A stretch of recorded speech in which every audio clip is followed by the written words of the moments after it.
will they spot one member popping on in from Loops with the well, making the spray.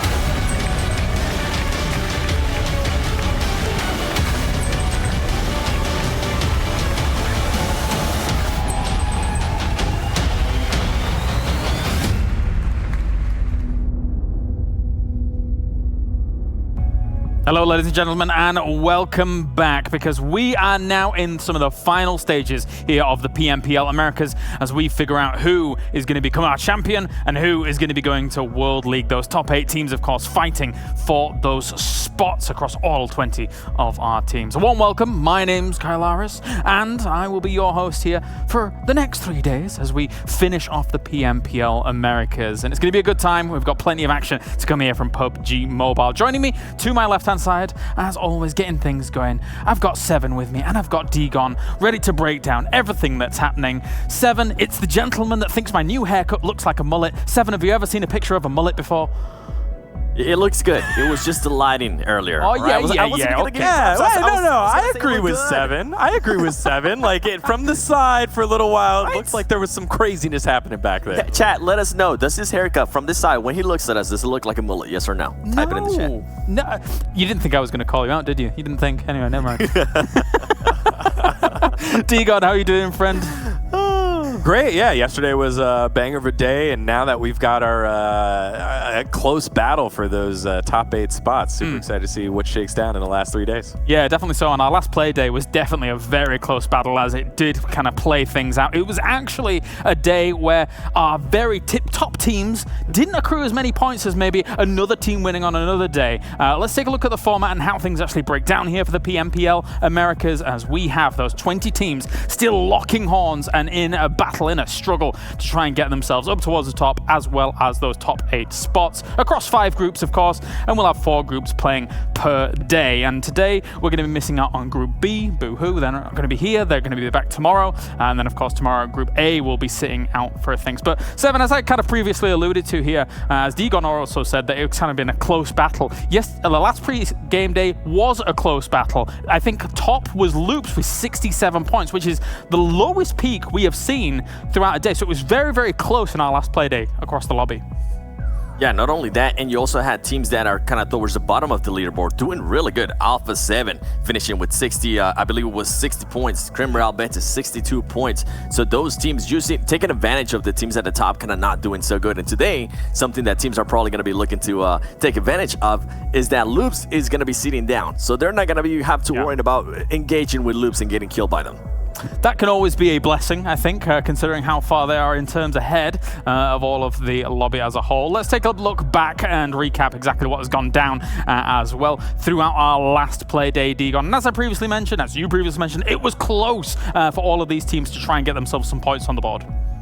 Yeah, and there were a lot of fights like this one where Tempo's taken down Pittsburgh Knights, and Pittsburgh Knights was on the cusp for a while on like, hey, this is the 8th place team. They've averaged 10 points per game, which is about what is needed to qualify on in, because they, again, are the ones that were holding the spot. So we saw a lot of battles between teams that needed points. Here on your screen, you saw Loops dominating the lobby. They were taking out Tribe. Tribe Gaming was another one of those teams on the cusp, and they were the lowest scoring team from yesterday with only 13 points. So it was just very much a put up or shut up kind of day, and there were a lot of teams that got shut up, and there's a couple teams that made rises out of nowhere. A7 and Ace1, 2 teams that have been quiet throughout the tournament, all of a sudden turning it on, and Crim Real Betis trying to put that final bid to making it to Americas here with a big 62-point day. Yeah, they're close to getting into those World League spots. Seven, what are your thoughts?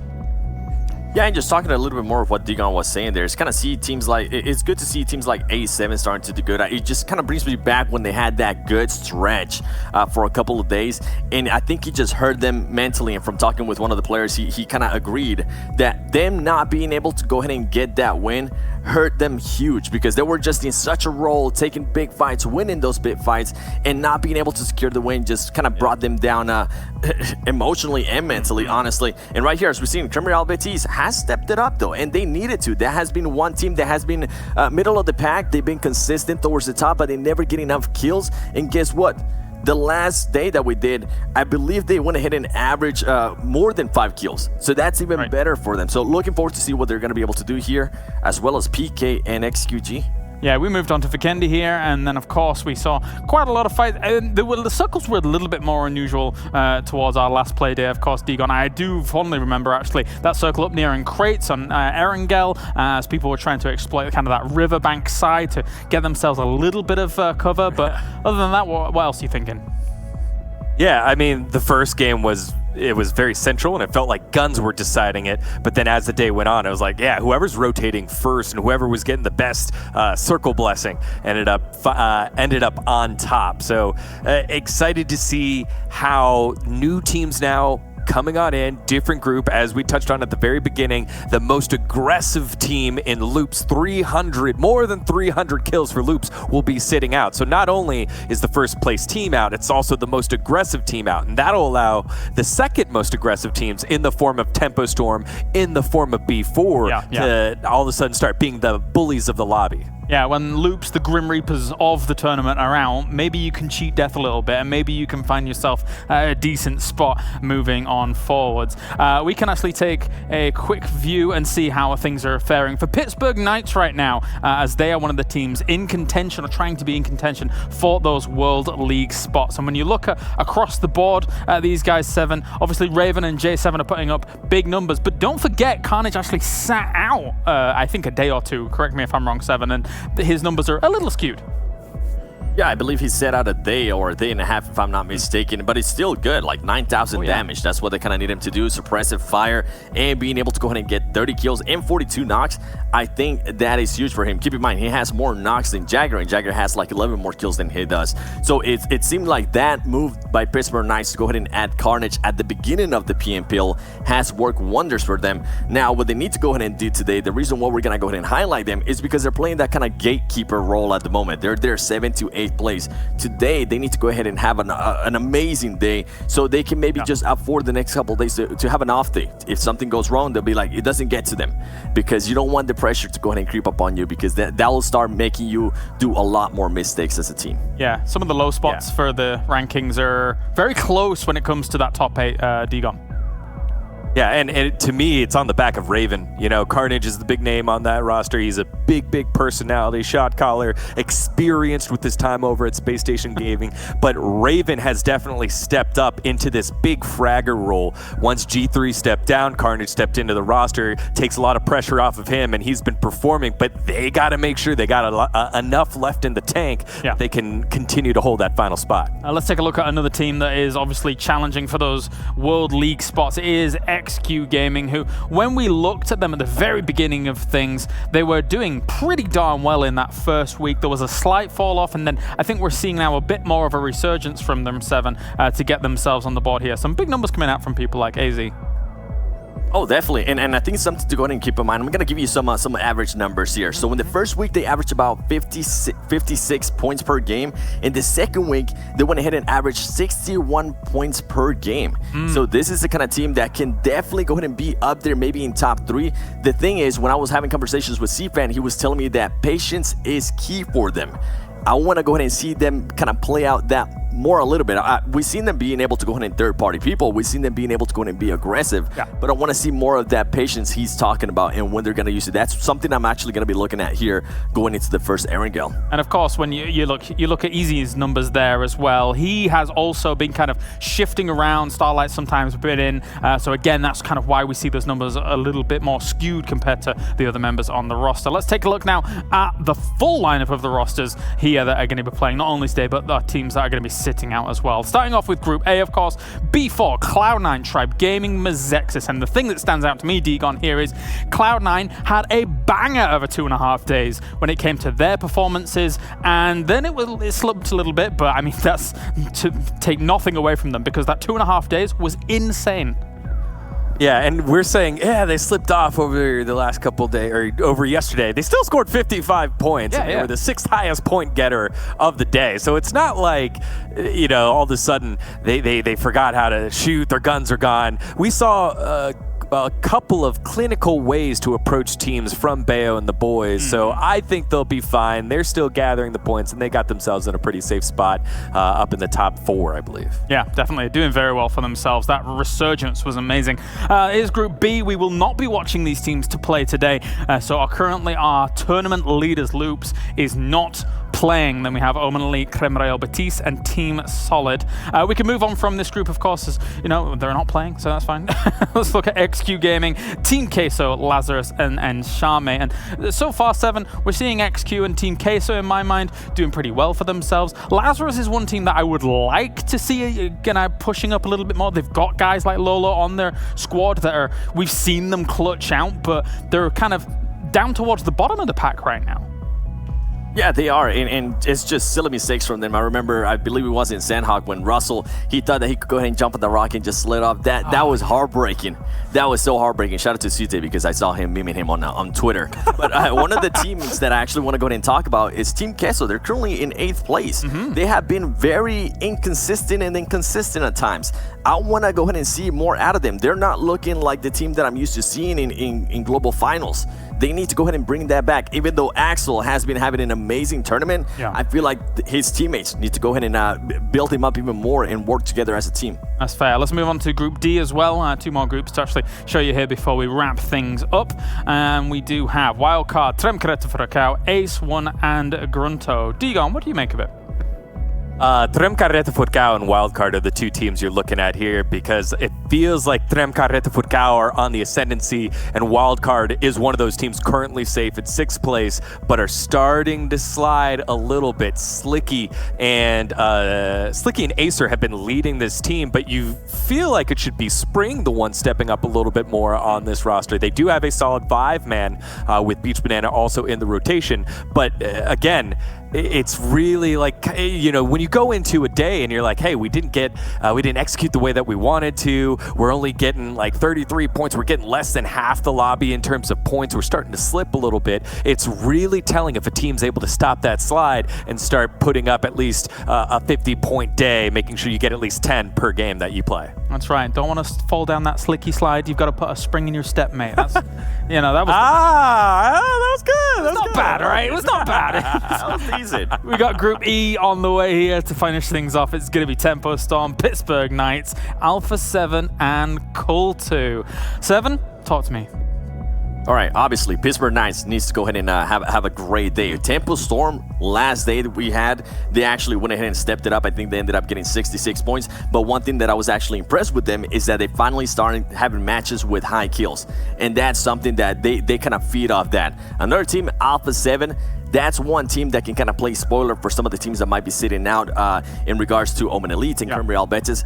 Or it could actually help them out if they're able to go ahead and kill other teams at the top. And we've seen them perform well. Something happened between week 1 and week 2 where they just fell off, but now they're starting to bring it back up. It might be a little bit too late, but they could go ahead and help out other teams that are currently sitting off the top 8. Could definitely. And we could see some even crazier stuff coming out in these next couple of days. Who knows? Let's take a look at the overall rankings here and see what's what. Because, of course, up towards the top, we do still have Loops quite far ahead, I might add, with the amount of points that they were able to accrue. And then we have B4 in 2nd place right now. The big cut-offs you're wanting to be looked at is that top 8. Those top 8 teams will be moving on to World League in just 3 days' time in terms of the eventual final standings for those points. So Creme Real Betis, Tremkareta Furacao, especially today, Tremkareta Furacao is playing while Creme Real Betis is not playing. So we're going to see potentially a strikeout at that top 8. We'll move down to the 11th through 20th as well and take a quick look-see as what's going on here. And we mentioned it last play day, Digon, that it really does feel like anyone kind of 13th and below, they would have to have an extreme rise in their average points and points per game to actually get up to that top 8.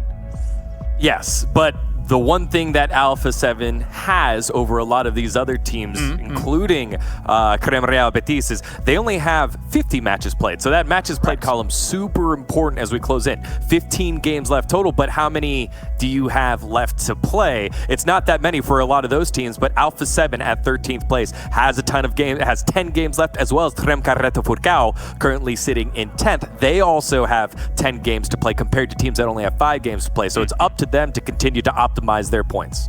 Definitely. So let's take a look at that schedule then as well for today. As previously mentioned, some teams just a little bit behind in terms of the games that they actually played, so maybe they can do the catch-up with those in hand. We have Erangel, Sanhok, Erangel, Vikendi, and then Erangel to round things out. 7, we're going to Erangel to begin, and again, you know, the great thing about Erangel is that when you do have a variety of circles, it presents such different challenges that you have to kind of go through for a lot of these teams. Oh yeah, we have seen teams take full advantages of those challenges and being able to go ahead and adjust, being able to just rework their rotations. Teams like Cloud9 are the first ones that come to mind after having some great, I believe it was a 6-game span on Erangel. Teams that I'm going to be looking forward to here to kind of step it up a bit because they didn't perform as well in Erangel specifically is Tempo Storm and Wildcard. For some reason, those two teams have just not been performing well in the last broadcast day that we did. So hopefully they can go ahead and step it up because they're right there. I mean, Wildcard, if they're not able to step it up, we could have other teams go ahead and pass them. And they want to at least be in the top 8, if not in the top 10, because who knows what announcements might come our way. Who knows? Who knows? That's a very good point. Degon, looking forward into Erangel here. What did you kind of take away from our last play day? Anything specific to come in? We touched on it on the top. It was how most of the top teams were not gathering most of the points. It was these middling teams. And so I think the team that benefits the most from that are Team Queso, who sat out yesterday, and Trem Carreta Furcao, the two teams that are right on the cusp. Now you got to see, hey, look, the big boys aren't firing on all cylinders. We know when we come back in, we're going to be able to beat the teams that got the points yesterday and try to have some big days. So I'm really looking towards Team Queso, specifically Ayala, who had the most kills on his team during scrims, has been relatively quiet. As Seven said, it's been the Axel show. Everyone else needs to step up on that roster if they want to make it back to a world stage. Yeah, definitely. All right, let's take a look as well with what you guys can get at home in terms of the rewards if you actually watch the PMPL Americas in-game, most importantly. So make sure to tune in there, and you can grab some nice little goodies for yourself to equip whilst you're out on the battlegrounds, and that should be all dandy. Gentlemen, thank you very much. I'm going to send you off into the nether once again, and then I'll talk to you throughout the game, and now bring on our commentating team here for the first game of the day. I've got John and I've got Xander coming at you here for our first Erangel. Hello, gentlemen. Xander's got a shirt again. I have a shirt. I was about to say, it's on. Interesting shirt. I don't even see what it is. Is it moons? It's moons and stars and all sorts. It's very astral. Wow, very astral. Wow, how celestial of you. That's fantastic. How are you doing, John? Yeah, I'm doing great. Apparently, I'm casting with Mystic Meg today, so that's going to be good fun. Only the Brits get that. I would say so. Yeah, probably. I'm going to pull out my crystal ball and see what kind of circles I can predict. That'd be good, that. All right. Well, thank you very much, gents. Enjoy. I'm off. Bye-bye. See ya. All right, whilst I may struggle to see into the future, there's only one way to find out what's going to happen, and that's to get right into the action. Game number 1 up on the cards. Splash Sports, 3 last games here, John. And you know what? It's a little bit interesting, is it really? Because we've got another, so it's slightly different to the other day, which was, if we cast our minds back to Thursday, all back on Wednesday, in fact. So crazy, years ago. Long time ago. We're having these weird playing paths now. Before the playing paths were quite calm, quite easy central. This time it's causing people to shake things up a bit. But before I talk about any of that and the way these rotations are going to go for, where the landing zones are, let's talk about the leaderboards really quick, John, because Loops towards the top there with 683, Tempo Storm with 563 in third. They're currently 120 points ahead, albeit they've had 5 more games. What this does, though, and what it reminds me of, if any of you guys watched at home the global finals back in Kuala Lumpur, Bigatron was so far ahead of everyone else. What it really did was it created a weird point imbalance for a lot of the teams underneath. So you had teams like Illuminate the Murder, who were in second place during the global finals, actually dropped down from second place on the very last game, from second place to fourth, and they lost a lot of points and a lot of money, in fact. So there is a lot of opportunity similarly here for teams to shake things up. The prize remains the same: get to World League. That's the qualification standard. And you guys just saw the circle on your screen. I'm going to stop blathering on, but look at that, all the way on the northwest side, directly separate from the playing path. So we're getting to the last days. It's getting grueling. It's getting cruel. It's going to be tricky to see who's going to be able to take that zone. Now, normally in Georgia Pole, these are the teams that would be favored on this drop, but obviously with that plane path, Blank, it's a little bit less likely to be that way. Normally, we're going to see Cloud9, you're going to see Loops, who obviously aren't in the lobby today, and Lazarus as well, like to drop in North George. So the fact that they have to relocate and then go back to their original drop location, just a little bit of insult to injury. Yeah, it's very, very frustrating for a lot of these teams. I mean, Team Queso, they would have loved to have moved all the way down to Primorsk on this side and then moved up towards Yellows, or even try and take control of the hills just outside of Swamp early. But Tempo, they maintain Pachinki, right? And this is going to give them so many good rotational paths, because this time, instead of being surrounded on all sides, the western side is completely free. X-Quest Gaming, they're holding towards farm side, going for a trash loot down there. Wildcard Gaming heading up towards Severny. You know, Digon was talking on the desk about how Wildcard, I think it was actually Seven as well, was talking about how Wildcard, you know, they've started to peter off a little bit. I similarly want to see more from them, John. So looking at where everyone has landed, it seems like we do have, as you say, just a few teams driving out wide, but instead, Enshame and Pittsburgh Knights forced to hot drop by the plane path, and Pittsburgh Knights, they've already found one of Enshame. The rest of the squad nowhere nearby, cannot help. First blood goes over towards Paris Boy, a couple of shots at distance, but really nothing doing there. This is over towards the East Bridge, actually, from Military Island. There's teams that have mounted up already, Blank, and it's teams like XQ who are moving fast. It's Wildcard as well. I mean, Pittsburgh, they immediately got into vehicles and moved over this way. So unfortunate that they would meet up with Paris Boy so early. It was just trying to go for a split loot in farm. So either Pittsburgh Knights there have identified that weakness and then just taken control of it early on. And it's smart. I mean, they had that done to them earlier in the tournament on Gatka from Team Solid, who just four-man hot drop Gatka when they only have two players there usually. So it's nice to see some adaptation and also some imitation. Nades flying for Mazexis. Oh no, Vega. He gets knocked, nade in hand, unfortunately peeking a little bit too wide there. Luckily, Mitz is there to get that res off. However, Russell's still waiting on those sidelines, looking for any of these angles. Again, centered around farm. Russell wants to push on. He knows that there's players in there. He can hear that. They've got up, and he knows that there's another, at least two in there, but the mad dash across the field doesn't pay off as the off angle comes to fruition. It's too slow, John. Russell, but he waited 10 seconds total to push that, which is the amount of time it takes to revive someone. If you are going to push something, you've got to push during the resurrection period, right?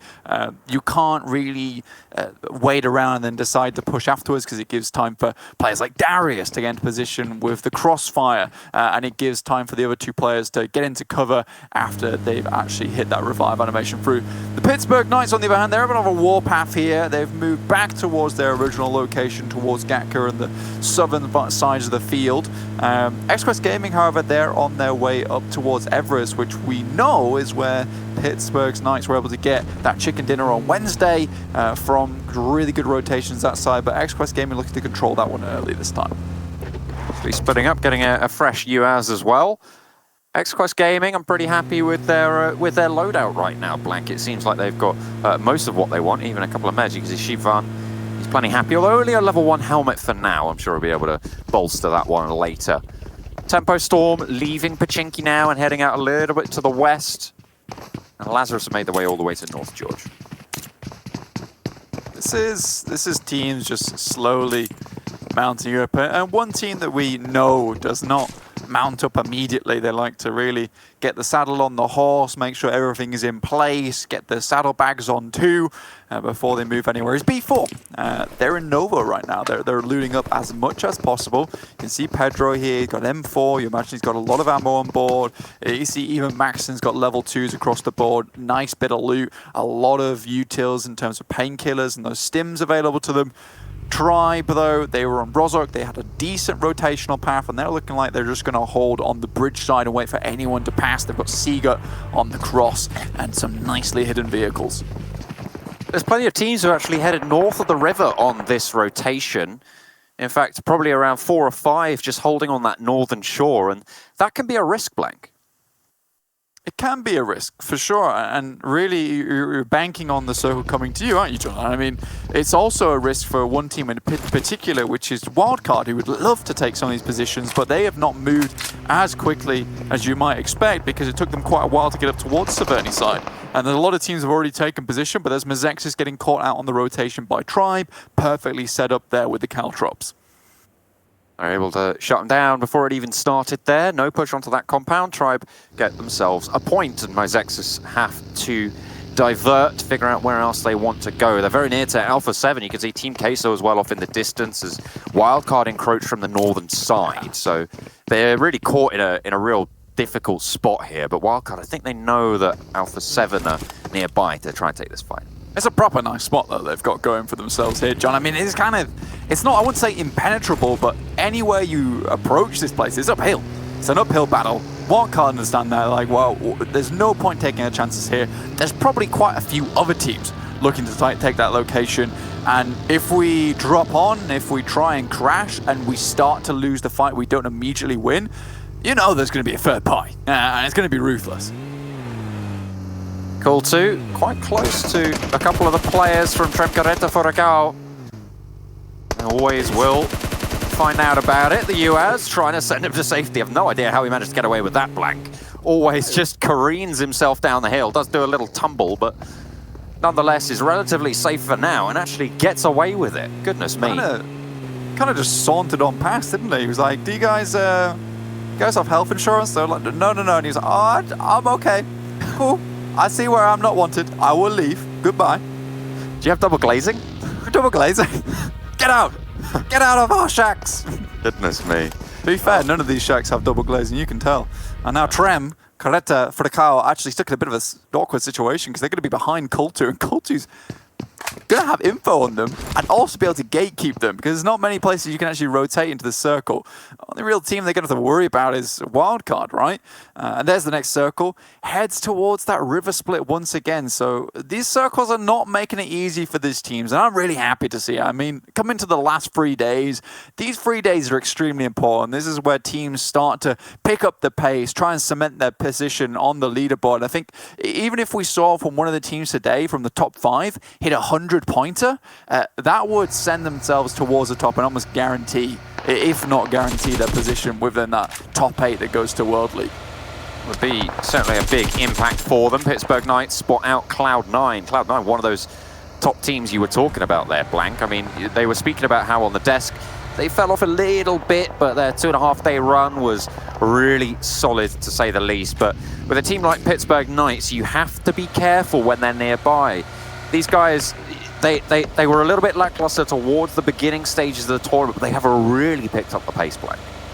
Yeah, I mean, it's starting to look a lot better, and it feels more coordinated. And I like the style of the Pittsburgh Knights because they're just quite interesting in terms of being able to get the intel early on and use that information towards the end game, which is very, very apparent. It's nice to see.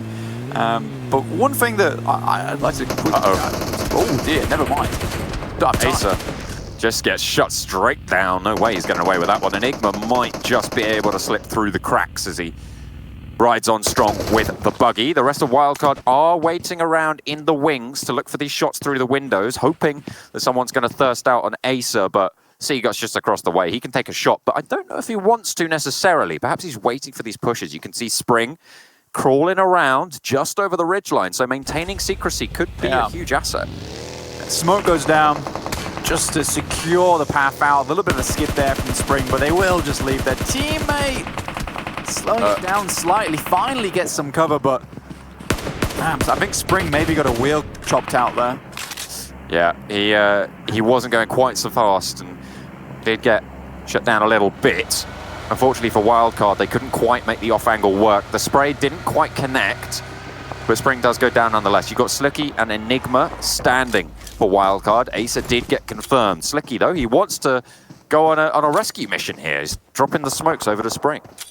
Yeah, saving Private Spring here, it would be ideal situation because Like Seven was saying, Wildcard need to pick it up, and the only way you can really start to get a lot of points on these types of maps without looking towards the 6 or 8 pointers, if you have 3 members. When you have 2, it's nigh impossible unless you play like Alpha 7 and plays 2 players on either side of the map and just hope for the best. It tends to work out, but Wildcard may have bitten off a little bit more than they can chew here, John.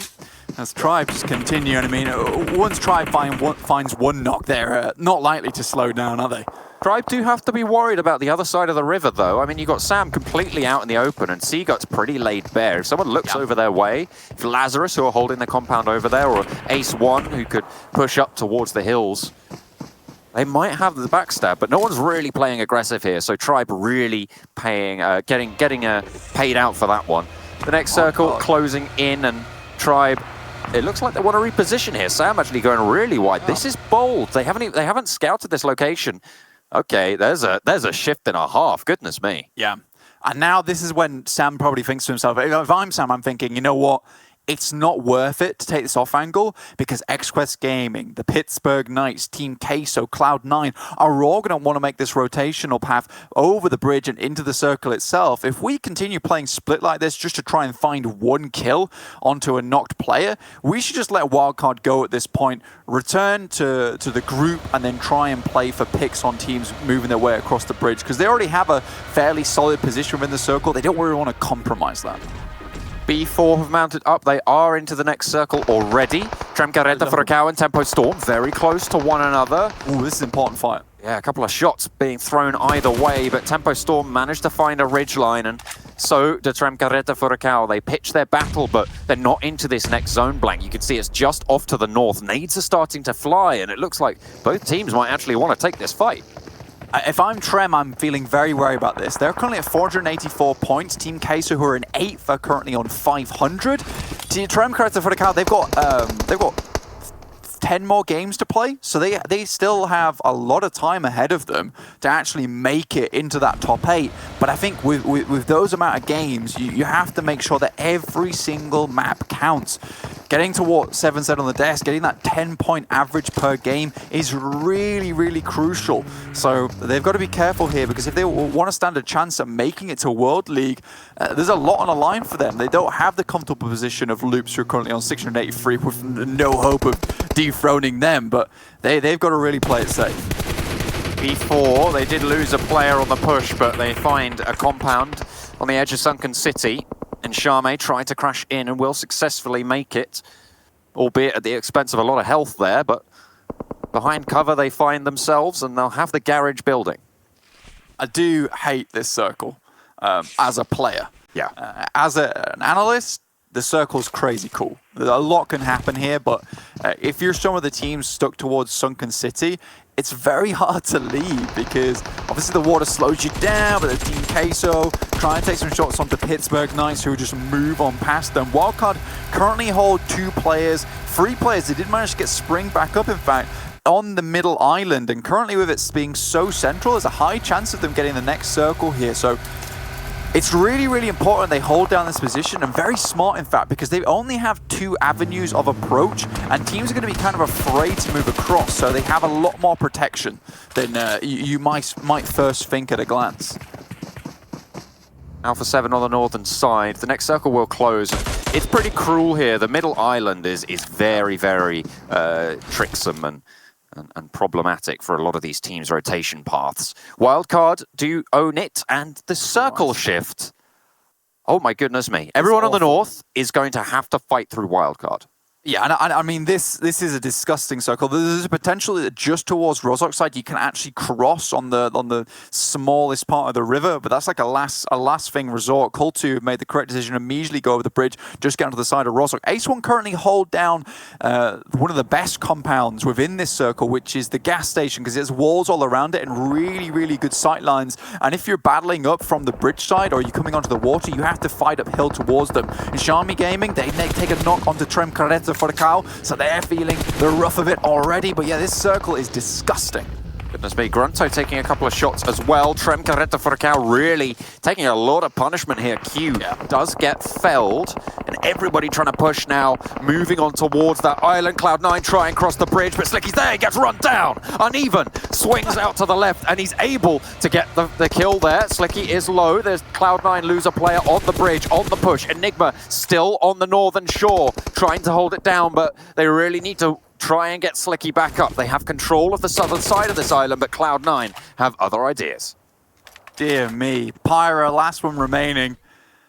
Is it me, or does it always feel like Pyra's the last guy alive?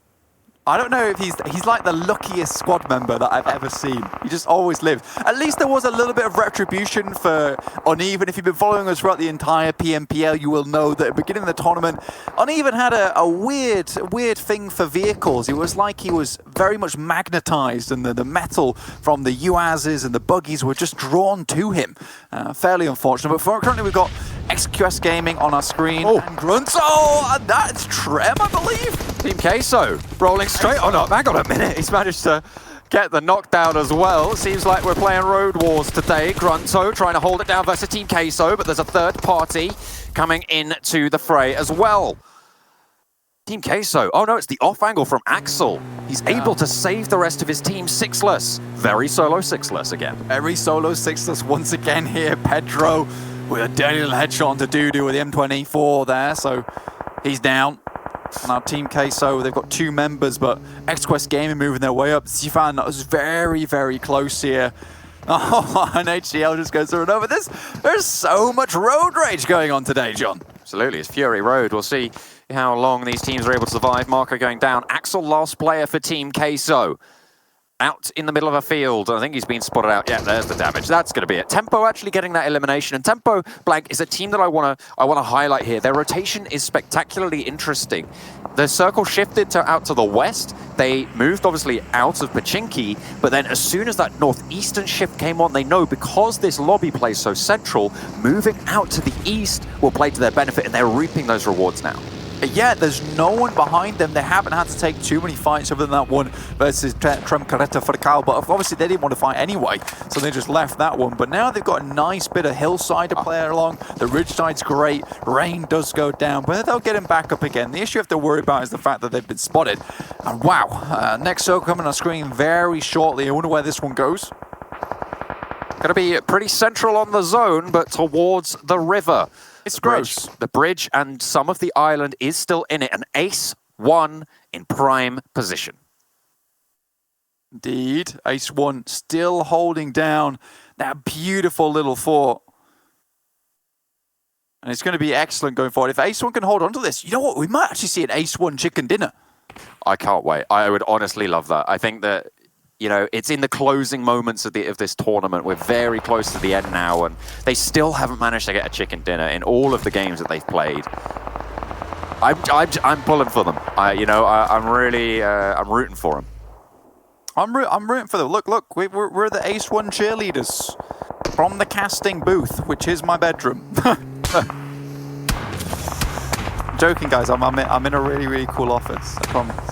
No, we are actually just virtual entities, and we exist solely in on the internet, in the augmented reality. But on the ether. I get it. B4, they're taking some fights as they push out towards the edges of Sunken City. However, there are players in the rest of the area that they need to be worried about. It's Nshame who are proving to be troublesome, and so are Lazarus as well, actually. Lolo, looking for some shots, swings out, able to get one, finds a second on the 180. Lolo, he's playing darts today. He's the clutch master. This guy is insane. We saw him get the 4v1. Now he's going for the 2v1 with the snapback. That was beautiful. I'm a huge fan of Lolo, dude. This guy has impressed me time and time again. He's made some weird calls here and there, but you know he's got the chops on him. You know. Absolutely. Everyone else now starting to push on forwards to try and take these fights. Pittsburgh Knights are going to eliminate Kultu. In the meantime, that was on the eastern side of this push. Tempo taking a few knocks as well. Actually, H gets finished off, and they are a little bit down on their luck as Trem Carreta Furacao doing their best to try and stop them from pushing in onto their compound, but looks like it is going to be Trem who go down in the end. Tempo Storm managed to survive a little bit longer. And although they've survived a lot of this game, they only went out in 13th, and they didn't get many kills either. I don't think any, so Not a great start for them when every single game is so important to them. Alpha 7, though, surprisingly, I love their playstyle, which just bets everything on survival towards the end. I love it so much. Tribe will have to cross, as will Alpha 7, but Tribe currently have the lockdown. They know they want to get rid of this team if they want to cross safely, but they will have to cross into XQuest as well as Wildcard. Next circle about to pop, see where it goes, and it will be here soon. Yeah, we'll see believe. if Ace One going to be favored again. They're right on the edge. I don't think a lot of their compound is in the zone here, Blank, so they might finally have to leave this compound. Yeah, it's no longer efficient for them to really stay here. Maybe want to try and take something a little bit stronger. And if I'm them, I want to go take the coastline and maybe try and clear the players off who are playing underneath the bridge. But to be fair, they're just clearing the angles right now. And I respect this decision. It means they don't have to worry about anyone behind them. Tempo's still in this one, creeping their way along the road. But look towards the southwest here, John. It is a cluster of teams. You've got Enshami Gaming, B4, Lazarus, XQuest, as well as Wildcard, all playing around Sunken Village, and I mean, it's not enjoyable. Ooh, Mazexis get the sideswipe on to Alpha 7. A knock is sent their way in return, but Alpha 7 very, very low. 3 players down. They'll have to try and get a res. They have to push it quite a way, though. Unfortunately for them, they are on the other side in that central island. This Tribe will have to make that push as well. Tempo Storm mounting up, trying to get in, and they'll do so successfully. Spec, the front runner there for the other pair behind. Tensor and Rain. Spec here too. They do about make their way in. Alpha 7 is now down. Tribe with Sam there to finish off Metek. Pittsburgh Knights are still in this one. They got Carnage as well as Raven, I believe, here still in this game. So they're right out, still within the blue zone. So they'll have to move in soon. But yeah, this circle's really, really cruel. It's been absolutely fantastic that so many teams have actually been able to stay here for so long. 11 currently still alive. Everyone's working so hard in these last moments of the tournament. The last moments for B4, though, in this game. They are going to get eliminated out in 11th in Sunken City. The double kill from Lolo, and he's going to pop a nade right on top of him. Unfortunately, he doesn't get that full knock, but that's plenty of damage found. Tempo trying to suppress Tribe here. King A takes a lick of damage. Very, very low. Will be trying to heal on up as Memo takes a little bit more. The Pittsburgh Knights get eliminated as well in the meantime, and I think we might be losing a few more in the next few moments. Vega does fall down, and that's going to leave Mazexis out. That's Ace One to clear them out. We've got a lot of players just underneath the bridge. XQuest Gaming sending Az out to go scout out just behind the pillars here. Very, very smart indeed. Morgan Spring. I mean, these guys, they're happy. They've got a buddy friendship. They're like, look, we'll probably go out to the end, but if we just stay quiet about one another, maybe we can get some extra points. Ace One now, they have to deal with Tempo, but now they're right on the edge of the blue, and we're on circle 6, so this starts to hurt a lot. Grenades from Paralyzed, but Ace One have taken a little far too long to move. Those grenades not about making it. They have 4 members, but they're about to lose a couple, I imagine. The hard shift out to the west flank, and it was looking so good for Ace One to try and claim their first chicken dinner here. They are the only team with 4 players left standing, and it has to be noted that they have that advantage. Tempo Storm, though, they are not a team you want to mess with. You've got XQuest Gaming still in the fight. You've got Tribe, you've got Cloud9. You've even got a player from Wildcard, although he is submerged right now, as well as Pyra. So perhaps the teams you have to worry about here, XQuest Gaming, Tempo Storm as well, but XQuest dominate the current circle. Yeah, realistically, there are only 6 teams still in this game. We can count Cloud9, we can count Wildcard out as well. They're playing for placement at the moment. Now, Ace One, they're just trying to get members in. They send 1 out, they send 2 out. They've got 1 backstop behind, but all those vehicles they're able to maintain within the compound are very important. Tempo don't have that same luxury. They only have the 1 vehicle, and Rain's getting shot from all over the place. It's Capjow, who's already made his way into the circle, turns immediately round, and now Ace One, they've managed to take a really strong position on the side of the bridge. This is incredible. XQuest Gaming are playing underneath, and he's cooking the nades, trying to get the damage down. AZ trying to cook it as well, but does get spotted. Not going to take too much damage there as Tempo, they're firing onto the back of Ace One. Everybody trying to stop them getting this chicken dinner on board, Blank, and I don't know how successful they'll be, but they're starting it out well. down very, very low. Very few players up and alive for them as another falls. It's just Kinobala now left for them. The nades starting to go behind the stanchions of the bridge, but in comes the sideswipe. Lazarus get a knock as they're eliminated by Enshame. Oh, Ace 1, they tried to start a fight with XQG, but the bell hasn't rung for Tempo just as of yet. You can't start another fight before you finish the else one. XQuest Gaming, they're still running strong here. Tribe, they're all in the water. It's going to be very difficult. They're sending them out both ways. They know how to have a knock. Ace 1 still might just have 3 members up in this one. Tempo's out in the blue. I don't know if there's an opportunity for them to get back in. Nunez takes a nade. That's giving a little bit of time for Tensor to get in. He's ducking and weaving, but no, it's not meant to be. He's trying to stutter step around, but he does go down in the end. Again, Ace 1 down low, but he's able to get one. AZ falls. They're pushing around the side, but they drop down behind the rocks. Kinobala trying to stay alive for Ace 1, but again, they are denied the chicken dinner. They had such an advantage, but the hard shift came through to scupper them. We're now down to 4 teams. Tribe Gaming and Charme, 3 players alive on each as XQuest Gaming lose 1 on the sidelines. And Charmy, they've got an overwatch from the tower side, and they've got Fuchs in the circle itself. XQuest Gaming still control underneath the bridge, but they use a lot of utils up in those extended fights. Garcia now looking over the top side. Memo still in this game for Tribe. I think there was a couple more players. Kingy there just out in the water. Nades coming through. He's taking the shrapnel while submerged. Memo is going to go down in the meantime. And Tribe are bare bones right now. They're trying to survive as long as they can for King A, but it's really just Enshame with the dominant position. XQ are going to have to fight up this shoreline, and they have to be careful for teams trying to pop out of the water and actually trying to spoil it and get a few kill points. But we'll see how they're able to fare. XQuest, 1 heavy fragging team. We'll see what they're able to do, but it's 6 kills so far for Enshame. XQuest Gaming, though, actually have a fairly strong position here. You can see in Enshame, they don't have too much to peek over the top with. XQuest Gaming, they can peek up and down. So Enshame Gaming, they have to find a stronger position. They send Fuchs over the top side. This might be an incredible position for them. And now they're really cornered. Oh, Pyra and King A both trying to get to the shorelines as Enshame go for the push. Dudu looks to swing out wide. 2 players trapped underneath. 1 will fall. And now it's just Shifan trying to get something, find anything, but no, he gets swung on, gets taken down. That's going to be XQ eliminated, just the players in the water. 1 will fall. Tribe last standing as well against the gatekeep from Enshame, but he has to leave the water at some point. The zone will close on him. It'll deny him the push on up as the match ends as Kingy goes down to the blue zone. It's Tribe eliminated to leave Enshame the victors. That was a crazy little match there, wasn't it, John? I mean, there was kills all over the place. There's not a team that's got a severe kill lead. Kinobala there, though, with 6 kills for Ace 1. Decent game for Ace 1 in the end. They're just not able to make it happen, and I think Tempo were kind of playing spoiler there for them.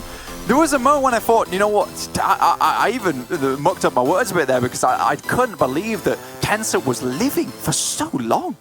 Yeah, he did phenomenally well, and I think that, you know, it was really Ace 1 maybe misplaying that, not finishing the fight, as you said, during the cast blank with Tempo, and then going for the next fight. But James, I'm sure you have your opinions as well.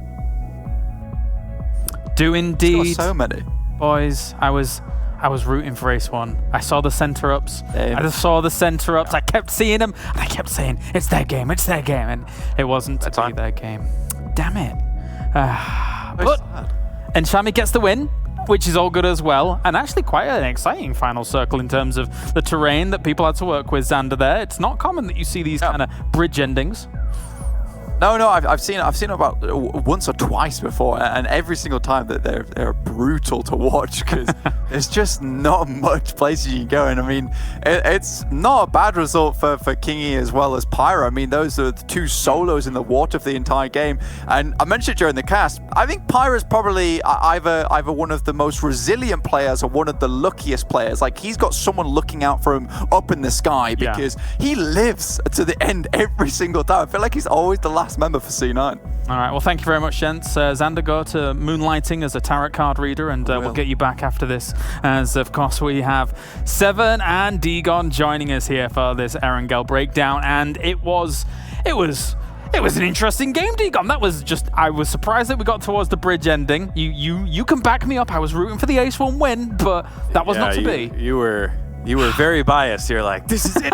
Very Cursed him. biased. That's why you keep jinxing him every time that they're getting the circle. And to be fair, they did put up a lot of numbers and were able to capture a decent amount of points here. As you see on the scoreboard, 15. So they did have a lot of action going their way. But to me, what jumps out is the 1 kill point for Cloud9 and the 10 placement points. And this is a mark of a team that finds a way. You just got to find a way, especially when the circle doesn't go your way. What do? You find a way. Cloud9 able to pull out a lot of placement points and end up with double digits. And great by Enshame towards the end as well there, Seven, to control the circle how they did. I like that they sent somebody up to the top of the bridge for the overlook position, even though it's not exactly in the center of the circle. Still a really great spot when you've got multiple people alive.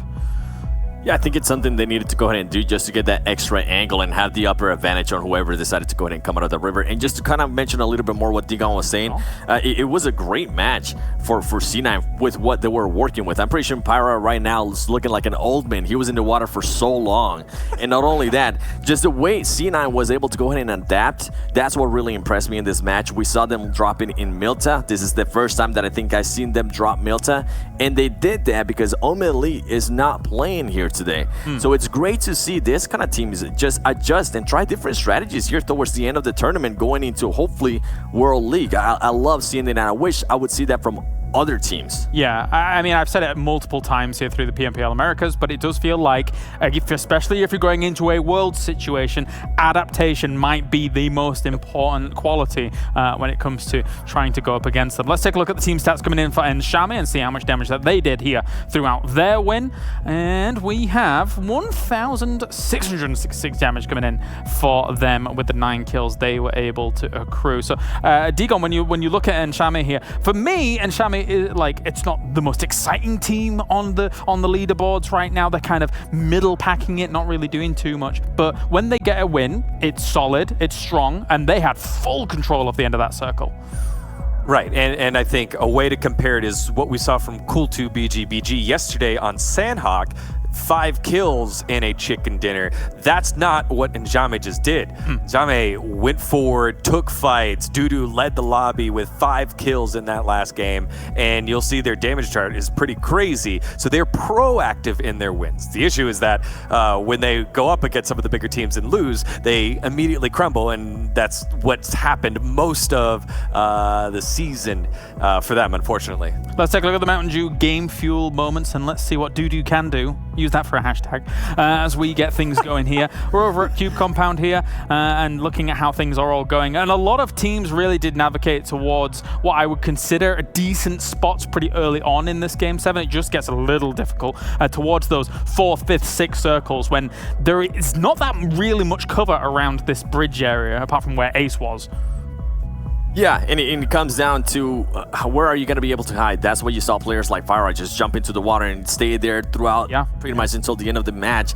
And something that I didn't really see that much at the start from Ace that I would have loved to see more is them taking the fight more to teams, trying to get more damage, trying to get more kills, trying to get more third parties. They started doing that mostly towards the end of that circle when they had the center of it. So hopefully in the future we'll be able to see more aggression out of them. Even though they did end up with 2,000 damage, I feel like they could have ended up with 3,000 if possible. And overall, I think this was a great play by them. XQG just went ahead and overpowered them. And as you mentioned, Enshame, even though they haven't been consistent, I feel like they could be that. They remind me a lot for some reason of Ace 1 when Ace 1 had that span of days where they were doing so great, they were challenging teams. I feel like Enshame is gonna go ahead and just take full advantage of that spoiler role that they're going to be playing here, trying to help out other teams that might be in contention for that top 8 and stopping teams from getting certain points. And here's the damage coming in. Ace 1 with a blinder of a game when it comes to the damage. And one thing that stands out to me really is XQ. They had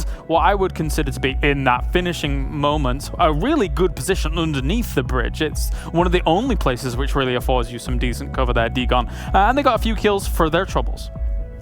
Yes, they did, and I actually think that, because I keep going back and forth, I'm like, man, they had a great spot. They knew that one side of them, behind them, in the river, they weren't going to get shot because everyone's in the river, and I think they could have taken the fight with their 3 members up against Enjame, but instead it looked like they got caught between, we got to make sure these guys stay in the river and we get these points, and we know that there's multiple teams in the river.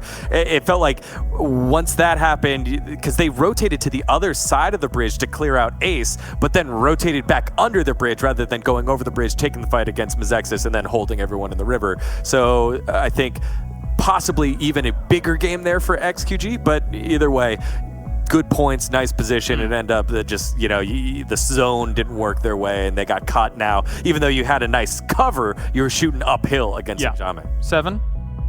Yeah, not only that, and I felt like they were just being overwhelmed from every angle. To pretty much to their north or to their east, they had Ace.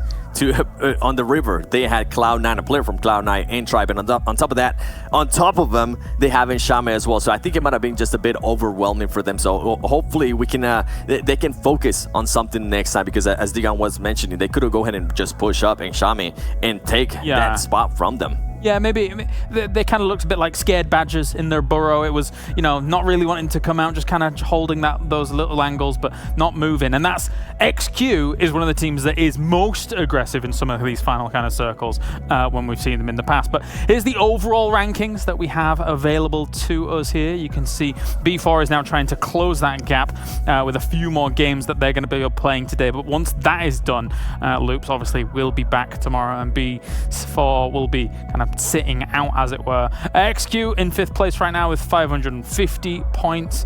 So for Njame, their win is only down towards the bottom here, Digon, and Tribes has made one little move up here, trying to get in striking distance of that top 8. Yeah, I think one thing to note here, Tempo Storm now has overtaken B4 in terms of points per matches. So it's a very, very close tie. So even though it's a big gap in terms of the total score between B4 and Tempo Storm, remember, Tempo Storm still has a couple games in hand that B4 does not. So it'll be very interesting to see that second place race as Tempo Storm continues to dominate the lobby in terms of kills. And as much as Njame get themselves the chicken dinner on the board, they make no moves, just closing that distance between them and Lazarus. Ace 1 is one of the teams that actually makes the move, so great to see them be able to do so. And again, if you look at their averages 7 relative to the teams below them that have actually got chicken dinners, they're not doing too badly there. So that's quite nice to see. We'll actually take a look at the schedule upcoming, what is on the way. We've got 4 more games coming at you, and it will be Sanhok coming up next. After that, of course, we'll have our 2 Erangels and a Vikendi nicely in the middle of all of that. So Sanhok on the way here. No Creme Real Betis for a 7. No Creme Real Betis, but Man.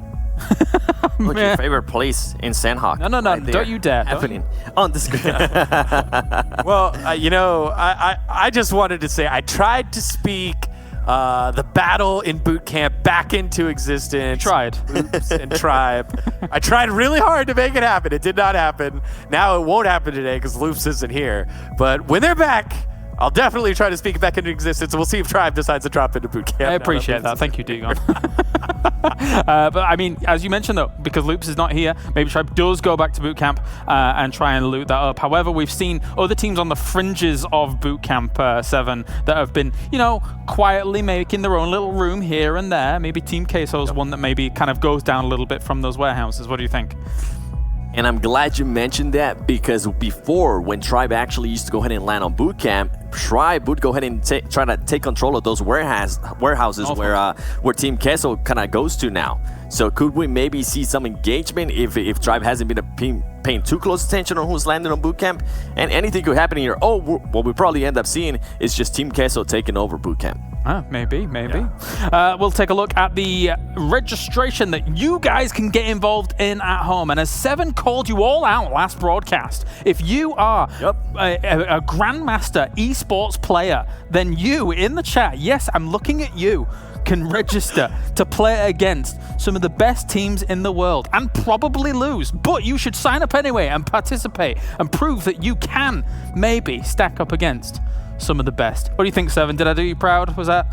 Yeah. We've seen some players actually come up huge in the PMCO, and then we see those guys that are just like, oh my God, yeah, I could totally beat you if we were in the World Champions, and then they go ahead and join, and they don't even make it to top 1,000. So Come on, It's a sign tough up. game. Let's see what you got. There's lots of good players. You know, everyone's got an opinion and a game plan until they get punched in the nose, and you know. Exactly. So, put up or shut up, guys. All right, thank you very much, gentlemen. Time to go over to the commentators for our next game on Sandhawk. We've got John and we've got Xander. Are you guys signing up to the PMCO? John, are you signing up? Are you gonna? Hey, look, I'm just here to talk about video games. I don't know about you guys, but that's my whole bag. That's my whole bag. I mean, you're the handsome one, man. so that's why you're here, I think. You're talking to Blank, right? No. Whoa. Oh, you, John, you are just a gorgeous man. There you go. I mean, if I went to PMCO, no one would stand a chance. Let's be honest. Okay, whoa. Yeah. I'm having Xander on my team. All right, I'll see you in a few. Enjoy Sandhawk. Thank you very much. I mean, it's pretty warm and humid in England right now, so I feel like we're just primed and ready to be getting into Sandhawk. We're going to be heading the way to the skies yet again. Boarding is in session. Oh man, I mean, as soon as heat gets mentioned, I'm just like, I don't want part of it. I don't want any of it. Get it away. Even this light here is too much for me. I feel like I'm getting a sunburn just from this. But Sandhawk, again, this is a slightly kind of playing path. People are a bit happy about this one. Let's be honest though, John, one team we still need to really look out for in this game is Trem. If they do not perform here, it only gets harder towards the last 3 games of the day. And Vikendi is very unforgiving. Erangel, on the other hand, a little bit more forgiving. So you've kind of got this cruel little map wedged between slightly fairer ones. Yeah, we'll see how fair it is going to be. And actually, that's the first time in a while we've seen a pretty, standard affair for a Sandhawk circle. Yeah, I know, right? Straight central, Wild. no northwest shenanigans, no centering on the What is this? confluence of the rivers. It's going to be dead chill. Yeah, dead chill indeed. But at some point, things are going to go south. Not the circle, but for the players, certainly. Grunto have So, they've hot dropped. Okay, all right. This is a change up from Grunto. I mean, normally Team Queso loot up the north here, but obviously without loops in the lobby, they can divert. Axel's like, this is unacceptable behavior. Can't believe they've done this. Sorted out. I know. Sixers currently has the M16. It's a pretty nasty little gun to be using. You don't want to get in the way of that one, that's for sure. ILR, on the other hand, with the M4, pretty accurate. Axel just wants his warehouse back, man. But I think Team Queso, Grunto will know that this is where Team Queso lands, right? So they should know that there are people in vicinity. We saw very solo Sixers there actually looking down onto Axel's area. So they know. They do know.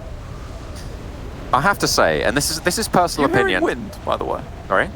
You're hearing like vicious wind. Yes, it's pretty windy. I mean, it's filling the sails for Crim Real Betis, even though they're not here. I know.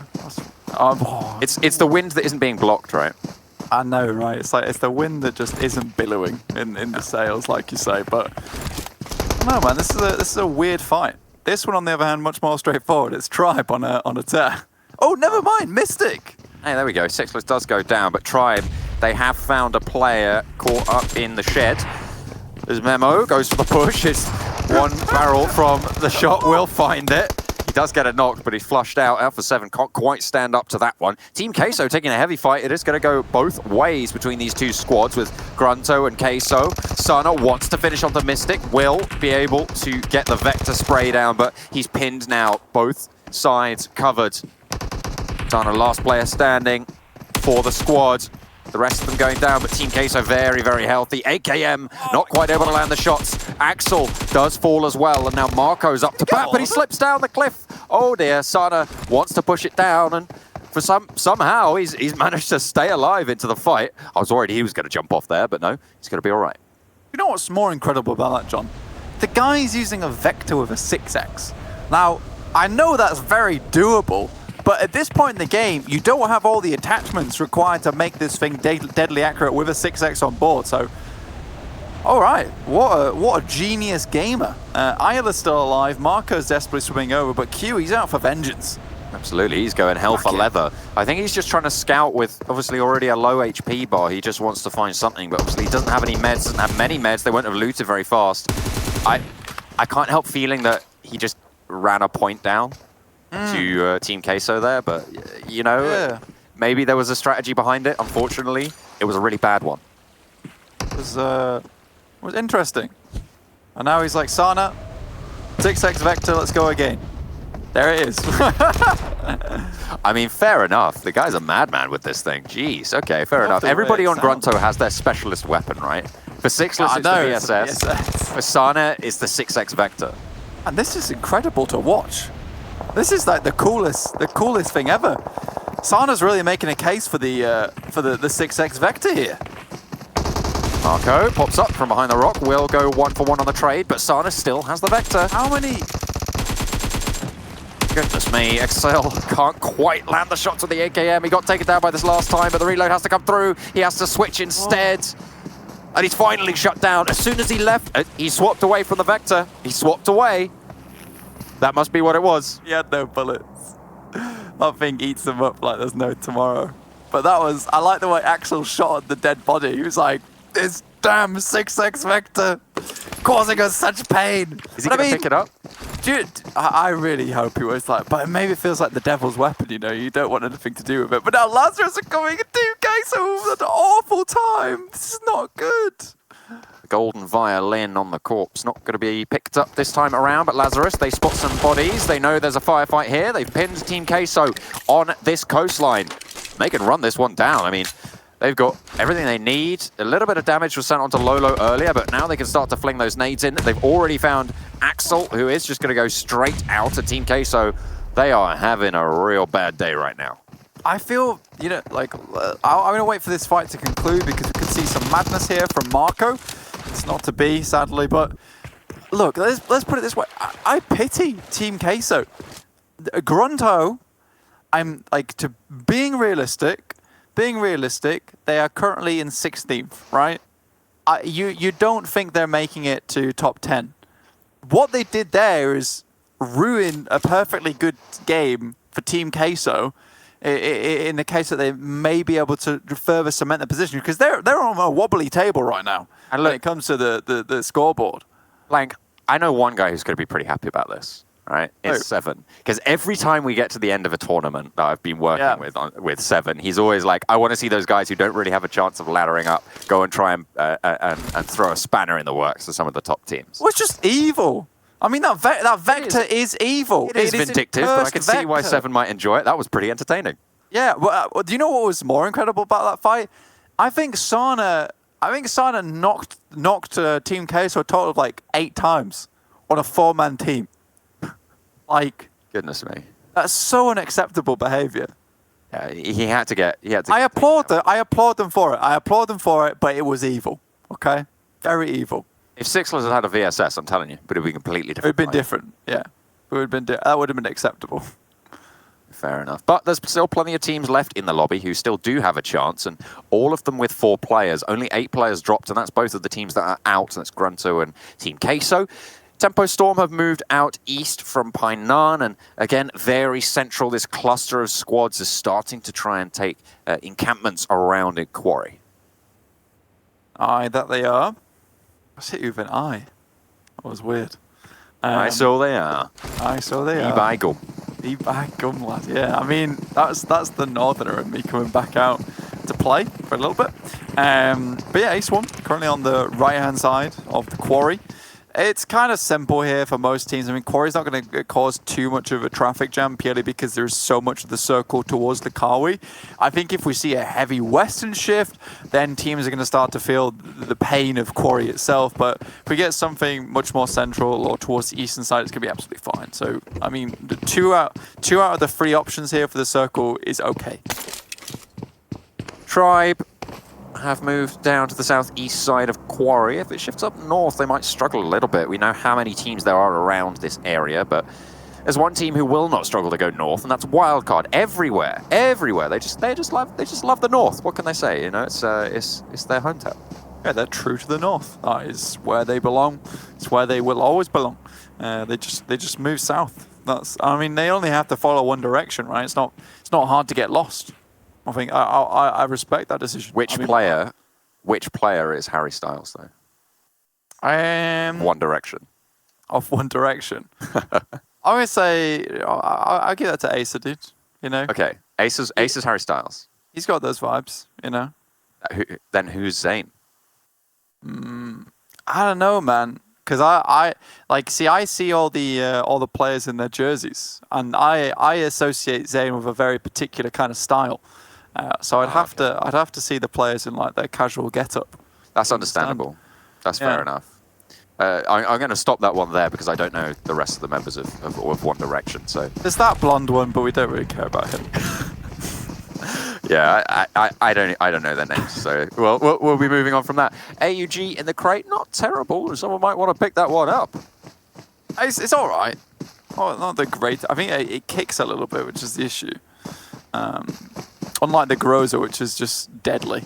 And also just it's super accurate. It's terrifying to come up against. You play that versus that in DM, you're like, why are you using the Groza in DM? That is just so like unfair. Double barrel only in DM. Double barrel only in DM. Everyone knows if you're using the Groza, you're a coward. I'm saying it now. Absolutely. All right. If you need more than 2 barrels, then quite frankly, More than 2 barrels, cowardly. absolutely. Sorry to say it. That's a coddle. You're not a gamer. It's a coddlefish. Yeah, not a gamer. Anyway, circle moves to the south side, and it's like I said, this is one of the options where it's easy. No one really has to worry. I mean, the quarry's still in this one, and what it does is it kind of, just imagine someone taking a big bite out of it, well, a small bite out of a biscuit right in the middle. It just removes that. That's all. And it's kind of a little bit, you can play in it, but I would call it slightly unplayable. You don't want to get shot down into there because it's very hard to come out. Once you commit to the inside the quarry, you are inside the quarry. You are going to be mining for a few days. You become one with the quarry. Yeah. And it's going to be pretty tricky to leave, as you say. So edge guards on all sides as the circle shifts them in towards it. However, Lazarus haven't yet had to leave boot camp, and they'll have gotten all the loot from boot camp from the pickup on Team Queso and from Grunto as well. So they'll have plenty of supplies to be getting on with. No 9mm though. I mean, that was all eaten up by Sana. He got rid of that real quick. Oh yeah. He decided he didn't want that anymore. Oh my lord, Russell! Oh dear, everything above his neck is a fine red mist now. Jesus, that was crazy. You see Wow. what I did there? I honestly don't see what you did there. Oh, it's because it's AZ, Jesus. I feel like that's quite tenuous, but either way, he's going to be able to get that. That's why I asked you if you saw what I did, because I didn't particularly think it was great. You're just having a time, mate. It's so hot here, man. Oh man, it is. I'm enjoying myself. You enjoying yourself, John? I'm having a good time, although I do have to Russell, close my curtains for the broadcast, because otherwise it gets too light and we can't balance it properly.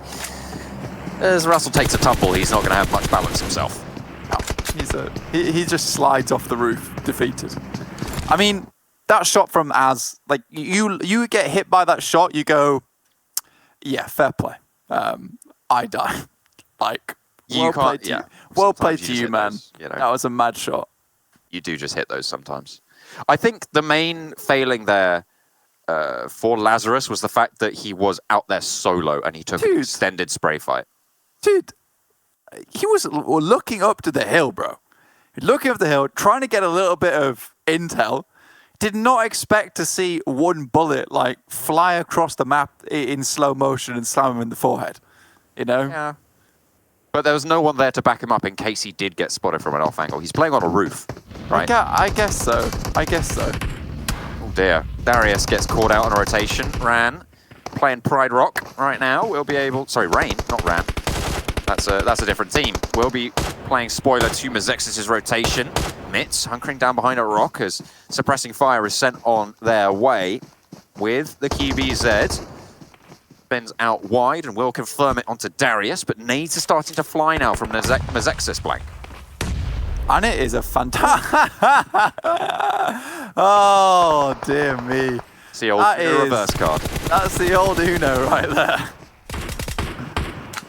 Tensor's got himself the VSS.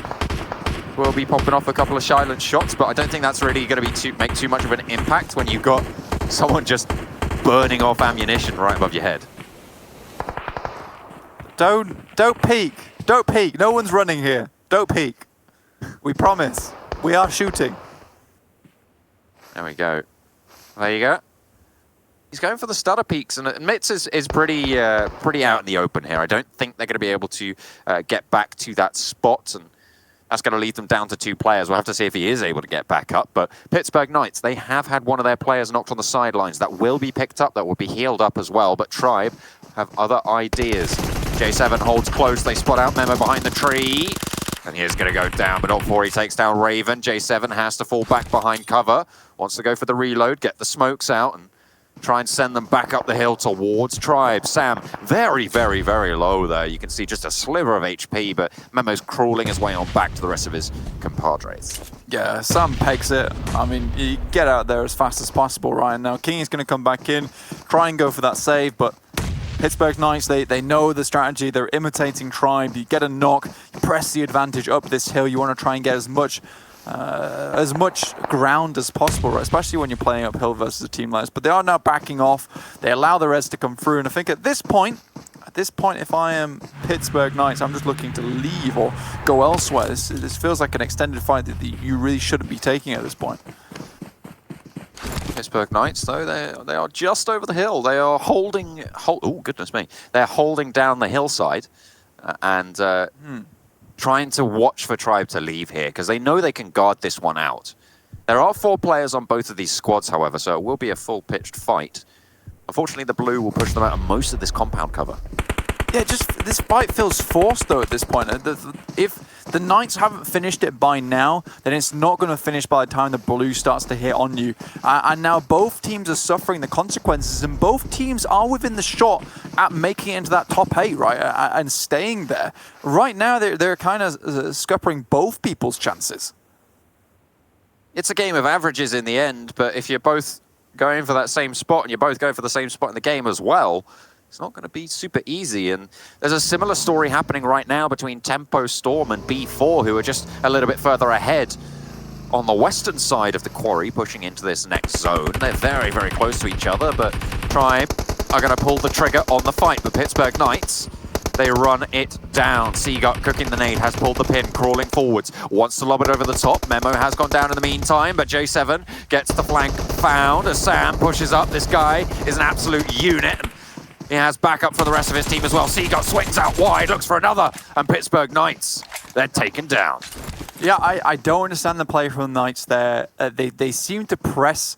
They seemed to press forward when they got the knock. That was the moment to go, and then they pressed the hard reset button, and they lost a lot of the advantage they began with. And in that moment, Tribe make a really, really spontaneous decision to send Seagut wide to gather information and also get into a position for a flank. So I think what happened there is that really the Knights deactivated, whilst on the other hand, Tribe kind of became proactive, which was just so beneficial and important to them winning that fight. And now they have a clear shot to actually go forward and leapfrog a couple of these compounds, get some extra loot from the Knights' bodies, and then leave. They were even gifted a small vehicle to make that happen. Unfortunately, though, Ace had a straggler behind, and they were able to knock Seagut whilst he was out in the zone, which is going to slow them down a lot. B4 trying to push in, move central, then taking the fight in the center compound with Trem Carreta for a cow. Winning it out for now, and we'll find a second. Mufasa is slain yet again, and in they go with a Micro Uzi barrel in hand. Looks for another shot, we'll find it. The flush is there. B4 are out for blood. Yeah, they're making it happen, and this was not an easy fight for them either. Levi wax on the first aid kit, and this feels very different to how they've been taking a few fights the last few days, which has been quite solo dolo. This time they're working much better together, and I'm loving to see it. That's when Levi as well as Pedro and Mixzera work best, is when they work as a team. Running out, gets a few shots onto Swagwin, and Swagwin trying to leave here. Micro Uzi in hand. He's going to get that taken swiftly away from him, though. Pedro on the outside will be able to claim it, but Tempo Storm spotted this push on the sidelines and took down Mixzera before he got to the compound. So they're pretty much down to 3 here if they can get Levi up. The next shift comes in as a heavy eastern movement. B4 can move in here, but Tempo Storm will be pushing through their way. So will X-Quest Gaming. I mean, but I mentioned this towards the beginning of the broadcast, John. Trem had to have a better game here. They are just making the mountain harder and harder to climb. Every time they lose a map like this, the steepness of the hill, the incline gets more and more. It's very difficult for them. Mazexis now go out.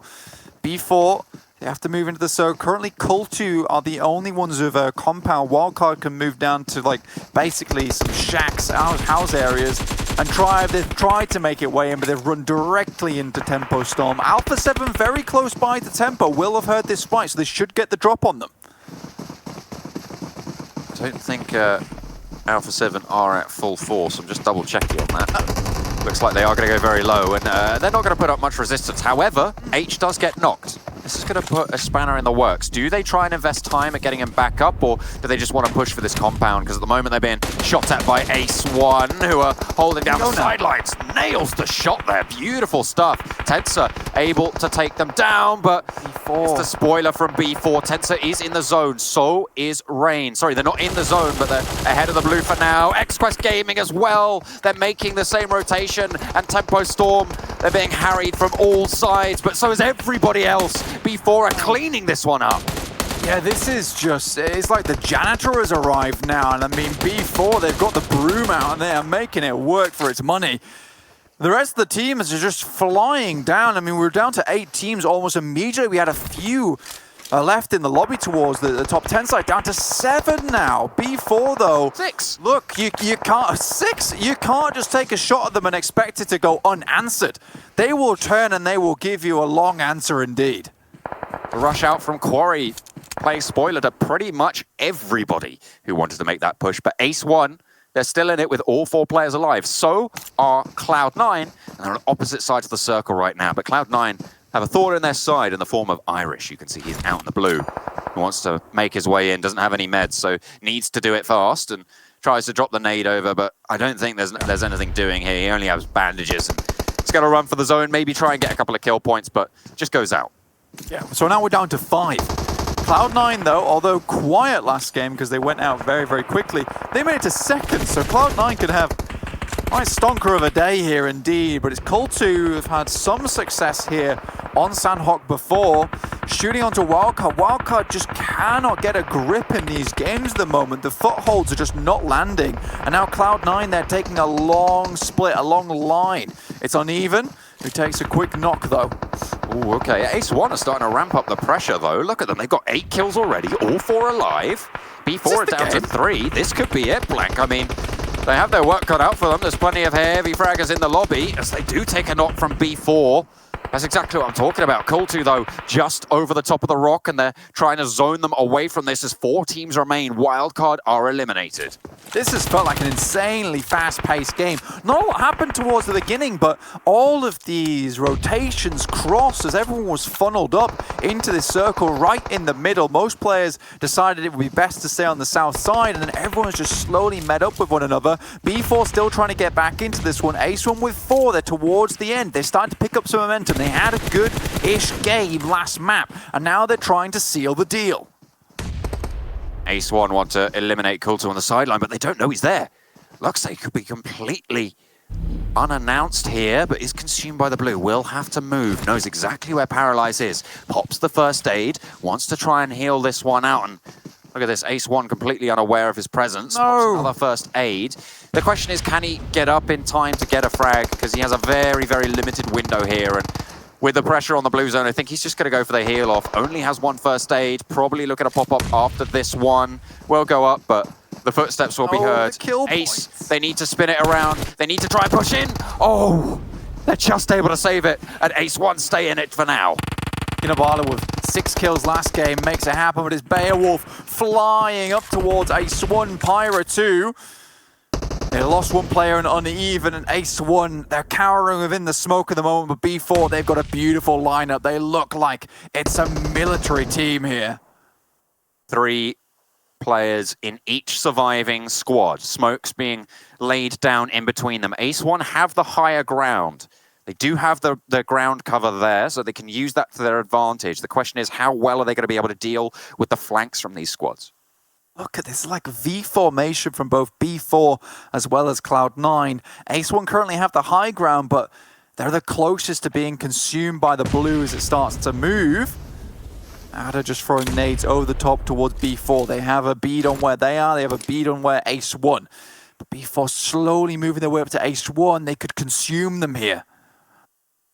Will they be able to hold off the push? There's no spoiler on the sidelines anymore, Blank, but it looks like Ace 1 are out of meds. You see two of them are very low. B4 goes for the fight, and Ace 1 take first knock. It's going to get flushed out as well. Two players now standing, but retribution on the cards potentially as Ace 1 try to push up forwards. One does fall to the micro Uzi. Reload comes through. Levi maybe trying to go for the fight, does get the heal off instead. QBZ laying down bullets as Levi gets spotted out. Two down now for B4. Cloud9, they don't want to get involved in this fight as Ada does get knocked, but in comes the push, and they go for the flush. One player now alive for Ace 1 as Cloud9 still have all three of themselves alive. Maxton just crawls right on top of him, reveals his location, forces him out. Ada pops up the top, looking for that information, but Ace 1 denied yet again, and it's B4 versus Cloud9. They're going for this fight, but they're healing up. They're laying the groundwork. Cloud9, 3 players strong right now against the 1 from B4, and he's out in the blue. It'll tick him down. Cloud9 find yet another chicken dinner. Beautiful work from Cloud9. Very easy game for them. Not much resistance. They just moved down from Paradise Resort, found themselves some excellent positions in the zone, and you always see the way they line up. It always feels very clinical, John. And I think that's what excites me the most about watching Cloud9 is that, you know, at the start of the tournament, it felt like, you know, looking at them now, it felt like maybe they were just a bit rusty, and they've just started to shake off the rust now, James. And they're looking far more on form. And yeah, I'm back. There's always that little, you know, that little delay. We're good, we're good. Yeah, you're right. I mean, looking at how things went down there, Xander, that was... It seems like the few last games in our last play day were just a minor speed bump in the road for Cloud9, and another chicken dinner on the board after the 2.5 days they had before. They are flying. Oh, it's ridiculous, John, isn't it? I mean, like, they're just keeping it going. Absolutely, and James, I think you cursed Ace 1 again. I think that's what he said. So yeah, we'll have to get Blank to try and pull a few spells out the bag and fix that for them. Yeah, maybe. I think D-Gun's going to back you up in a second as well, because I was like, is it the Ace 1 win? Is it the Ace 1? It wasn't the Ace 1 win. And you're like, curses. I'm good at cursing things, I'll tell you that much. All right, well, thank you very much, gentlemen. I'm going to head on over. Yeah, you don't know about that one. I'll tell you about that one later on. Heroes of the Storm, weird times. Let's bring on Seven and D-Gun here to break down Sandhawk. Cloud9 getting themselves a great win on the bot. D-Gun, did I do it? Was it me? Was it my fault? Is this the Ace win? Is this the Ace win? Do you know, is this the Ace win? Did you notice it's the Ace win? This is all that you kept saying. Not bad, actually. Evan and I were trying to have a conversation about the replay, and then it was just Ace win, and all of a sudden cursed it, jinxed it. If you just don't say anything, you know what's happening. We had a friendly bet on who was going to win, and I said Cloud9, and they deliver, baby. Let's take a look at the points coming in. Cloud9 up towards the top, 26 points for them. Not that many kills, but regardless, they get themselves the chicken dinner. We have B4 and Ace, 21 points for them. B4, though, 24 points. They are catching up D-Gun, you know, getting a few big points on the board to catch up to Loops. Yeah, to catch up to Loops and also stay ahead of Tempo Storm. So again, Tempo Storm getting caught in rotations. We saw Rain not ran on top of the Pride Rock getting shots down, but then they got collapsed upon. And I think Tempo kind of wishing that they could have came out with more yesterday. They came up with 11 kills. This time, only 6 with 11 points. But when B4 is putting up numbers like that, this is the B4 that we're used to seeing and why they are all the way up in second place, not only in this map, but the overall rankings. 9th through 16th as well, as XU 5 points, Team Queso 5 points, and you know, Seven, when you look back and you see another Cloud9 win on the board and you're thinking to yourself, geez Louise, are they ever going to start? This is, they hit a peak of form, or a spot of form, which does not seem to now really be dissipating that much, and is this what you expected from Cloud9 at the beginning of the tournament, or is this kind of just now them rising to the challenge since things are on the line? Oh yeah, I think this is the Cloud9 that we have expected for a very long time, and I think something that they have been finally fixing is Beowulf not dying first. I think that is such a huge perk for them. For some reason, Beowulf was always the first guy to die. And remember, that is the IGL. And after that, I feel like the team would just kind of crumble in a way. So hopefully they can go ahead and continue that. And keep in mind, we do have Aaron Gill coming. So could we see a back-to-back from Cloud9? quite possibly. Could we? 919 damage coming in for Cloud9 with just only the few kills on the board there. But what does matter genuinely is those 20 points for that chicken dinner, as they contribute a hell of a lot. When you looked at Cloud9's campaign throughout this game, D-Gon, it wasn't, flashy, it wasn't super fiery by any means, but getting the job done. Yeah, and I applauded them in the first map because Pyro was able to swim his way all the way up to 11 points. And this time, again, a little bit more clinical in terms of the rotations, especially that 3v3v3. You saw exactly how Cloud9 played it. They used the rock to their advantage. They played a little bit slower, let B4 and Ace distract each other first before they went ahead and went in with the kill. But just for context for this Cloud9 roster, they weren't the same roster 6 months ago. So it's taken time for them to move on from a couple players and then now gel with Adder, figure out how they want to move together, and it looks like they're starting to hit on all cylinders. Yeah, very nicely done. Let's take a look at those Mountain Dew game fuel moments if you want to fire on all cylinders as well at home. Let's see what we've got for Sandhawk. And, it's the usual Sandhawk things to start things off 7. Not much fighting at the very beginning, but actually in boot camp, we had Grunto over there with Team Queso this time. I said Team Queso could get into a fight with Tribe if Tribe landed there, and guess what? It was actually Grunto that ended up being close to them. They did kill Grunto, but heartbreaking for Queso, Lazarus came up and just finished him off. So it was kind of sad to see. And another early fight that we kind of saw on at the start was B4 and Tribe were starting to engage with each other. They ended up disengaging, but it's something interesting to go ahead and keep in mind for future games, because if B4 pushes out Tribe, I wonder where would Tribe try to go ahead and land in Sandhawk now that they can't go boot camp and they can't go pretty much southwest. Yeah, that south drop was interesting to me, but what else do we have actually here, D-Gon, when you're looking at this game? I look at PK. PK yesterday only had a good day because they won Erangel and map number 3. And this is another goose egg from PK going out with 2 points after in map number 1 today didn't have very many points as well. And I don't know, like I look for consistency here, and you can't just have one pop-off game and have the rest of them be goose eggs, because if you start off with 2 games dropping like this and then hope for a chicken dinner, that's an insane amount of pressure for a team that is currently the final qualifier. You can see here Ace is their campaign from the east, and for all intents and purposes, they had not too bad a spot in this circle, a little bit more of a high ground compared to the others, but they were so clumped up and really didn't have much wiggle room in that area 7. That probably played against them. What do you think? That and what was going on is that B4 was going to have to push them. They were going to have to go ahead and engage with B4 at any point. That's why I kind of picked Cloud9, because they were just chilling. They had one player already in the zone, and on top of that, they had the rock. And going a little bit more of what D-Gon was saying, I feel like a lot of teams now seeing that PK is really not having a good performance. Teams that are sitting now like Creme Real Betis, Tribe Gaming, Trem Carreta, Omen Elite, those teams are currently happy because guess what? Now they're going to be able to maybe go ahead and catch up and push for that Ace spot, as we're seeing Ace with 2,326 damage. Is that back-to-back 2Ks from Ace? Ace all of a sudden just popping off and, taking the safety off. They're immediately fighting all teams, and I love it. I love the fact that they're going at it, because if you are that far behind, it is going to take some maybe like 80-point days, 90-point days if you even want to have a sniff of a spot. And this is how you do it. You go after it. You go chase the games. Yeah, definitely. I mean, turn up the aggression to 11. You don't really have much to lose at this point. If you're down in that bottom half of the tournament, you may as well try and push it up. And very, very good stuff by them across these 2 games. They're hungry. They want that chicken dinner. And I'm going to be honest, I want to see it happen too. I say I'm going to be honest. It's not like I haven't already alluded to that in the last 2 games quite often. I just want to see that chicken dinner happen, guys. I just want to see it. So let's take a look at the analysis highlights to break things down. 7, I do believe you are going to start with things.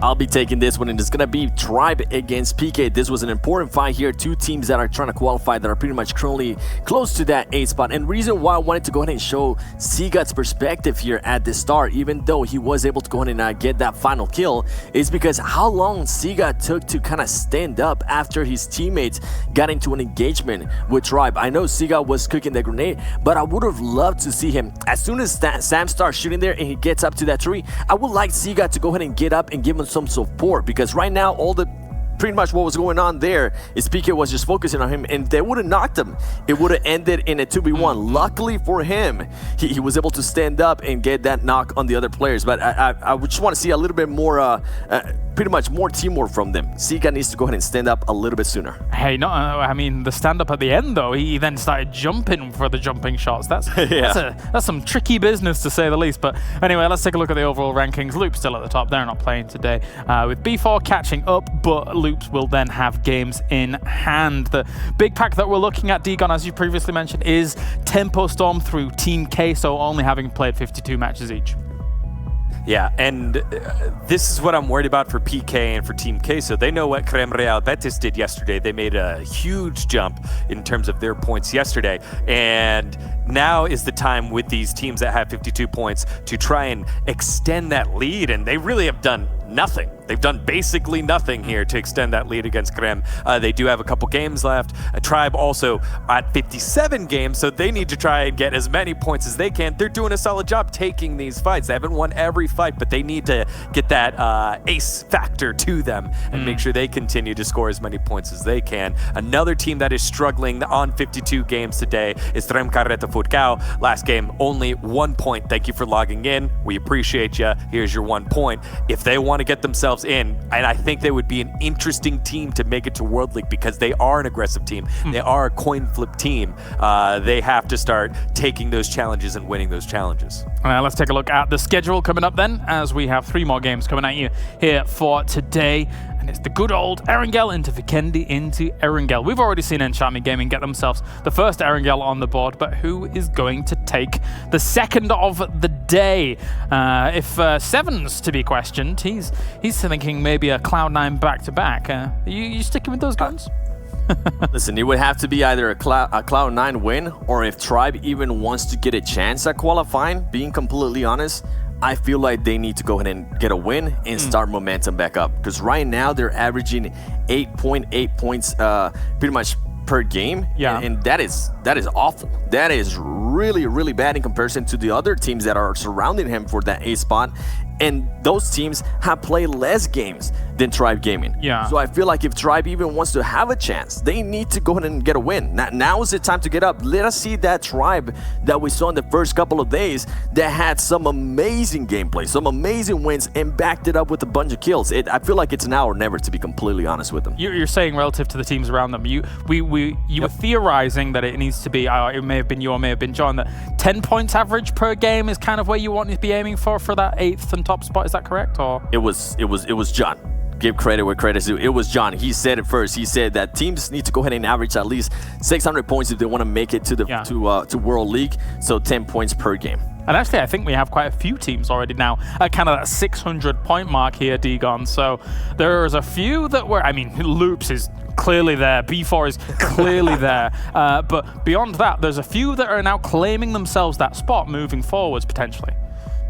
Yeah, Cloud9, Tempo, XQG trying to join that group as well. So North America will be clearly represented. I think for me, this game has to be Trem Carreta Furcao. Like, I want to see Swagwin pop off. Like, we've seen him before, and they need to do that because the teams in front of them are struggling, but they can't struggle too. You can't let Mazexis take your points away from you. You can't let Alpha 7 take points away from you. You got to make sure that if you're in the running, go grab those points. They're there. All right, well, thank you very much, gentlemen. Time to head over to the commentators for our second Erangel here of the day for the PMPL Americas. And again, there really aren't that many more games to actually go, because not only, hello, Alex and Dave, 1 second. Hello. We've got a few more here. We've got a whole day tomorrow, and then the last day, every group is going to be playing, and then they'll be alternating, taking turns when it comes to sitting out. How you doing, Alex? You feeling good for Erangel? Yeah, I'm feeling good. It's so hot today, actually, in England that I'm just sweating. You know, coming into these matches, I'm loosened up, I'm ready, I'm relaxed. I'm hoping for some fantastic matches that we saw yesterday. So yeah, more of the same. But it is hot right now in England, so hopefully I can withstand it. All right, fantastic. Well, I'm disappearing. I'll talk to Dave later on. Enjoy, boys. Enjoy. Thank you very much, Claris. Dave, how's the weather over in Florida? It's doing good. It's doing good. I like the heat. I like the heat because if you can't take the heat, stay out the kitchen is what they tell everybody down here. And I'm in the kitchen all day cooking up some empanadas. I mean, I've been gaining some weight, Alex. I'm not going to lie. But it's good weight. It's good weight. You know, I'm getting older now. You know, I need to put on some pounds. At least that's what my mama says. But getting on into this game, wild card dropping right out the plane in Severny. And we will be heading down there to Novo, where before they like to go. Yeah, indeed. And this is actually quite similar to the first plane pathing that we had in the first game today, Dave, where it's towards that eastern side. And we saw a lot of teams, you know, hot dropping, especially towards Farm, Milta, Shelter. Teams, as we saw from Team Queso and other teams as well, that really struggled with that plane pathing, although this one is slightly more towards the western side. So for teams, as we said, Cloud9, Lazarus going towards Georgia Bull, etc., this will be more forgiving. Exactly. And, you know, just looking at some of these teams playing here today, D4, Cloud9, Mazexis, and Tribe Gaming, they're in their 58th game right now. This is their 58th game. So they are getting close to pretty much being done here. They won't be playing tomorrow, and then they'll have a couple games on the last day, Claris mentioned, but they need to pop off. And hey, they're doing just that. I mean, last game alone, Cloud9 getting that chicken dinner. B4, I believe it was second place, and then Ace with that third place finish. 11 kills, by the way.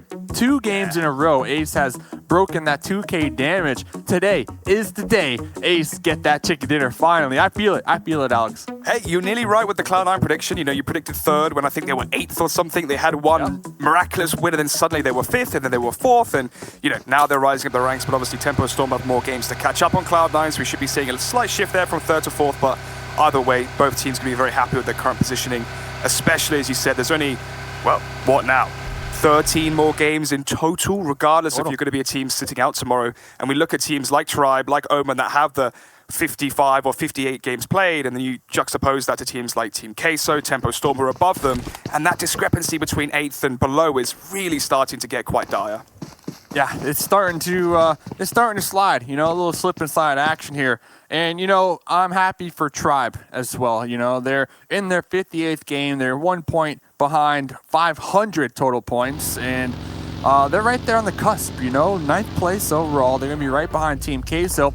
And I believe, you know, I was coming into today, I was kind of looking at their stats, and I think they're definitely making improvements because looking at their stats here, and I'll get your take on it, they had around, coming into today, of course, around 247 knockouts. And then of those knockouts, 208 total kills. So pretty much they left 39 points on the table that were stolen. And coming into today, they were 28 points behind that top 8 placement points where you want to be. So with that being said, I think today they're getting the knocks and making sure to get those frag points, make sure to get those kills and not leave that out there. Very important concept for teams to, you know, kind of realize here, you know, I would hate for a squad like Tribe not to qualify by 5 points. And that could have easily been corrected by just making sure to get the thirst. Yeah, I think that's a fantastic point to make. I mean, typically week 1 and 2, it was always Tribe that had the highest or the second highest damage at the end of every single lobby, yet they couldn't convert that into amount of points where it like it should have been. So coming out for Tribe, I really agree with what Seven said as well on the desk, where this is do or die for Tribe Gaming. They're 5 games behind some of the teams that are above them in the overall standings. And again, as Digon said, put up or shut up. If they cannot get the chicken dinners today, especially with the performances they've had so far today, coming second on that first game on Erangel, then again, the zone was towards Roshawks. That does favor them. I understand that. Either way, though, Dave, this is the day where we have to see it from them. And tomorrow is going to be the exact same narrative for Omen Elite, as Omen Elite have to sit out today. Yeah, exactly. I mean, Omen Elite, they're going to have more of a challenging time, right? I mean, sitting out today on the sidelines, they are in 12th place, and they might even get pegged down a couple notches just because other teams that are playing have 3 more games to go. So they are 100% going to be looking to at least get 1 chicken dinner under their belt here tomorrow and a bunch of kills with, you know, top 5 finishes to give them that hope, you know, for that final day to qualify. Yeah, and also Trem Corretto as well, another team on our radar there on that first page of the leaderboards, and another team that we're looking at to try and secure a lot of points today, as as we keep mentioning time and time again here on the desk and on the broadcast as well from John and Blank, there isn't too much time left. And for Trem Caretta, they actually dropped off towards Stauber, not typically going towards military base. It's actually Grunto went towards military base this time. And I think it does come down to that plane path thing. And obviously, for a team like Trem Caretta, they didn't know that the first zone itself would be centered towards Pachinki. Ironically, military base, you could argue, would be a great place to drop in this current situation. But of course, Dave, you have to play the cards you dealt. Yeah, and tempo, Pachinki pretty much as center as you can get here. Their cards being dealt heavily stacked in their favor. They could probably just relax and chill for the first half of the game. We see the Knights out there to the west, Jagger in particular, looking to do some scouting of their own, so we'll have to pay attention to the kill feed. Ace, though, I mean, back-to-back games, 2K damage. They're currently near school apartments. Also a very good spot for them to kind of, start off that aggression here, because we have teams like Alpha 7, Team Caretta, Call 2 BG, and in Charme in that area. So Ace 1 setting up to, take some points on the board and get some kills on these rotations and mix. Whoa, is this Ace 1? I think it is. No, it's actually Tribe Gaming. Oh dear, another kill feed as well as Tempo Storm, who are having a bit of a kerfuffle as well. I think that might have been Wildcard Gaming. Yes, it was. Look at Acer. This is very reminiscent to what we saw in the last game as well on Sanhok. Or maybe in Erangel earlier, but either way, in one of the first 2 games of today, we saw Acer get a little bit too aggressive for the side of Wildcard Gaming as that scout role, and, well, he had to pay the price, and it seems like that Wildcard Gaming, seeing Tempo Storm at the top of the ridgeline, they may just have to cut their loss here and allow for Acer just to be killed off here. Yeah, I mean, you see Enigma with the SLR trying to maybe bait out Acer, and not only that, also Slicky with that off angle. Tempo, they have this little dip, this little ridge to work with, and they're going to be getting that point on the board as Acer will be bleeding on out. Looks like they're trying to make the pickup or maybe reposition and, all take some shots onto them, but Tensa already 100% aware. Not only that, Tempo have a 2-2 split, so honestly, Wildcard, they're kind of getting sandwiched right now. I'm getting a little worried. Yeah, they are, as directly behind them is going to be Ace 1 and Mazexis there towards school. We also have Lazarus as well rotating from the north. Team Queso, they can't be forgotten about, and the Pittsburgh Knights as well. We know that they like to lurk towards the southern side of Gatka, but they're actually playing a bit more towards the east this time, closer towards Pachinki, and I think with how centered the circle is around Pachinki, a lot of these teams are expecting it to go that way. And just as I speak about the Knights, Jagger caught in that extended rotation going more central. Yeah, I mean, I was just mentioning, Jagger doing that scouting for the Knights needs to watch out. Unfortunate for Jagger, was spotted by Sheepan with that DP and then thirsted. So that's already going to set the Knights back a peg or 2 here coming into the 3rd game of the evening. Team Queso over here in the yellows. Out there in the north, looks like it is going to be Lazarus. So this is very interesting. I mean, circle number 1, we got Rawsock, we got Runes, we got a little bit of military base. We've seen this circle a couple times here, I want to say, and it's been in the runes. So Lazarus kind of, maybe setting up for this game.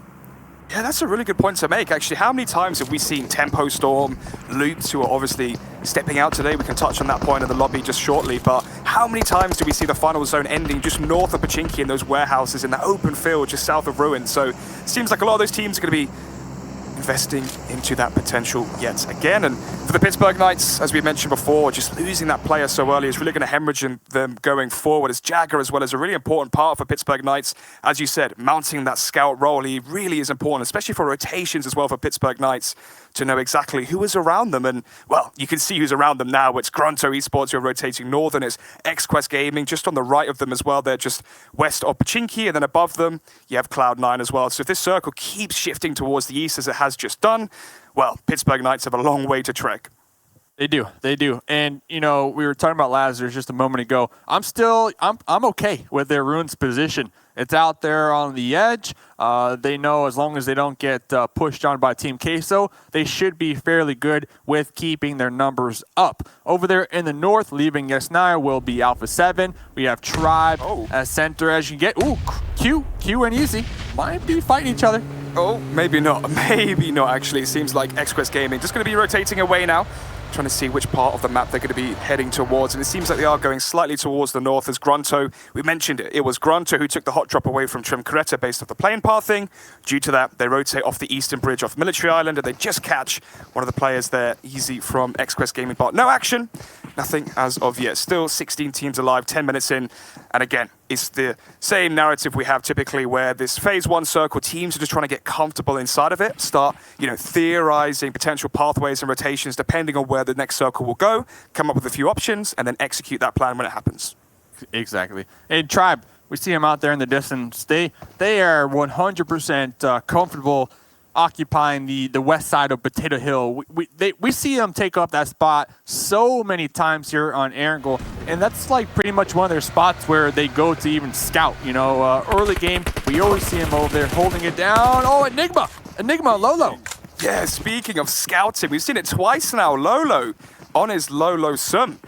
Caught off guard there from Wildcard Game. The grenade as well, just going to be allowing for the first kill as well. Onto Lolo, the reason being is, why expose yourself? Why expose yourself and try shoot him when you can just hop over those grenades? And Lolo, onto about 1 or 2% HP. He's going to be bleeding out very shortly. And now for Russell and co, they're going to have to try and fend off Wildcard Gaming. Although Lazarus have a good position here towards Ruins, it's more about what happens next as both these teams are going to have to rotate.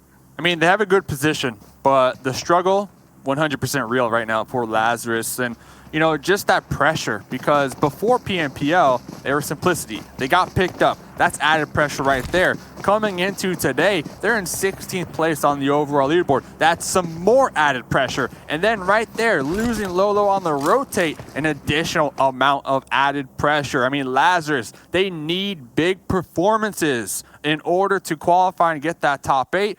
And fortunate for them, they only have 52 games played, so they'll also have tomorrow to try to make the come up. But today, honestly, the main objective for Lazarus, today finish within the top 10. You want to be top 10 so that you can set up for that top 8 position tomorrow. Yeah, and I think for the viewers as well, it might sound a bit crazy to say, look, Ace 1, Alpha 7, you name it, try and get those 90-point days. But in all honesty, that's the only option they realistically have, as we can see what the next move is going to be for Lazarus. You can see they're just above Wildcard Gaming, and below them, of course, in Pachinki is Tempo Storm. Not too many teams towards the northern side of the circle, as it's just really Ace 1 there, and below them, Mazexis and Alpha 7. So for now, all comes down to this Phase 2 circle. Yeah, we saw Q earlier on not take the fight with easy, but definitely relaying that information back onto the squad. Grunto looks like they might be getting aggressive, and here comes the pull-up right now. Yeah, this is Phase 2 here for both these teams. Grunto spotted out XQuest Gaming making their rotation off Military Island, and, well, they're going to have to put Military in their name as AZ. Micro Uzi does land the shots onto Sixus, although one of the players has been dropped from XQuest Gaming. It seems like as well from so far away they have an additional player there. So really this is a 2 versus 4. XQuest Gaming have that third player so far away. He's inside a vehicle now. It's HZL. He's trying to be the cavalry to arrive just in the nick of time as the teammate shall be revived. Ooh! Shots there nearly landing for Sana, so there is going to be a safe passageway now for HZL to join the fray, and now we have the action. Yeah, Sana trying to get that spray down. I believe maybe connecting 1 or 2 bullets, but Sana cooking this grenade to perfection onto the second story. Doesn't get in the window. Oh, I see it. Sheepan was knocked down. This is the time that Grunto, this is the moment that they want to get aggressive and make that push.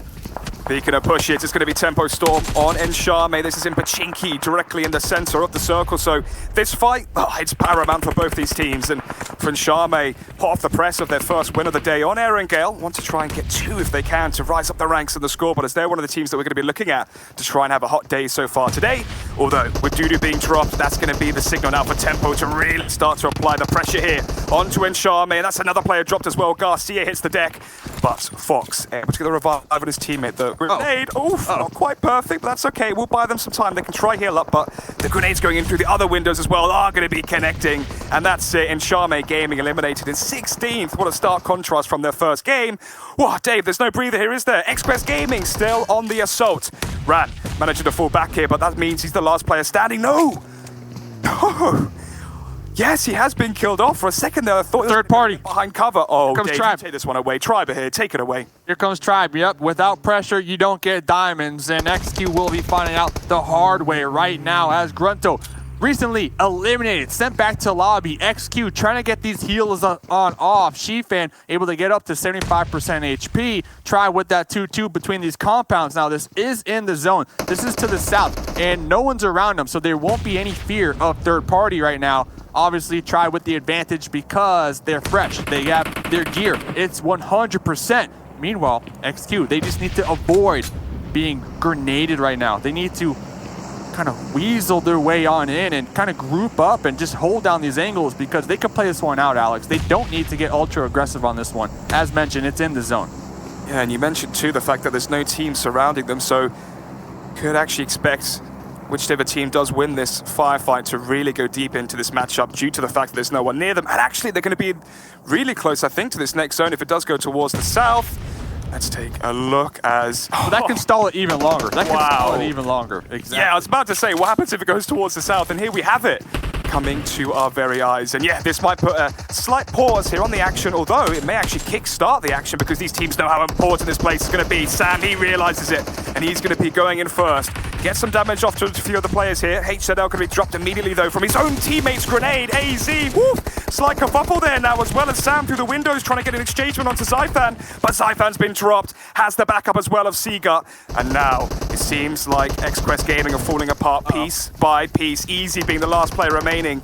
Oh, but it's not going to be for long. And the quest for XQuest Gaming is cut short, unable to return that one to the quest master. No XP given back to them, and they finish in 13th. He got, I believe, with 2 of those kills in that engagement with the Tommy gun. So you love to see that Tommy gun kind of, come into the meta. We've been seeing it here in the past couple of days. A lot of players kind of bounce between the Uzi and the Tommy gun, the Thompson.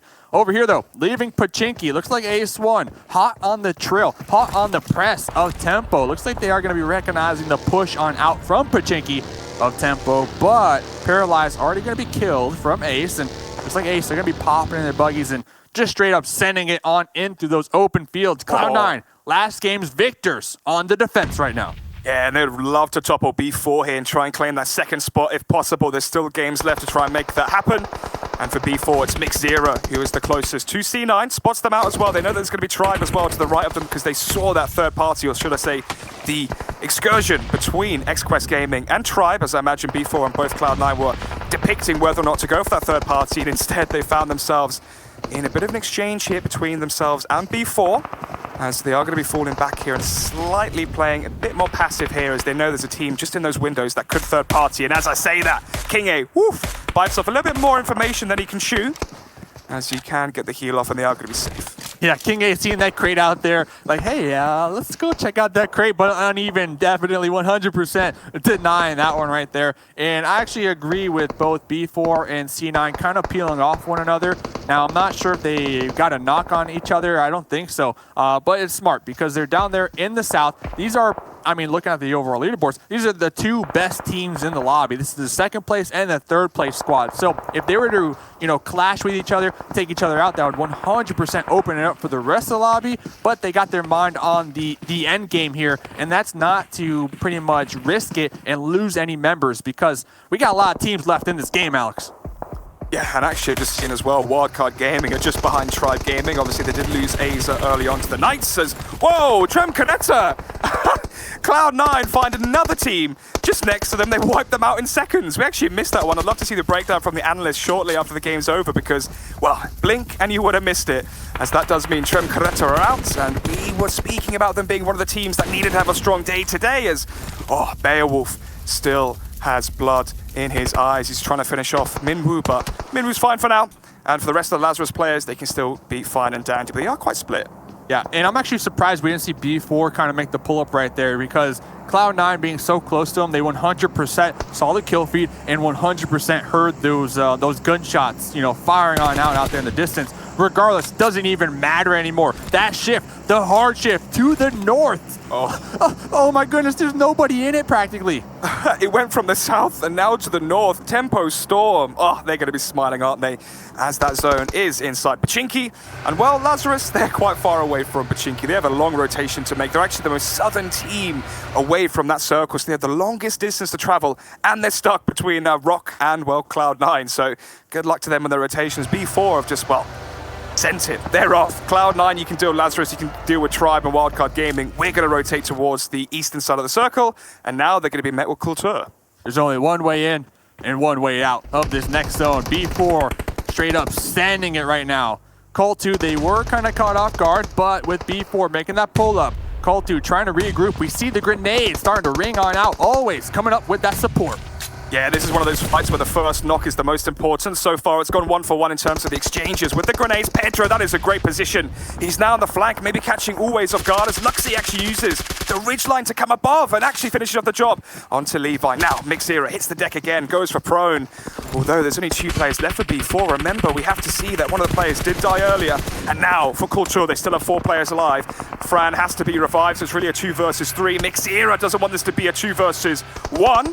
As Lazarus going to be eliminated off in the distance. They were killed off by, I believe, Beowulf from C9, as Mixera now still alive for the side of B4. Has Pedro, but Pedro's going to be dropped in what seems like just seconds here as there's 3 players running towards him. Yeah, he's going to go down. Now it's just down to Mixera. Oh, he's trying to get away. The shots can't connect, but eventually they do.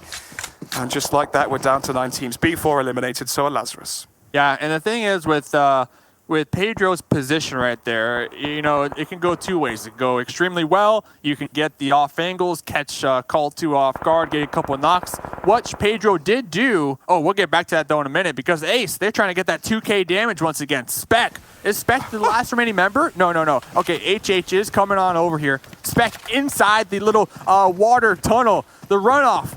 HH trying to provide that support. Will HH be able to take out 3 members from Ace though and saving Private Spec? I hope the sewage just masks my smell. I hope they cannot hear the deodorant, the aftershave, whatever Spec uses. You never know. Could be a guy that just uses his own odor. Either way, though, he is going to be inside that tiny little water tunnel, as you said. Yeah, I don't think they actually realize it, but besides that, we'll get back to its Tribe now. Stopping and denying the push inside the circle from Wildcard Gaming, although Wildcard Gaming do have the high ground. Unfortunately, it's all in the lines of sight here for Sam and the boys from Tribe, who have already lost Seagut, so not going to be feeling quite as confident as they would be if they did have 3 players alive, although for Wildcard Gaming, they're only down to Spring and Enigma, as Spring, still outside the zone, tries to get inside Kultur. Seems like they've caught wind of this. Yeah, and this is right on the edge of the new zone as well. So if they can just clean up this fight, win this fight, they can pretty much just start snaking it from here on out. We see Tribe tossing some grenades back and forth. Wildcard, though, they do have to worry about Call2 right on over this hill, but Call2 have bigger fish to fry, which is Tempo Storm. Sam, with that spray on into the smoke, trying to connect on to Enigma. Pittsburgh Knights going out in 9th. That's really dire for them on the scoreboards. Wildcard Gaming. Wow, that's a good shot there onto Sam.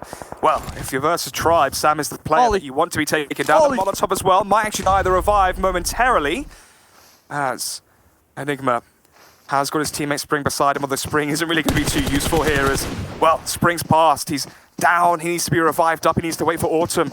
Maybe Enigma can be the seasonal change that Spring needs as Tribe. They're going to be falling back. They're getting quite hesitant here because they can hear so many other teams behind them, and literally there are. C9 starting to pull up here. Cloud9, they have just been, you know, riding around this map. 9 kills so far. 1,345 damage so far. Yeah, they've been just riding around the map in their vehicles, just shooting at every single thing that they see. Like you said, they just recently took out the Knights. That is a huge team trying to make the come up. They hear the gunfires from Tribe, and now they're making the pull up onto them as well. Yeah, Beowulf is going to be helped back up. Tempo Storm get taken out in 7th. That's a nice shot there coming out from Tribe.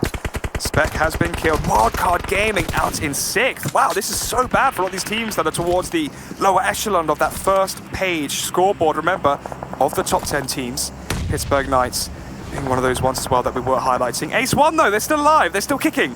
That's what we like to see is, yeah, and again, they're in the top 5, so they can keep going deep in these games. It's just past top 5, top 4, where they seem to start to struggle, although, as you said, 2,000 points of damage has been the calling for Ace 1 in both their games today. Maybe they can try and make that happen for a 3rd time. Lucky as Ace, they're going to have Team Queso. No, it's Kultur, excuse me. Whoa, Team Queso lose a player, but they still have 3 other players up and standing. Oh, wow, Ace 1. No, the zone didn't favor them. They're going to be out in 5th. Oh, Caster's Curse. Call me Kalaris. Top 5, though. Top 5. Yeah. I mean, it's their best day yet. It has been 100% their best day yet. Tribe, though, with the high ground. they have a really nice advantage. They could overlook all these fights and just, spray down that DP as Team Queso, eliminating Culty right there.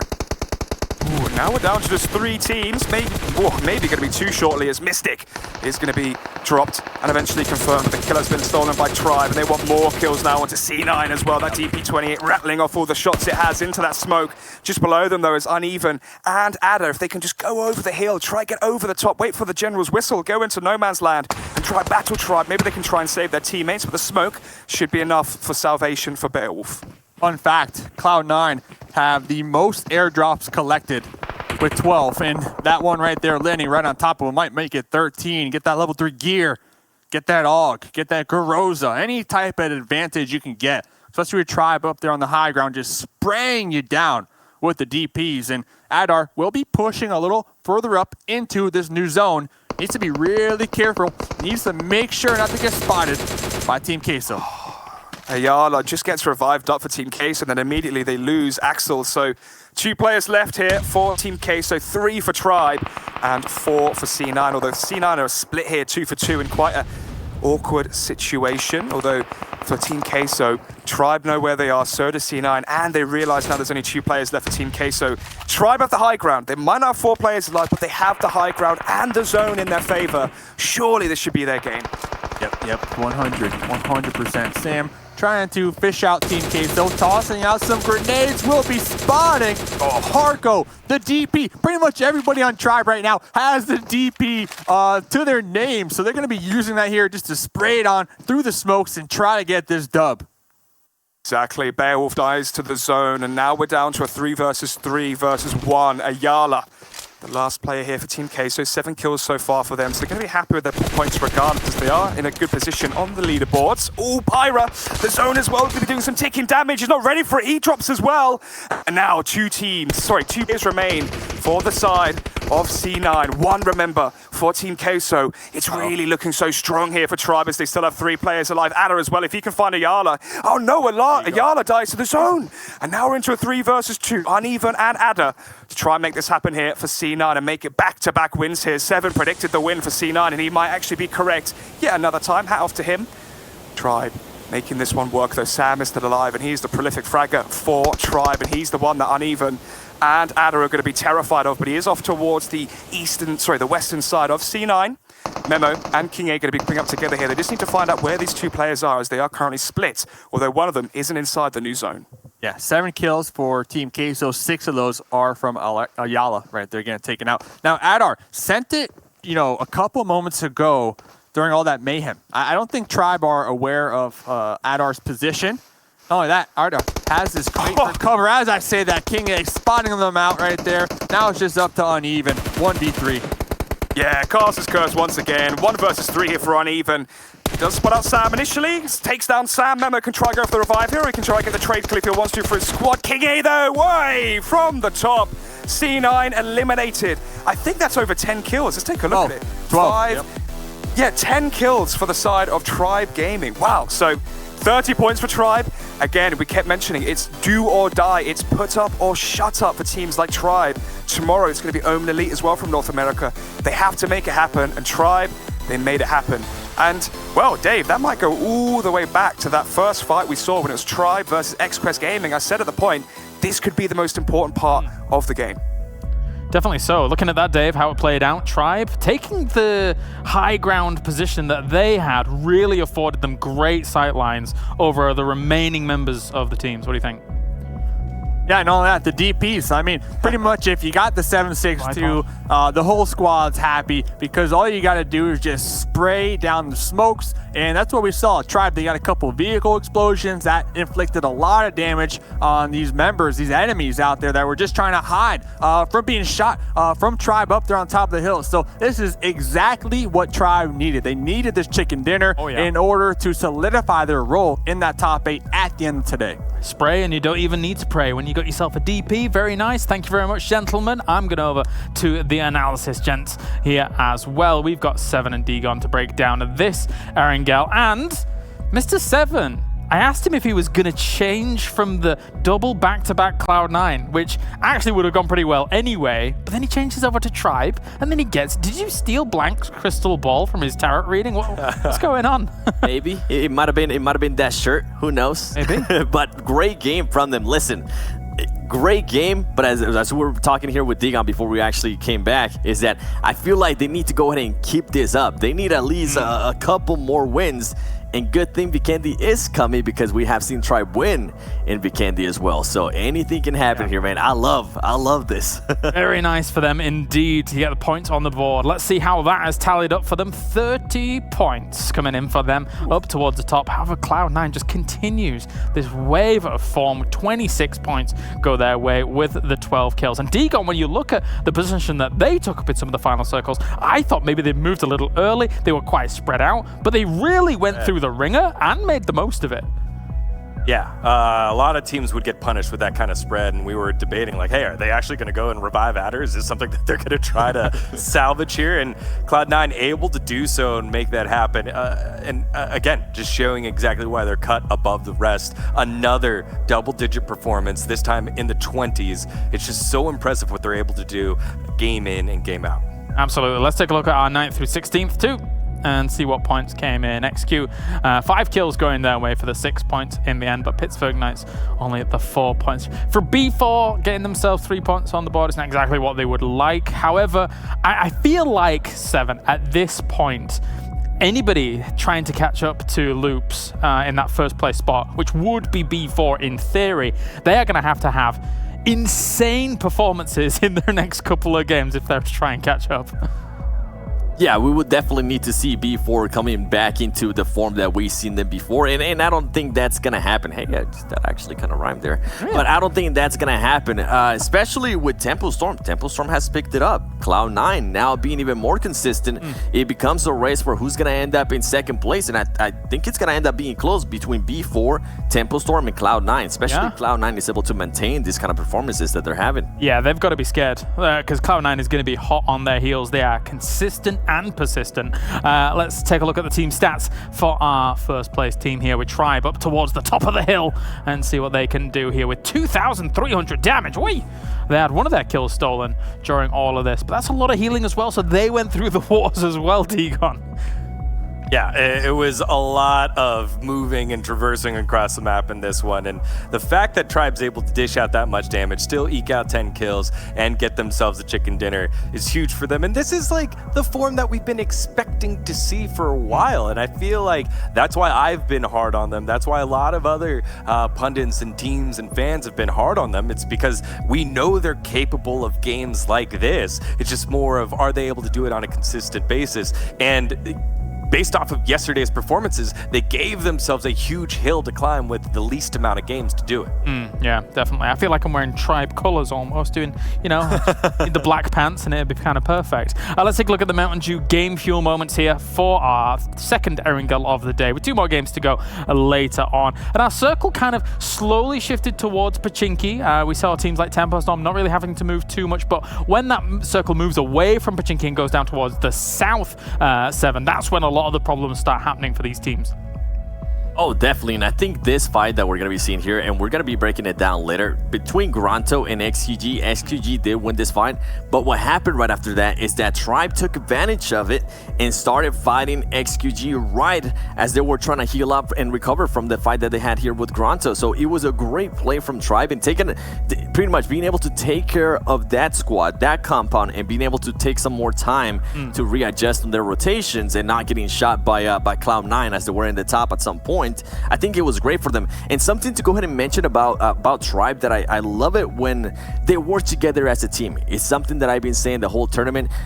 Every now and then you see King A and Seagod not working together. King A being the IGL, it seems like Seagod's just kind of on his own path at times. Yeah. But when they actually bring it together as a team, they are unstoppable. We have seen Seagod absolutely destroy with the tummy gun at one point in Erangel as well. So hopefully they can go ahead and continue that, because it goes to show, hey, they're able to get the wins. And right here, Seagod wasn't alive, but the team was working together and covering all their angles, and it worked perfect for them.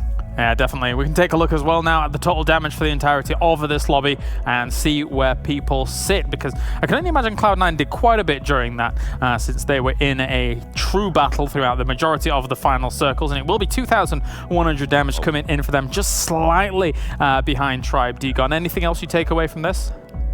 Cool2, like the fight in the mid game with Cool2 and B4, I thought that was very entertaining to watch. As Cool2 normally a passive team, this is a team that likes to play a zone, likes to play slow, and took it straight up at B4. And it was in this like flat, slightly inclined terrain where it was really like you peek up and you take your shots and hopefully you hit them and back on off. And it was really fun to see how those two teams played that one out, and to see Cool2's damage numbers here, I think is great for their mentality in terms of, hey, we want to take fights and dish out the damage. Unfortunate that they're not rewarded with 8, 9, 10 kills because they got 1,500 damage. Yeah, and it could have quite easily been that way, as you're saying, if the different fights had gone differently, etc. Ace, another team, that gets themselves so much damage on the board. But you know what? I gave up on them this game, didn't I, Seven?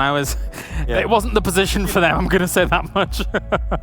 You gave up on them, and then they started doing good. I was like, oh, I think we found what Ace's weakness has been this whole time.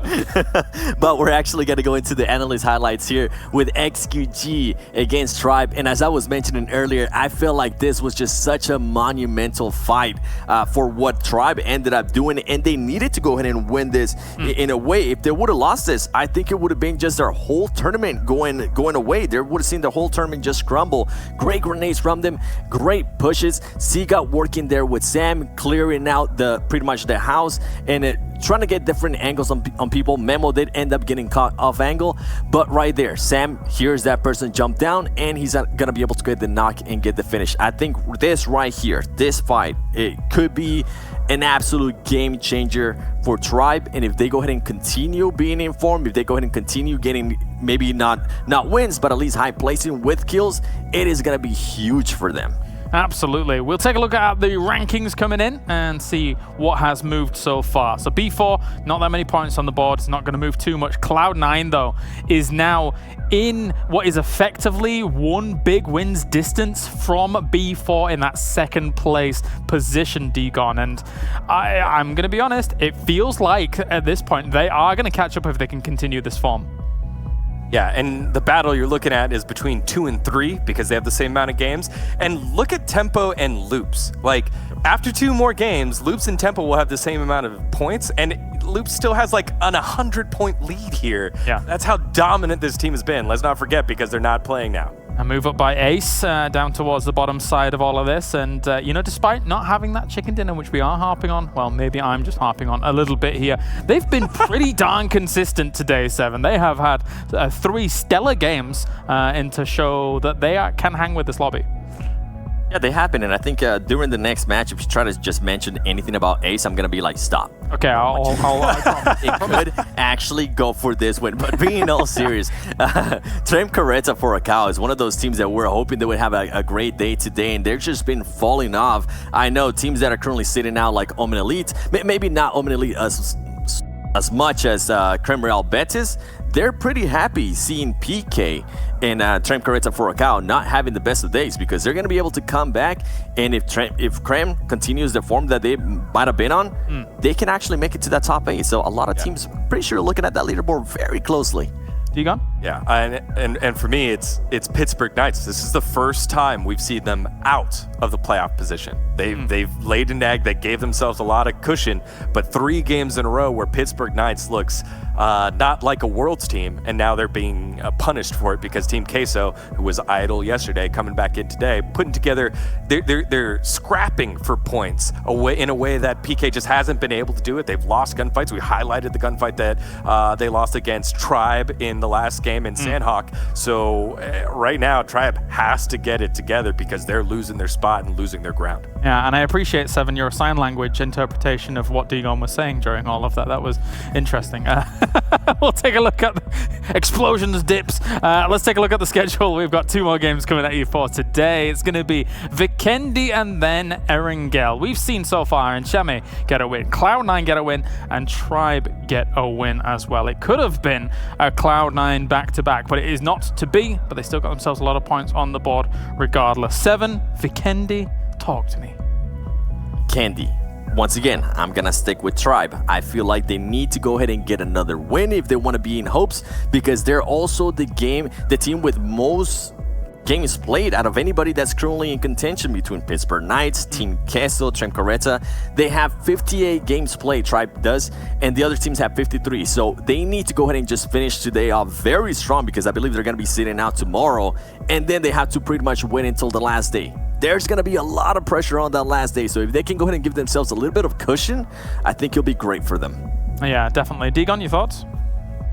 Yeah, on the Tribe point, 9.1 average points per game, which is less than the 2 teams behind them. Team Queso at 9.9 and Pittsburgh Knights at 9.8. But as Seven has already said, Tribe Gaming has played more games, which is why they have more points. So that's who I'm looking for. I'm also looking at Tempo Storm. Tempo Storm and B4, that's the matchup that I'm so constantly just watching here, because Tempo Storm does have those extra games. And specifically today, even though Tempo Storm not finishing at the top all the time in terms of placements, they've gotten at least 5 kills every round. Their guns are still lit, ready to go. Yeah, seems so. And looking at how Tempo Storm's form was, maybe start of week 2, I want to say. That could be wrong as a specific, but you know, they were doing very, very well for themselves, and it would be great to see them push themselves up the leaderboard even more. We'll take a look at the rewards that you guys can earn if you're watching in-game. So make sure to be watching over there. But you can join us on Twitch, you can join us on YouTube. We might be in the chat as well, having a little good old discussion with you, or trolling people. That's also what we like to do quite a lot.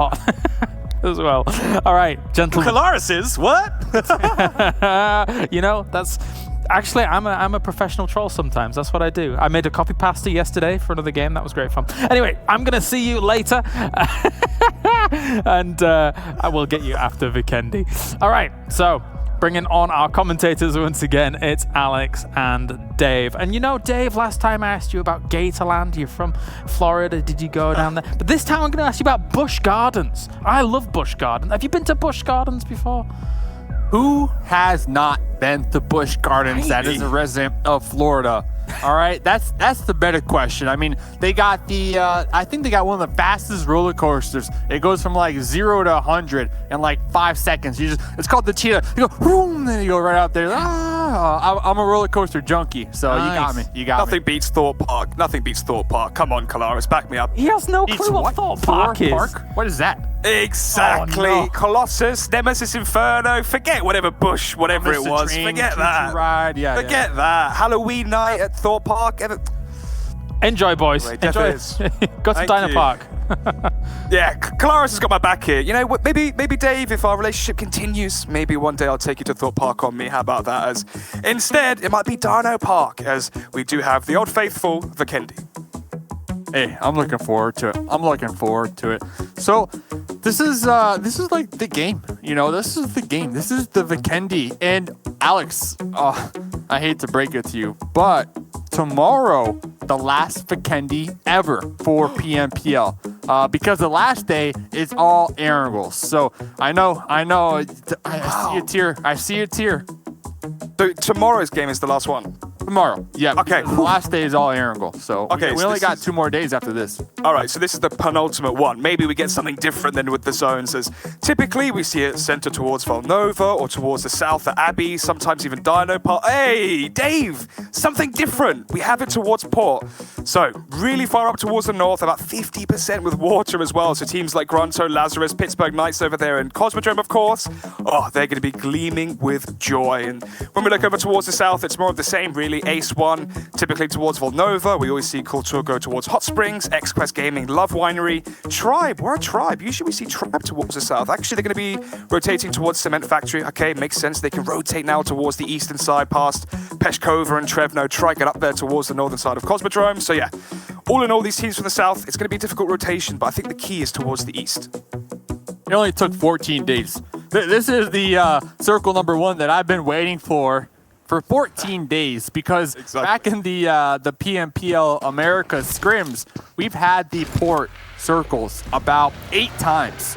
And I want to say, you know, looking back on the entirety of the 80 games, probably like around 65% of the time we had this exact zone. So it only took 14 days. Finally, I get it. Yes, I can check that off my book of troll zones. And, you know, you called it out. Lazarus will be up there. Grunto also up there. So hopefully they can get some loot, maybe get a nice little spot there on the coast, and maybe, you know, just, you know, sit back, relax, and eat some s'mores. Yeah, I mean, Grunto's a good name to pick out there. We see them now typically dropping towards Grakas. I mean, before we saw them hot dropping towards Goroka, although Alpha 7 kept dropping on them towards Goroka.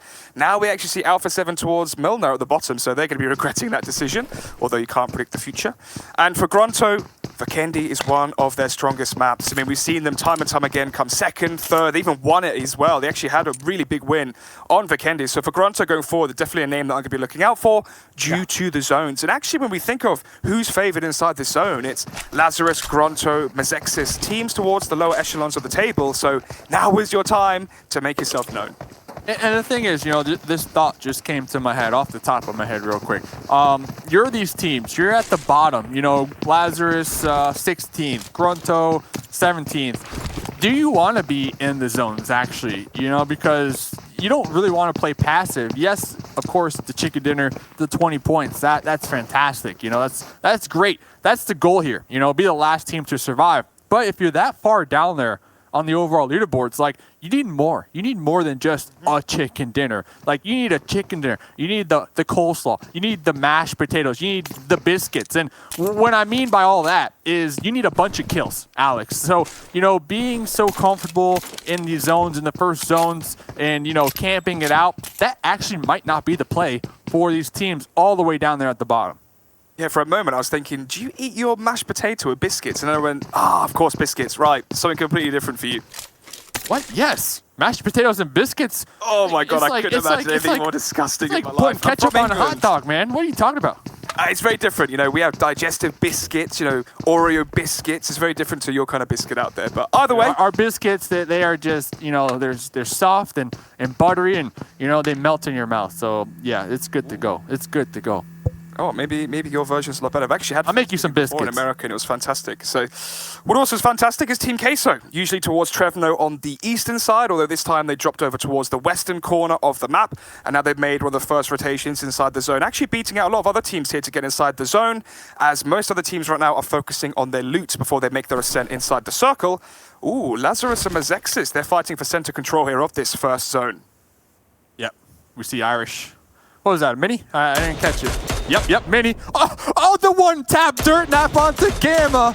Gamma didn't even see that one coming. Irish, nice one right there. But this is kind of going back to my point from last game. Like, a lot of these teams, they're getting the knocks, but not getting the thirst. So you kind of got to think, like, what was that worth? You know, what was that worth? You gave away your positioning. You didn't get the kill. I guess it takes a toll on the enemy's utility, but you need to get the thirst. And, you know, in Irish's mind, like, how did they process that? Like, did they think, okay, yeah, I can get it totally. You know what I'm saying? Like, I didn't see any follow-up grenades or mollies. So, like, I'll touch on it. Yeah, exactly. We can touch on it in just a second, because I think we actually have a real fight now starting to occur here towards the shoreline of Port. Team Queso versus the Pittsburgh Knights. They made a really fast rotation out of Cosmodrome, and they followed the ridgeline across the coast, and, well, it's looking like it's paying off for them, as now they catch Marco with his trousers behind his ankles, as actually the kill will be confirmed there onto Marco. And now 4 versus 3 if Mystic and Co wanted to try and force the issue and try and break into this compound here at Port. I think the Knights, they pushed us. I mean, I know they're going to be down Jagger once again. You know, that scout for the squad getting taken out extremely early. But the Knights, you know, currently in 9th place on the overall leaderboards. And as I say that, their shots will be alerting B4, the death squad, in the lobby, trying to make the pull-up behind them. Yeah, it's true. It's true. You know, the pull-up, it's an important point, especially now as you can see the kill feed. Irish landing another knock onto a Mazexis member. Sometimes with these teams on Vikendi, they get that first knock and then they're like, oh, should we push? Should we hold? And then in that transition phase when you're deciding, suddenly you get third party. Suddenly a B4 obviously not today, but a Loops or a Tempo Storm will come in and then finish off both of you. And I think that indecisiveness can really be detrimental to a few teams. As I speak about Tempo, unfortunately, it's not in the brightest of terms as Tribe catch out Tempo in a 2-2 split. 2 players here from Tempo towards the edge. Oh my gosh, they're so far away from their teammates. Crazy. It must have been 2-2 looting or something. Yeah, I'm 2-4. You're actually nuts. Actually nuts. Tribe, I mean, 2 kills already. If you're Tempo Storm, you're Spec, you're Rain. You definitely want to drive on out of here. You want to roll in peace and just, you know, get on out of harm's way. And here comes the push from Lazarus. Finally, this is what we're waiting for. The penny to drop on this fight inside the center of the first zone. And both these teams need the points as they're towards the end of the tables. They have seen a kill on to Mitz from Mazexis. And right now for Lazarus, they still have 4 players alive. So Gamma, well, his leg's not very gammy anymore. He's been revived by his teammate. So he should be of use here as he has got this MP5 really up close as well. So it will do a lot of damage if he can connect the spray. And Lolo, first player to feel the pain there from the MP5. Russell going to be dropped as well. Ooh, and now we're into a 2 versus 2, I believe, as Darius has his teammate above him. Gamma has been dropped. The pre-fire not going to be landing as Minwoo is going to be making the 10 count, and now this is all coming up top trumps here for Mazexis. That's another kill up against Lazarus. Lolo is still on the floor. They still have Irish, but he's too far away. He can try and guard out his teammate and give that covering fire, but he still has to have 10 seconds to revive Lolo. And well, Darius, he's just going to be confirming that kill, and that's going to be confirming Irish to go on the retreat. That's horrible. I mean, oh, that's saddening to see right there. I gotta give him credit though. Lolo and Russell. Okay, Lolo went for the wraparound and started to pre-fire on through that door, and at the same exact time, so did Russell. But the thing is, they had 4 up, and there's only 2 of them pretty much executing the plan. I mean, Irish on the outskirts still trying to snipe. That's when you want to group up. You want to have the whole team go for that breach, because if the whole squad, if you're not using your numbers to your advantage, you leave yourself exposed to what we saw right there, pretty much taking a 1v1v1v1. I mean, use your whole team, for goodness Christ. Alpha 7 over here on the outskirts in the blue right now with XQ. Yeah, they've already killed off a member from the side of XQ. How many more can they get here? 2 have been killed off so far. That's another one as well. Easy gone. So Zyphan. Wow. XQuest Gaming out in 16th. And I think when we were doing one of the first games that we did on Vikendi, it was actually XQuest Gaming and Zyphan specifically who had the best performance we've ever seen on Vikendi in terms of positioning, play, teamwork. Obviously, Tribe had that 17-kill game, but that was more of a brute force win. It was systematical from XQuest Gaming, but where has that technicality, where has that strategy gone? I mean, XQuest, they're in 5th place, right? They're in 5th place. So, you know, Vikendi, I'm not going to worry too much about it. I'm not going to sweat it too much. Now, with that final game, obviously they want to, you know, get that top 5. But Irish right now needs to get the 1v3, needs to get that redemption. And with the fake out, tossing those smokes. So, Mazexis, they think Irish is in the actual building. Irish able to get on into the bush. This bush is perfect. But what will Irish do? Will Irish try to get the 1v3? Oh, no! What? Oh, what? How did you spot him in that bush? Darius! I can't even see it. No. You can't even see the loot. You can't even see his body. Did he just spam the bush? He must have. Wow. I mean, Irish there was thinking, oh my god, this is it. I'm safe. Moment. This is going to go on Twitter, and then, no. Just take it out of all thoughts and possibilities there from him. Lazarus going to be our 15th team going out very early, just 10 minutes in, but we still have this 10-minute vacant gap now. It feels like the first 10 minutes, if there's hot drops, we have action. And now this is about strategy. Now this is about rotations for this next 10 minutes before we get into phase 5 and phase 6 where teams just get cut in half. Oh, man, this is so crazy. But yeah, back to XQ. You know, top 5, they're averaging around 10.6 points per game. And they have, this was their 54th game. So they're actually going to have the opportunity to play tomorrow and then the last day. The last day, each team will be playing 4 games. So the teams that are kind of, you know, winding it down, that really want to finish off really strong here today is B4, Cloud9, who else? Tribe Gaming, and then Mazexis. Those squads, they're not going to play tomorrow. And they're only going to have those 4 remaining games. And one thing to note, just to add on to that real quick, Alex, the last day, like I said, there's going to be 4 games played per team. So that means one group is sitting out the last match. And that, to me, is nerve-wracking, especially if you're like right on the cusp of qualifying or not, because you cannot do a thing about it. Yeah, I have a funny feeling that tomorrow for the Pittsburgh Knights, and especially Sunday, it's going to be nerve-wracking for them because they're just in that top 8 region and they have games spare, and that's where the pressure really starts to surmount. And I get your point now. I mentioned Trem Caretta, but they've actually got games to play with versus the likes of the other teams that you mentioned. So it'd be really interesting to see if Trem Caretta can pull it together, especially as they had a bad performance in that last game on Erengale. Yeah, and then, of course, one of the main stories, Loops, they'll be back in the lobby tomorrow. And they'll be able to, maintain, hopefully for their sake, that first place, that $50,000, that cash money, son. Well, speaking of cash money, you need kills and confirmed kills to get extra cash, to get extra points. You made a fantastic point about Tribe earlier, not getting the conversion kills, and they've kind of made that adjustment now. You can see King A especially and Sam really finishing off and thirsting those players now towards the end of the games, not allowing for the other teams to third party those kills away. Yep. But right now, in terms of action, we should see it quite shortly towards the southern side. Wildcard Gaming rotating in close to Tempo Storm. Alpha 7 rotating on our screens. They've been quite quiet this third week. Weeks 1 and 2, they had their chicken dinners. Alpha 7, I'd like to see more from them. Typically, they are pretty good as well on Vikendi. Lots of top 5 finishes from them. Would love to see an amazing, outstanding game from them coming into the latter stages of Vikendi. As you said, this is the penultimate one that we're going to have. And the next zone, still 50-50. 50-50. I mean, you were talking about flipping pennies earlier. This is a flip. This is heads all day. And I wouldn't be surprised if the next circle as well includes some type of water. And, that's just going to limit the amount of real estate, the amount of terrain that these squads have available to them. So it's going to be a little bit uncomfortable here moving forward, especially with 14 teams still alive. And this is the part we mentioned where teams want to get comfortable inside the circle. And I think Mazexis, Team Queso, even though they did lose Marco to Pittsburgh Knights are in a good position as well towards Port, although B4 are very close to them. It's still that exact same exchangement that we saw about, 6-7 minutes ago. So that's still going on. And then towards the east, Ace 1 have to cross that aforementioned bridge to get onto the mainland, to get past Kultur if they want to get inside the next zone. So I think for Ace 1, for Wildcard Gaming as well towards the south, Trem Caretta as well towards the southwest, they're the teams that might have issues. So you brought up Tribe.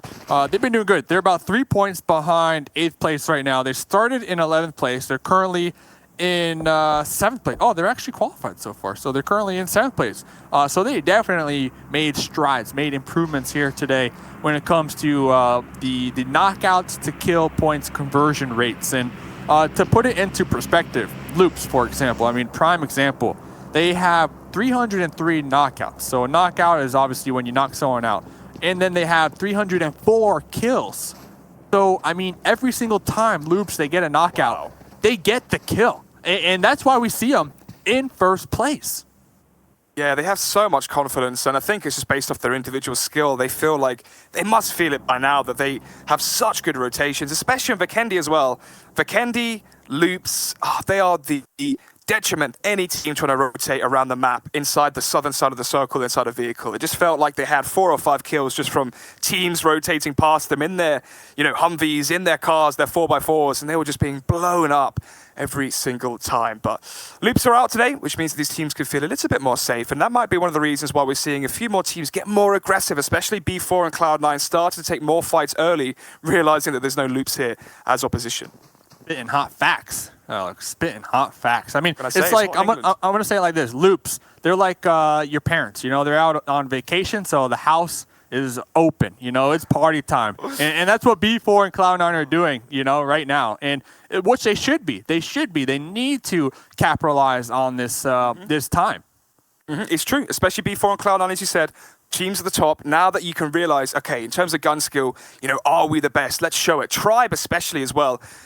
Really starting to amount the pressure. And I think having Loops out of the equation today as they're sitting out of the lobby, for Tribe, that's going to give them so much more confidence in players such as Sam to just have the most gun skill in the fights that they have versus another squad.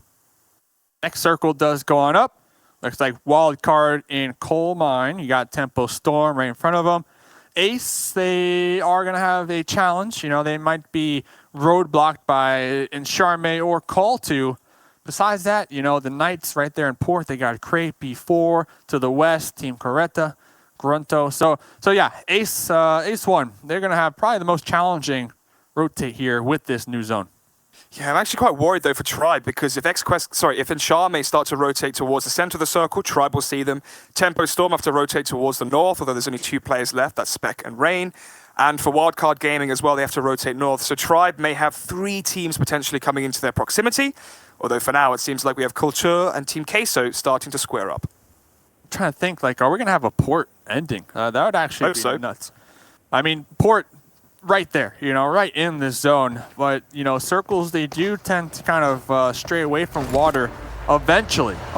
So this next zone is going to be really telling for a lot of these teams. And, you know, B4, the Knights, Trim Coretta, they're on the coast. And as we see right now, Team Queso bullying Call2. I mean, Luxy quite literally on the coastal line now as he was spotted out by Mystic. Oh, Fran, he is just touching tips right now with Axel. I don't think he realizes it, as they are just 2 meters or so apart. At least they're sticking to their social distancing.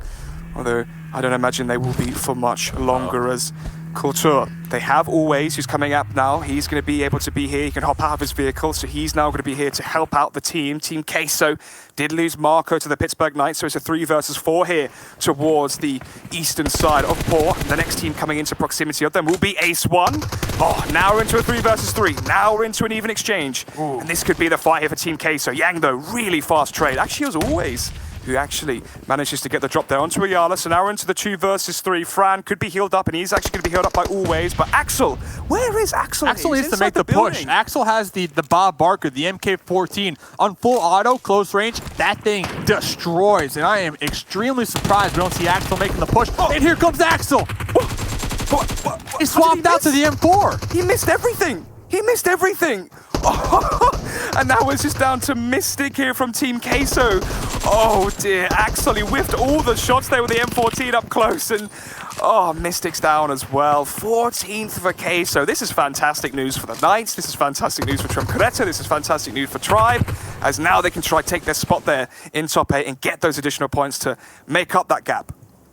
And the MK14. I'm surprised Axel swapped that bad boy out, because, I mean, that thing is just a beast up close. I mean, right into your face. I think Axel's moment to really shine right there had to have been when Call2 were going for those revives. Instead, Axel, of course, not knowing, you know, we got the bird's eye view, but you got to assume, I mean, you see the kill feed, you see your squad mates knocking them down. Like, you got to assume a revive's going to come on out. And look at this, Call2 still out here. Nunez running on into him as well. Why is he so far ahead of the rest of his team? They're so far split. And because of that, it should be the kill confirmed here for Culture, as Culture did have a very recent firefight themselves. They did lose out on Luxy, and now they got the kill onto Nunez. It means it's a 3 versus 3. Oh, it's not going to be lasting, though. 2 versus 3 now as Yang gets the drop onto Quinn. Tries to go for the kill confirmed. And 1% HP. Paralyzed has to instantly go for the revive, but he shall be saving his teammate. The grenade. Is it going to connect? Let's see. I think it's a Molotov. Yes, that's perfect play there from Yang. Takes out Quinn. 2 versus 3 now. Paralyzed is still inside the flames. Was doing damage to him. He's down to about 60% HP, and this is going to be forcing them to wave that white flag of, well, defeat, although the zone might just have to be their defeat because they have to still get inside the circle. Yeah, and Call2, I mean, they need to win this fight. If they don't, they are going to be extremely salty, because Fran actually sent it and went on over there and got the pan finish onto Nunez, the BM. So you can't go for the BM and then lose the entirety of the fight. And as we see right now, Call2 on the snowmobile, they're going to be getting shot from his X's out there in the distance, but Ace 1, they seem to still be out there in the blue on the edge, just trying to survive. They're going to be okay, but they're going to be rotating into Encharme. Oh, look at this new zone as well. It's Mezexis and Encharme Gaming who they're going to be rotating into. So they're going to have about 30 seconds or so to try and recalibrate themselves. Oh, tempo. They weren't ready for that tempo coming out from Cloud9. They just rocked up, crushed the compound, and found what was left of tempo as they exit in 13th. They only had 2. Tempo only had 2. So, you know, Cloud9, just the death brigade here today. already with the chicken dinner underneath their belts, already in third place. So they can kind of, go for these aggressive plays and not have too much stress attached to them. Mazexis versus Ace right now. Mazexis are down to 3 players. Ace, of course, down 2. And they are split in terms of lines of sight as Cap is just wedged in right now into the crevices. Rock Terrace, his teammate, forced to go back just slightly. And now for Wildcard Gaming, we mentioned before, Tribe. They were the first line of call for Wildcard Gaming and as well for C9. Although C9, they rotated more towards the western side. But unluckily here for Wildcard Gaming, they walked into King A and the boys. Ooh, Acer, look at this though. He seems like he's in a better position as the last 2 games he has gone out first for the side of Wildcard Gaming. This time though, trying to go for the flank to try and catch Memo and Sam off guard from the right side. But is it the right play? Seagut's got the suppressed Tommy gun though. Seagut is bringing that Tommy gun into the meta 1000% here. So let's see. Oh, Enigma's gonna be burning on up right now. Oh, and actually is King A. King A can still see him. Enigma gonna be going down. The Molotov, the flames. Oh, they're so close to spreading to Slicky's shoes, but his shoes are gonna be okay. Acer. Ooh, to try and revive his teammate, but he's just gonna be killed off. Wow. And of course, it's the Tommy gun as well from Seagut. Sam now pushing forward, trying to get the kill confirms here for Tribe, as that was the lesson that they had to learn throughout the season so far of PMPL Americas. They have to get the first, they have to finish off the kills as the smoke still shrouding out Slicky. When the smoke does fade, are Tribe going to be expecting him here? I mean, Slicky's in the smokes. You know, the thing is, Tribe, do they devote their time to just getting that one additional point, or do they focus on the next zone? Because my main concern right now, you know who's near this, you know who's listening on in, you know who's trying to third party this? Cloud9. They're not too far from this. So, Tribe, it looks like they're going to be repositioning with that in mind. Yeah, Spring's been killed off now. Slicky outside the zone. He's going to be forced to show himself eventually. Oh, it's the Tommy gun as well. 6 kills already for Tribe. We're 23 minutes in. We've finally hit the benchmark for when the action really starts to kick off, and especially when we get this next zone as well. We are in for a lot of firefights here between these teams. Trem Caretta eliminated now as well. So Wildcard Gaming. Yeah, Wildcard Gaming out as well in 10th. And whoa, what's this here from Vega? Just spraying it down, you know, taking out those vehicles from Tribe. So Tribe, they have to run across this field, this snowy terrain right now, and just make it on into this next zone. And this is when the zone, it starts to hurt a lot, as we now are starting to see players get chunked down to it. Yeah, we still have a minute though before the zone does start to constrict and force these players into fights. And Charme, still 4 players up. Who else has got some players up? And Charme with 4, C9 with 4. Besides that, every other team has taken casualties. So we're really looking at C9, especially towards the southern side, because they have a really tough rotation to go up north, as they're going to be met with Grunto, B4, before they even get inside the zone. And Call2 still up there in the north, straight chilling and grilling over there. And then right to the south of them, you got the Knights, J7 Raven, a little 2-2 split going on right now. Grunto, they have been fighting B4 for quite some time now. Still going to find themselves on the edge. Looks like they are possibly pinned down, but fortunate for them, looks like B4 are going to have their hands full with just trying to survive. So we'll see if Grunto can try to, sneak their way on in right now to this new zone, but you got to be wary. You got Cloud9 back here looking to get some more kills. Yeah, but Grunto have seen C9. They could see the smokes that were dished out from them. But Grunto also realized where B4 are, as Uneven is going to be making the first rotation. He's out in the open here. Where is he off to? And Charme, they go out in 9th. Grunto, whoa, they weren't expecting the push here. That is an amazing, immaculate spray there from Uneven. And this is going to force some uneven ground here from C9 as they all go for the push onto Grunto. Realizing now that Q's been dropped, they can make this their mark to try and go for the push. Ran as well, being shot from B4, so there's a third party here from Maxon. Uneven is back. Uneven is back in the game. It took them some time, the first week, the second week. Uneven, real lackluster. I mean, I hate to say it, but Uneven was always the first one caught off guard from Cloud9. Always the first one killed in rotations. But when it comes to this week, Uneven is starting to pick up the momentum once again, and this is what Cloud9 needed. Ooh, Seagut dies there from Tribe. He might be the last player left for Tribe as Grunto. They go out in 7th, I think. Tribe going out in 6th. They had a lot of kills though, so going out in 6th means they will have enough points to get over that 10 average mark, but even so, they need more than 10 points per game here to try and make up that gap that they have in terms of the amount of games played, because the teams below them in the leaderboards still have that freeway of 5 maps to make up the discrepancy between them. So need to see a better performance in this last game today from Tribe. And for C9, well, they still have 4 players alive, and the same cannot be said for any other squad here with the last remaining 5. Yep, he got uneven on the sniper patrol right here. With that rock, we'll be overlooking Call2. Call2 still out here extremely thirsty to wipe out Ace1. Ace1 have paralyzed in the distance, in the zone, in that little warehouse, just straight relaxing, trying to out-survive everybody else. Might even be getting ready to go for the heal-off. Beowulf playing that anchor position to allow the squad to make the pull-up a little closer on into the zone. You have to keep a keen eye as well for the Pittsburgh. Raven's been dropped. What is this? This is Caster's curse. Raven's been dropped. Now it's just J7. But I was making the point, Pittsburgh Knights, they need strong finishes here. They have to get up on the leaderboards. It was one of the big things that Seven and the guys on the desk were mentioning. Oh, paralyzed. I think he showed his face a little bit too early. C9 have realized where he's in Wake, and they're going to be going for the woke push. And paralyzed, lives up to his name. Paralyzed at death. Ace1 out in 5th again. Every single time they get top 5, they instantly get eliminated. As C9, now they realize there's another team just in front of them as well. It's going to be Culture with 3.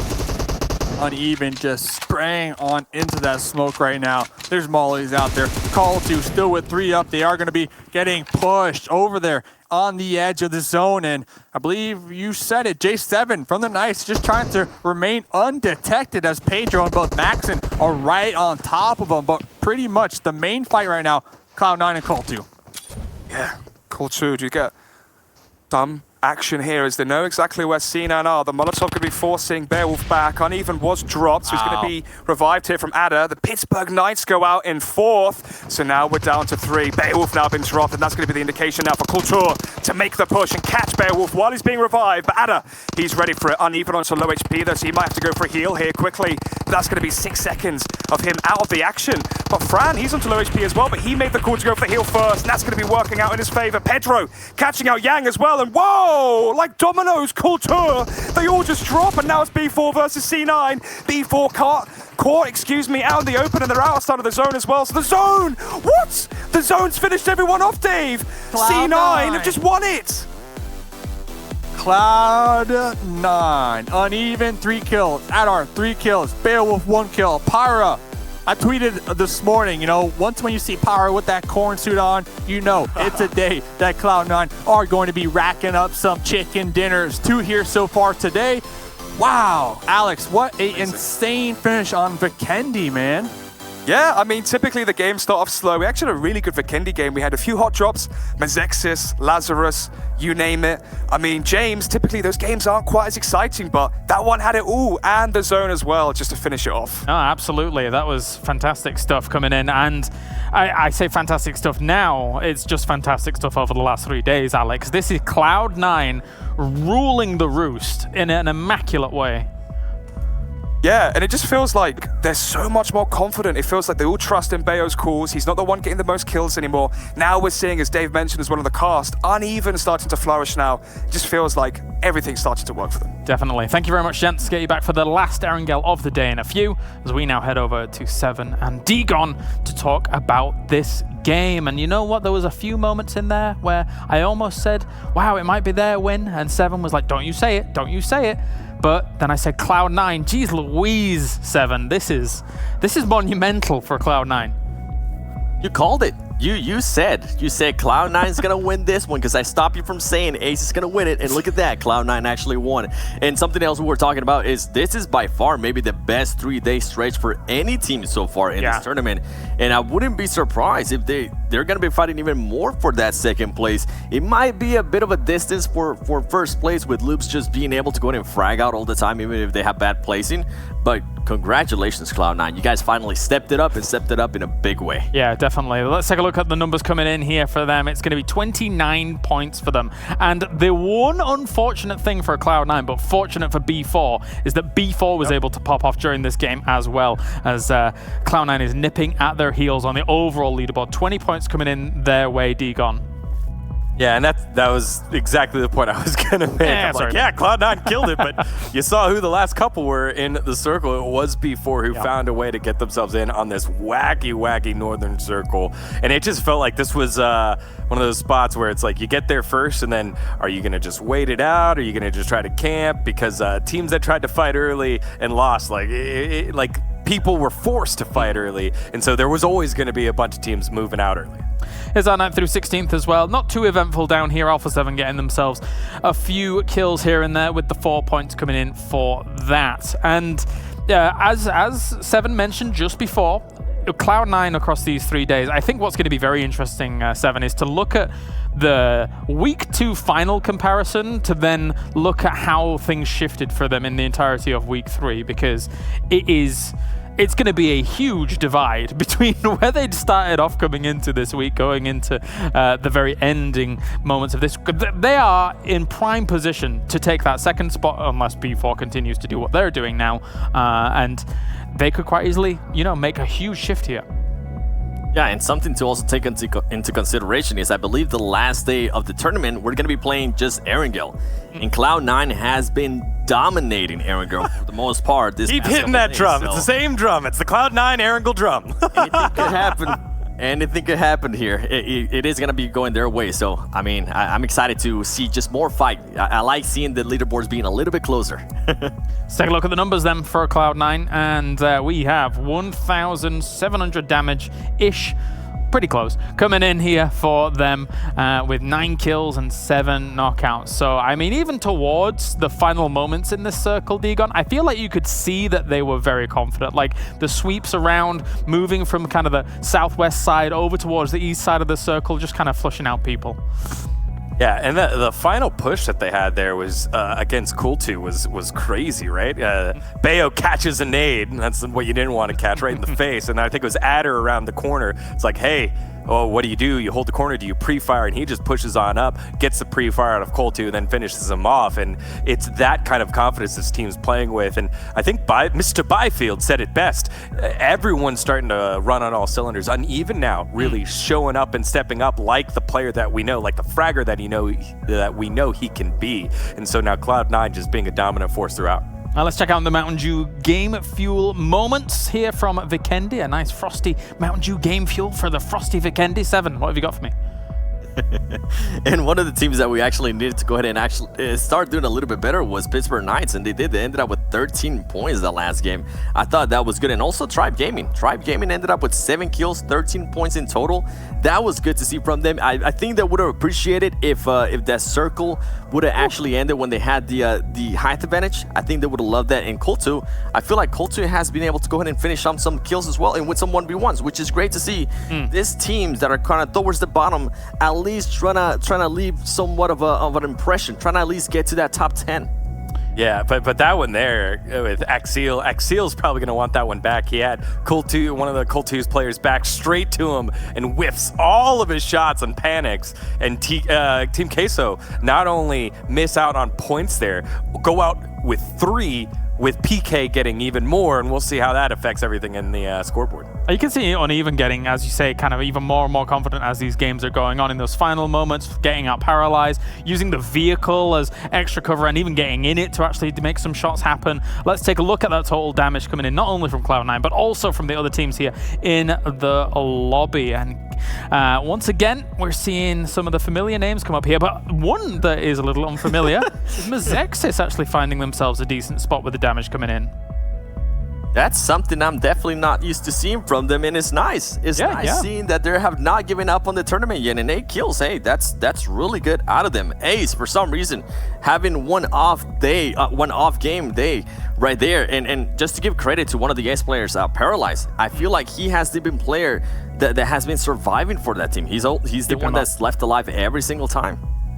Yeah, he's been surviving, and Kino Bala has been fragging for them. But I think at this time, things didn't quite work out for them. The team that points out to me here is Kultu, right? We saw Kultu earlier in the day with damage and not able to capitalize on it. Same thing here, and I think when you get about half the kills per damage, that's a little bit closer to fair. So what, 1,600 damage, 8 kills. It seems like they're a team where when they win one fight, then they have the confidence to fight others, but they're still risk averse at the beginning. So if they don't take a fight at the beginning, then they're going to end up with, maybe a chicken dinner with 5 kills like they did yesterday. But if they get one fight and win, then they move on and have multiple fights where they look good. Well, let's take a look at the analysis highlights that you guys have picked out. Seven, why don't you start me off? I'm not sure who's doing it. It's going to be Digon.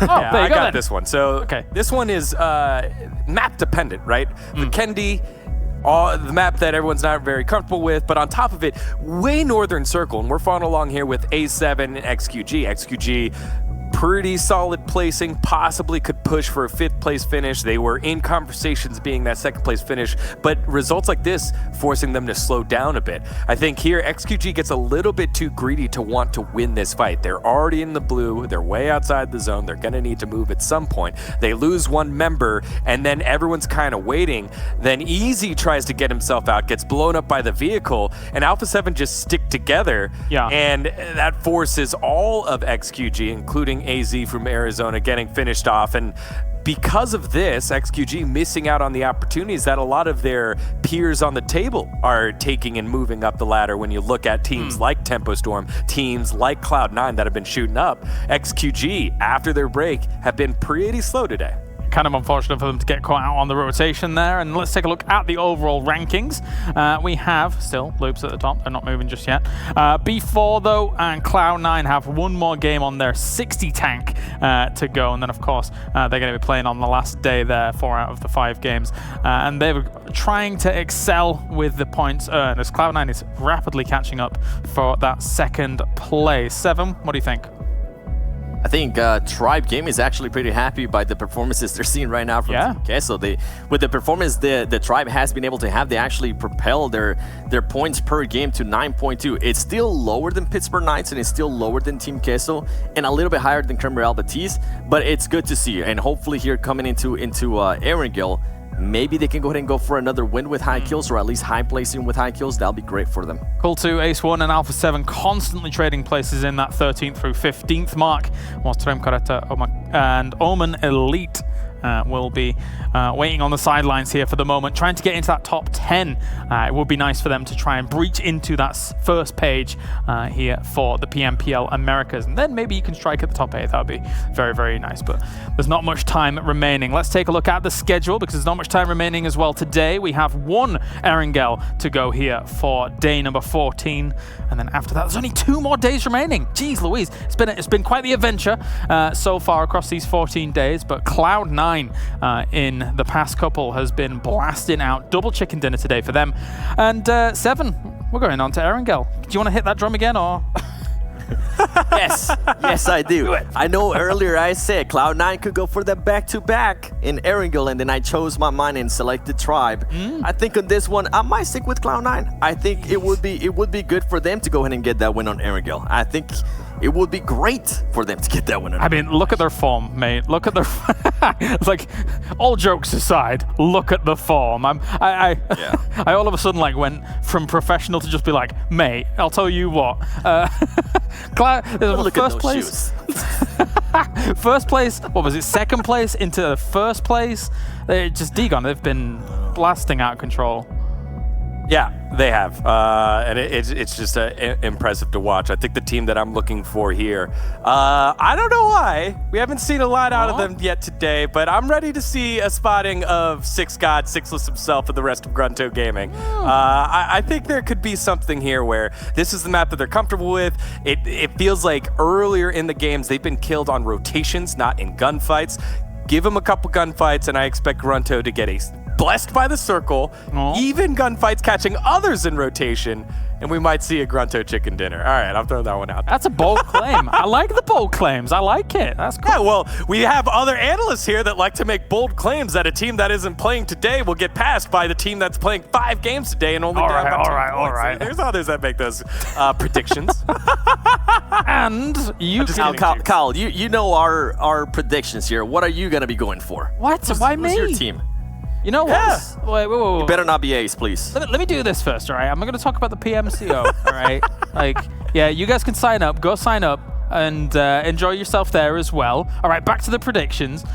All the classic tryhards, go sign up real quick. Classic tryhards. Okay, now back to prediction. Back to predictions. Let's do a tempo storm move. I'll go tempo storm. I think they've had a little bit of a Peter. It's been, but anyway, I'll see you in a few, guys. We'll keep going. Petering off, right? But they're going to be back. They're going to be back. All right, joining me, Alex and Dave here for the final game of the day. Alex, what do you think about those predictions? Yeah, any thoughts? Oh, do you know what? I'm really happy about those predictions because my dad came into the room and he goes, Alex, do you want anything for tea? Are you still working? And literally I hear, casters in 3, 2, 1. And then I hear, he goes, James, what do you think? I'm like, oh my God, thank God, Dad, do you mind? Saved. So thank you for that, 7. I've been saved. Predictions, I don't know, I couldn't hear. My dad was talking to me. All right, well, fair play, no problem. I'll see you in a few. Enjoy the game. Either way, though, Dave, I think in terms of predictions, it's so hard to mention. I mean, Degon hit it on the nail on the head when he said there's teams with 5 games extra to play, there's teams that have 4 games, 3 games, 2 games, etc. It's really hard to really know who is in the running there for the top 8, although all that matters is the performance from the teams like Trem Caretta, like Team Queso, like the Pittsburgh Knights, like Tribe especially, that really can write their own history.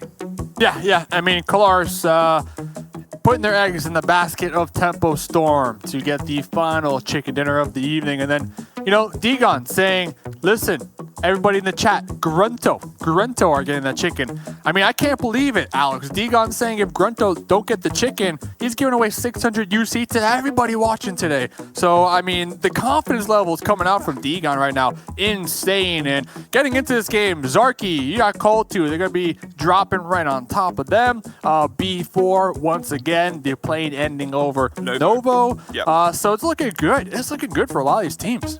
Yeah, much better than the first 2 Erangel games we had earlier, which were more towards the eastern side of the map. We saw a lot of teams that like to drop towards Georgia Pool, Zaki. I mean, even Pittsburgh Knights and Gatka, they had a bit of a struggle there. But either way, here we have it now. 3rd game of the day, 3rd time lucky, very even plane pathing, which means we should have a fantastic game shaping up for us. And especially as well with a central circle like that, this could be anyone's game. And this should be decent for wildcard. They need some games. I mean, they are going to have tomorrow and the next day. I mean, every single team's going to have the last day. But wildcard, they've been slipping. They've been caught slipping a lot of times here. I mean, last game alone, they got caught off guard in rotations, and almost every single time a team gets a knock on the wildcard, they just full on send it. And wildcard, they don't have enough time to react. Their reaction times are a little delayed, and they're getting picked apart. But looking right here, uneven. I mean, we talked about it on the desk. We talked about it on the cast. Uneven right now, sitting at 60 kills.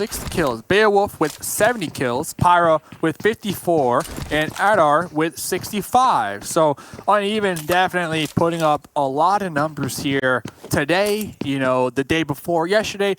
Just this week in general. Yeah, week 3 in general. And this, I'm not going to stop saying it, but this is exactly what the team needed.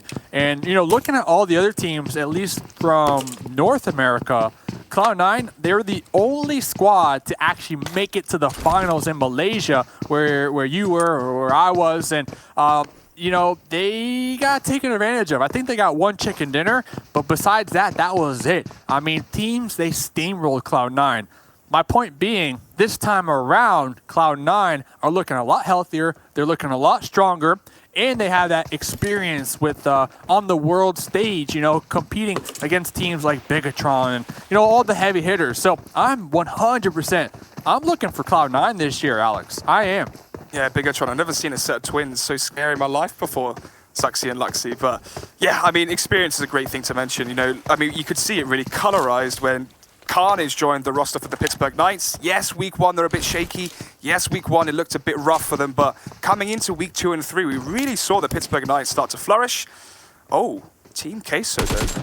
How have they found themselves in this situation? This is, again, fantastic for those teams towards the 8th, 9th, and 10th position because they want to see Team Queso. They want to see teams like Wildcard Gaming go out with ease. And, well, Mystic, not having a primary weapon in hand, makes it very easy there for Gazmi from Alpha 7 to get that kill convert. So, first player out is from Team Queso. And now going forward for them, they're going to have to work out where on earth they're going to be rotating from Mansion. Not good for Team Queso, though. I mean, 9th place overall on the leaderboards right now. They're going to have tomorrow as well. Yeah, big drop-off from them. Zuxi and Luxy, though, I mean, you brought them up. They had bodyguards. They were swagged out of their minds. They were just dripping. They had a whole entourage with them. Every time I would go try to ask them questions, I had to, like, make my way through, like, 20 different people. Nice dudes, though. Nice dudes. Yeah. But, yeah, I mean, the world stage, looking forward to all these teams, looking forward to it as well. And, of course, you know, they got to get through this game tomorrow and the last day to continue, you know, living that PUBG Mobile dream and just being the best you could be here in the esports scene. And, you know, Mazexis, 19th place on the overall leaderboards, averaging around 5.6 points per game. They got 1 chicken dinner underneath their belts, and they're going to be in Yasnaya right now with Alpha 7. You know what? I think Mazexis might be one of the teams that almost got the most out of PMPL Americas. When we look at teams like Ace 1 as well, you think about how much progression and evolution they've had from week 1 to week 3. It's been fantastic to see. And Tribe, they're one of the most important teams we're going to be having today in our final game because they have to do well. And Sam, oh, he's not off to a good start. AKM now going to be in hand for Paralyze. And I agree with what Digon and Seven said. It feels like Paralyze has been the star player coming out from Ace 1, really able to keep the team in towards the later zones, really able to keep them in towards that top 5 finishes when he is left last alive. But even so, really great player there from him. Tribe now left without their best performing fragger. I mean, to be fair, great play, but Sam was in the open. No cover. Kind of a questionable play for me. Like, why did Sam, you know, go in the open and, you know, try to take the shots onto somebody within the cover of the second story? You know, very questionable. Obviously, Sam believing in themselves right there, knowing that they can win the gunfight. I mean, they knocked down Paralyze pretty low, but, you know, Paralyze just able to get the final blow. And look at this, Nunez out here making sure to get the loot from Sam, and that's pretty much going to set Tribe back just a little bit because Sam, one of the heavy hitters, you know, one of the top fraggers from the squad. Well, whole of PM Americas. And I think it's going to be really gut-wrenching as well for Tribe now going into the latter stages of this final game of the day because they're about 25 points away from X-Quest. They're really close as well. They're neck and neck with Wildcard Gaming.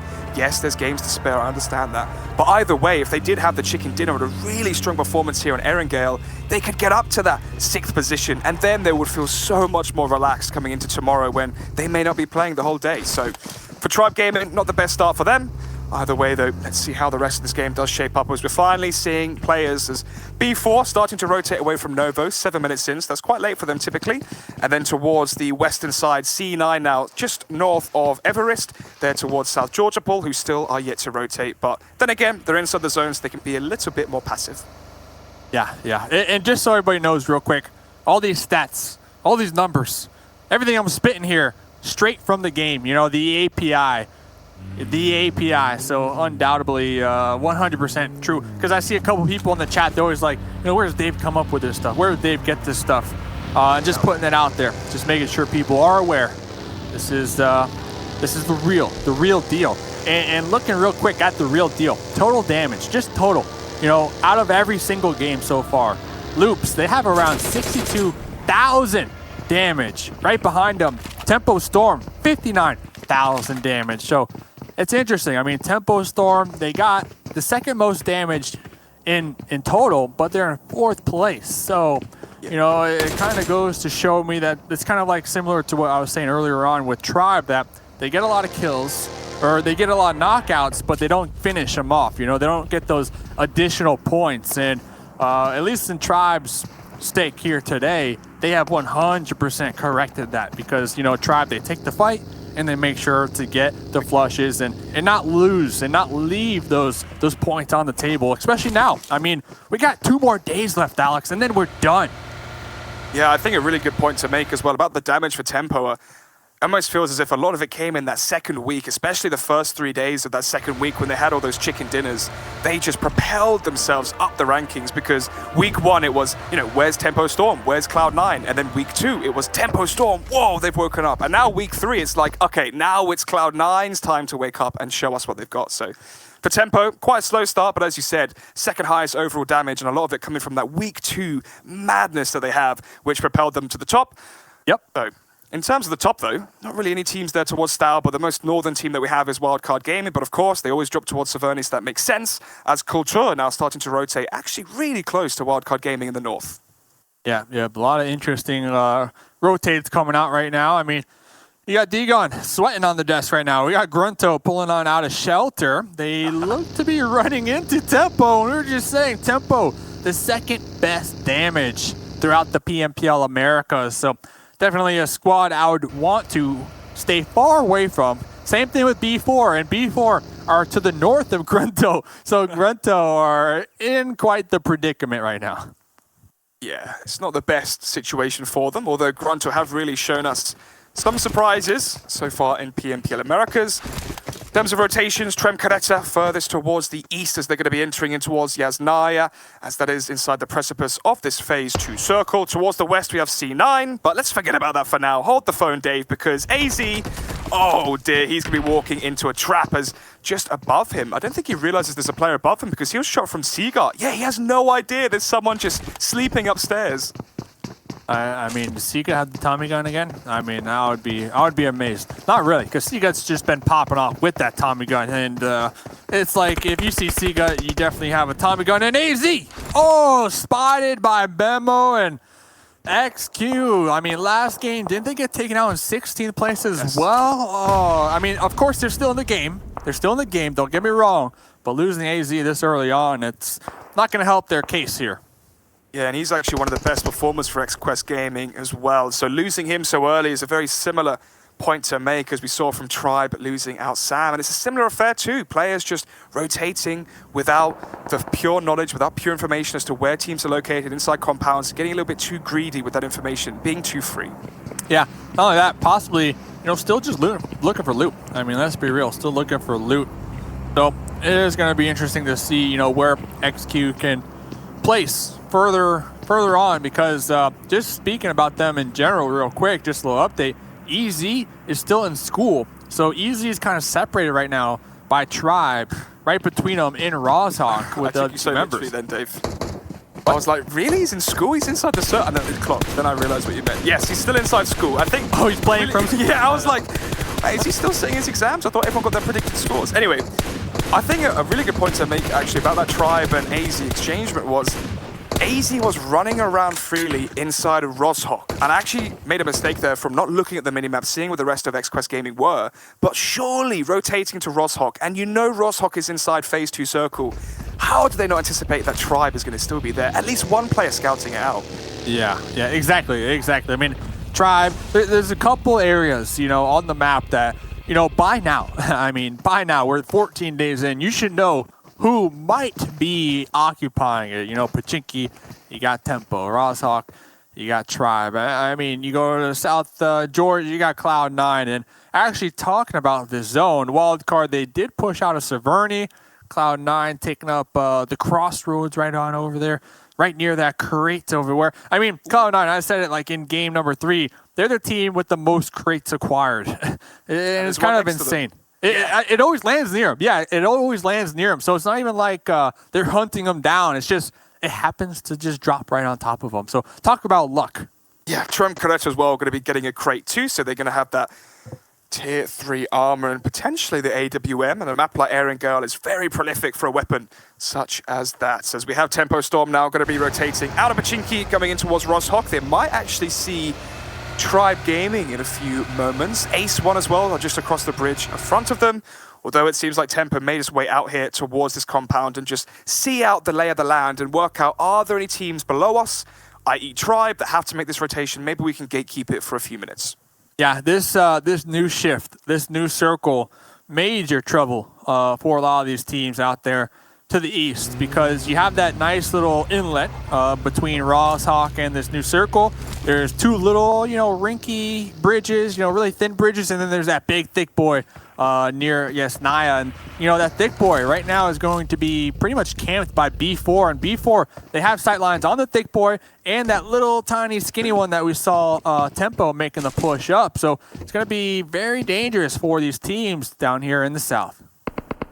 Yeah, Trem Caretta going to be pushed to their limits as they are inside the direct center of the circle, although it came at a cost. Swagwin and Mufasa have been killed off, so Swagwin, again, we keep speaking about these players. It's really nice actually to see after 14 days, after 2 weeks of broadcast, Dave, you can really see which players have the most impact on teams. Yeah. And to lose Swagwin, to lose Sam, to lose the players that these teams are losing early on is so detrimental for them going on to the latter stages of the final game of today. But yeah, it came at a cost. Trem Caretta inside the center of the circle, but they lost 2 players. I don't think that's worth. It's just a challenging circle right now that a lot of these teams are being faced with because it went to the north, and not a lot of teams, they don't tend to have a lot of experience playing up here. I mean, we've had, a handful of northern circles in the end game when it comes to Erangel. A lot of it usually favors, the southern portion of Erangel. So that's why we kind of see like Grunto right now. They're just in the open fields, driving around, possibly looking for anything at all that they can call home, at least for the time being. Meanwhile, Tempo, nice little dip. They have their vehicles parked in it as well to keep those tires nice and safe, nice and comfy. And Tempo doing exactly what they need to be doing. They're making sure not to lose sight of behind them because you never know. Teams could be rotating on in late, and you would hate to get backstabbed right now. Their only main fear is possibly the second story of that Harry Potter tower that we saw Tribe at. Oh, the next zone, really good for Tempo, actually. And in phenomenal. Yeah, exactly. I mean, they're directly towards the south. They know as well that no one's going to be coming from Rosshawk as they saw Tribe there in that Harry Potter tower. So they know where Tribe are, who rotated out of Rosshawk. They know there's no one behind them. They realize as well, as you said, the big thick boy, that bridge, which B4 are under right now, there should be a team towards that bridge. So Tempo in a good spot, although Grunto, It feels bad. Yeah, I think that prediction's D-gone by now. Grunto all the way in the north, they have so far to travel. Get your IDs ready to spam in the chat because D-Gun's going to be sending that one out. Hold the phone right now. Hold the phone, Dave. Hold the phone. What's going on here in Mazexis? Carnage? What? Gone. That was a 2v4. J7 and Carnage wipe out the whole entirety of Mazexis in 2 seconds, and they're our first team who are eliminated. And Call 2, we see Call 2 out there just getting exploded. A lot of teams that were in the north, with this new shift, this hard shift to the south, they can't have it. They don't have anything. They don't have any time to respond to this. It's all going to be occupied, and one member from Tempo will be connected on and killed, trying to push up just a little closer to B4. B4 getting the revive on the Maxon. Rain pushing forward. I thought it was quite obvious that a team should be camping that bridge. They weren't expecting it to be B4. Excuse my lack of cohesion there. As for Rain, well, he's a big scalp to take out of Tempo, and now Tempo are going to be lacking that cohesion. They have to go back now and recalibrate themselves going forward into the rest of this circle. As Tensor, he's going to be worried about push from B4 as they might want to try and take control of the southern side. And also, scouting, okay, I get it. But Tempo, they had such a good spot. I mean, they have such a good spot. They know for a fact nobody's going to be behind them towards where that water is. They have a huge little dip to protect themselves. And talk about teams trying to protect themselves. Wildcard currently being bombarded from grenades from Cloud9, but Slicky trying to return the favor. Oh, these grenades look pretty accurate. Have they gone deep enough? Oh, actually going to be exploding. Just behind. Oh, no, actually, one of them does land. That's 2 players dropped, Pyra and Uneven. Where's the rest of Cloud9? Where's Beowulf and the boys? Where are they to help out their teammates here as the Molotov now are going to be flushing out the rest of the players from C9. The cavalry trying to get in hot on the pursuit here, but so is Ace, so he wants to try and confirm these kills. Oh, easy pickings here for Wildcard Gaming. It looked like a situation where Cloud9 were favored, although they flip it on its head. And now Beowulf is going to be dropped as well shortly, I think, because he's out in the open. Adder as well as out in the open. This is really tough here for C9 because they have to try and rotate away from Wildcard. Yeah, Beowulf has been dropped and killed by Acer. Oh, that's 3 kills for him, and he spots out Q as well. Can he land the shots? Oh, the spray looks pretty good. No, he's going to be okay. Q's going to get away about 40% HP, but I don't know if Ada will. He's on about 30. Oh, no, he gets over the ridgeline, so lines of sight have come to his aid, but oh, and Charme Gaming, well, they're not going to be too helpful either for the side of Ada, as it's down to Ada again. Oh, no, actually, uses Pyra. It's actually Ada now lost to life. Yep. Adar in the shack, in the shed. And Charme not too far from them. So what really happened there is Cloud9, they had a soft little 2-2 split. Two of those members were keeping tabs onto Team Queso. Meanwhile, the other two obviously caught off guard by Wildcard. And I do believe when the two from Cloud9, Beowulf, they tried to kind of make the support, make the push to help on out. That's when we saw XQ with sightlines on them with that third party. So just unlucky, unfortunate for them. We'll see what will end up happening. Our shed will be in the next zone, but right there on the edge, and they're probably going to need to defend it against the Knights in Charme. Yeah, that is a really tough situation to be in, as the zone should be coming. Yeah, we do actually see the new zone on our screens. We should be seeing it shortly on your screens as well. Cloud9, the dream, not going to be coming to fruition here. They can't quite get the double, triple chicken dinners. Instead, it's going to be Grunto. Oh, D-Gone, that one's going to sting. They go out in 12th as C9 went out in 13th. And now coming into this new zone, in terms of the teams that it favors, we're looking towards Tempo inside it, we're looking towards Wildcard Gaming towards the northern side of it, and we're also looking at Lazarus, Dave, who are there towards the southern side. And look at the terrain. I mean, just look how flat it is. There's nothing in the middle right now. You see a couple teams, they have some vehicles to utilize, but it's going to be a death trap. I mean, if you pop in that vehicle and you try to send it and then blow it up yourself for cover, your chances of it getting sprayed on before you're even able to execute that plan are extremely likely. Carnage out here tossing about 4 different grenades right on into the smoke, trying to connect onto Charme and wipe them down and out. Almost successful. He must have got a kill streak from those kills versus Mazexis. He was just raining it down onto a Charme. Garcia, 1% health, does manage to survive. As Carnage, well, lives up to his name. He's still searching for more here for his team, as he can see Tempo off there into the distance as they are towards the central western side of the circle for Pittsburgh Knights on the other half of the circle as well. This is going to be Tempo now versus XQuest Gaming. And remember as well, this was a hard start for XQuest Gaming. Zyfan being the last player. Oh, and it's Carnage! What? That shot from so far away. Carnage! Spotting out the little toes, the little feet of Shifan, pretty much stealing that kill from Tempo Storm. Tempo, they are in the edge, or in the zone that is, on the edge of the west-hand side. To the north, you got Wildcard. You got Alpha 7 trying to fight. J7 in their own battle right now to try to get these grenades to those little windows, and unsuccessful so far. Doesn't even matter. Carnage has got you covered. Yeah, this is the kind of moment where, on level ground, having the DP28s would be so strong. We're starting to see more teams using it. That grenade as well looks like it may go deep enough to finish off a kill here from the side of Encharme, or not. J7 has to fall back slightly. Garcia dropped by Carnage. Wow, this is so good from him so far, as Fox tries to do something for his team as they're being annihilated from every single angle from the side of the Pittsburgh Knights. Dudu has the rock to his advantage. J7, though, comes around the side of it, dodging, weaving around it. Dudu! What? He actually makes it work for his team, and now Carnage is here. He's shooting at his own teammates. What's going on, Carnage? They're your friends. Your foes are behind the rock. And that's another kill for Dudu. What's going on here, Pittsburgh Knights? Oh my gosh, they let it slip. Dudu, what are you made of? Dudu wiping the floor right there with the Knights. I mean, to be fair, you know, the Knights kind of pulling up separately at the end right there, and Charme with 2 up, but Dudu about 1% HP right there, putting in so much damage onto the Knights. I mean, wow. And Charme, they are still going to be alive. Now they need to worry about getting on into this new zone, as it does seem as if B4 are trying to cut him off, trying to get the gatekeep.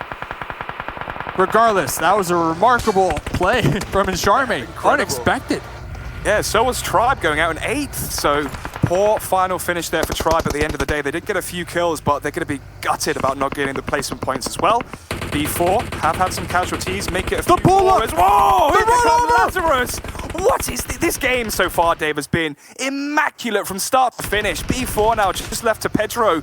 Let's see what he can do in his lonesome mid, who's still just searching around, but he's going to be blown up by himself. Someone's blown him up.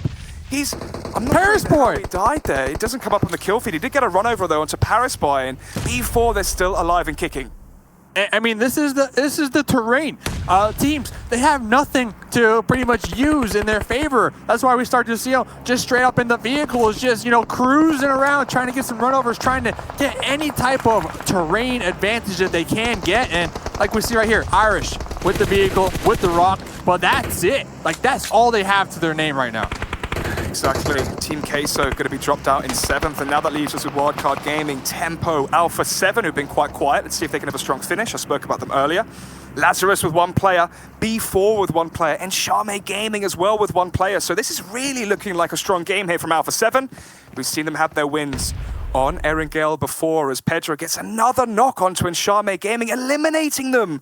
And Charme out in 6th. Pedro, 1 versus 4. He did have some help, though, from a few of the Lazarus players, but either way, strong performance here from him.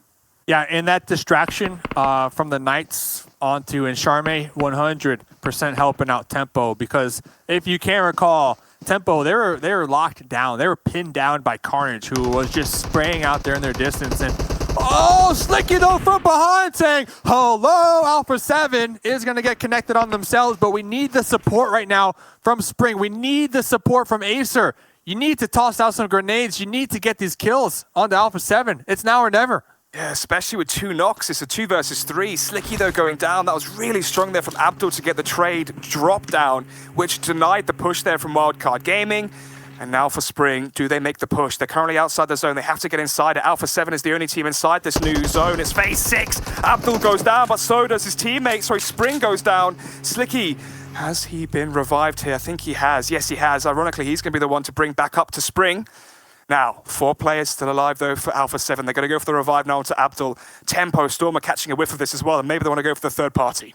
Oh, that Tempo, they're able to get on into this new circle with some cover. Wildcard, all they need to do is toss out a couple grenades, and Alpha 7, they're in a little shallow bowl. Those grenades will roll right down, right to their feet, and explode. But I don't think they have that utility to their name. Acer trying to hold off this off angle. Okay, now I see why Wildcard aren't pushing out. They also have a nice little terrain advantage for cover. Irish taking out Pedro, and then who is that? Pedro getting taken out by the zone right there. At least you get that point, though. Yeah, eye for an eye. And Lazarus confirmed themselves in 4th. So strong play there at the end from Lazarus. Tempo, catching a shot there is HH24 from Aces. Precise aim. Wildcard Gaming now realize Tempo Stormer to the right of them. There's a crate as well, which they can try and loot and get that 3rd level armor, maybe a little bit more as well. A Groza could be effective right now as well when it does come to close proximity if smokes start to be dished out.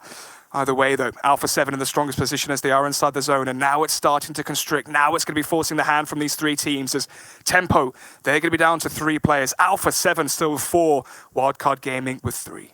Yeah, my opinion here, you need to get HH up. You need HH and Tensa alive here.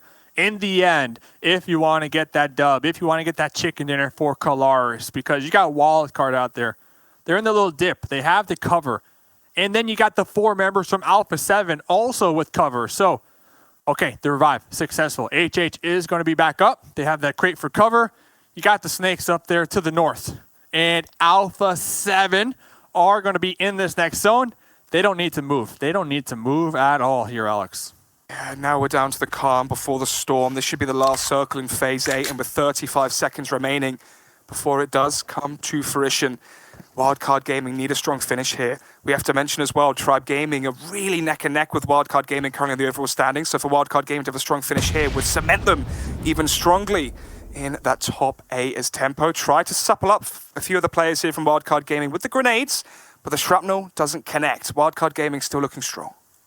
Yep, HH looks like they're going to be holding it back behind that crate, using it for cover. Spec rolling up. Spec right on the edge of the new zone. So really, you got Wildcard and both Tempo fighting for a tiny sliver of the west side of this new circle. Oh, Dave, they've given all their medkits to 1 player, so they're ready for a heal off if it does come to it. Spec. Interesting. Yeah, Spec, actually, that's a great nade. It looks like all the players are half HP now from Alpha 7. Actually, the Scar as well, doing so much damage as Tensor does get traded back against the side of Tempo. We see as well Slicky from Wildcard Gaming gets dropped. No confirmed kills as of yet as the play zone takes out Acer. Wildcard Gaming gonna drop as well onto a few players from Tempo. What's going on? Wildcard Gaming eliminate Tempo, and now it's a 1 versus 4. Oh, it's not gonna happen though. Alpha 7 are ready for that one. They allow Tempo to kill off. Sorry, they allow Wildcard Gaming to kill off Tempo, and with that, they're gifted the chicken dinner. And they finish it as well, Dave, with 5 kills. Very respectable for them, so 25 points. And for Wildcard Gaming to get second, that is exactly what you don't want to see if you're Tribe, Omen, Trem Kreta. I mean, the list goes on if you're a fan of them. I mean, my question, what happened to the heal-off strat, you know, from Tempo? They all passed off their meds to one person, but instead of healing, they attempted to get some gunshots out there. Might have been the difference between 3rd and 2nd place. Yeah, that was strange. I mean, James, I don't know if you saw it there watching it on the replay, but why didn't they go for the heal-off?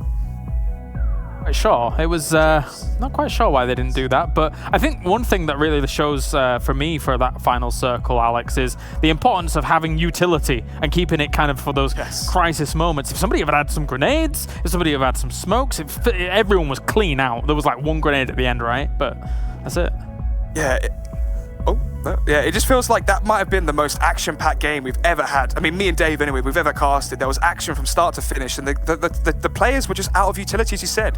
No smokes, no grenades, and that worked really in the favor of Alpha 7 because they just grouped up as a 4, all tight-knit together in that Phase 8 circle, and there was no counterplay because there's no grenades, as you're right. Yeah, all right. Well, thank you very much, gents. Enjoy the rest of your day. I'm going to get Seven and Degon on here to talk about this game and some difficult hardships for some teams to actually approach, but regardless, A7 getting themselves the win. Big stuff for them. We haven't seen as many chicken dinners on the board here for A7, but they managed to pick it up here. And if there'd have been 1 or 2 more grenades, it could have been an entirely different story, but they held strong and they get the dinner. They got very lucky. Wildcard didn't have any grenades, or Tempo Storm stopped throwing grenades at the start because they were so close together. They were honestly, I didn't pick them to win. I wasn't too confident. They were playing it too passive for my liking a couple circles back, but they came out on top, so it was good to see it. And Wildcard, I feel like they kind of switched off to just a more of a defensive strat, and I think they wanted to go ahead and go for a heal off as well, which as soon as they did that, that whole mentality was changing. Congratulations though for Alpha 7. I think last time they won was when we still have Miramar on the rotation. Yeah, maybe. Let's take a look at the map ranking and see how many points that they were able to get here in this game, along with Wildcard and Tempo Storm as well. I was pretty close to my prediction, but that's not going to matter. We have 25 points coming in for Alpha 7 up towards the top. Lazarus got themselves 10 kills on the board here, and that's important, Degon. I mean, they've been kind of having a rough time of things, so to see them kind of stepping it up for a game, not bad, not bad. Yeah, Irish there getting the last flush onto, I think it was B4 at the time. So good to see life out of Lazarus. This is a team that plays conservatively. If there's an opportunity for them to pounce, they can. They tried switching up the roster with Minwoo coming in, Doc sitting out and rotating on in, but it hasn't quite clicked throughout the season. So them finding a little bit of success, I think, is big for them. Other team that I think it was huge for, especially for confidence going into the final couple of days, is Pittsburgh Knights.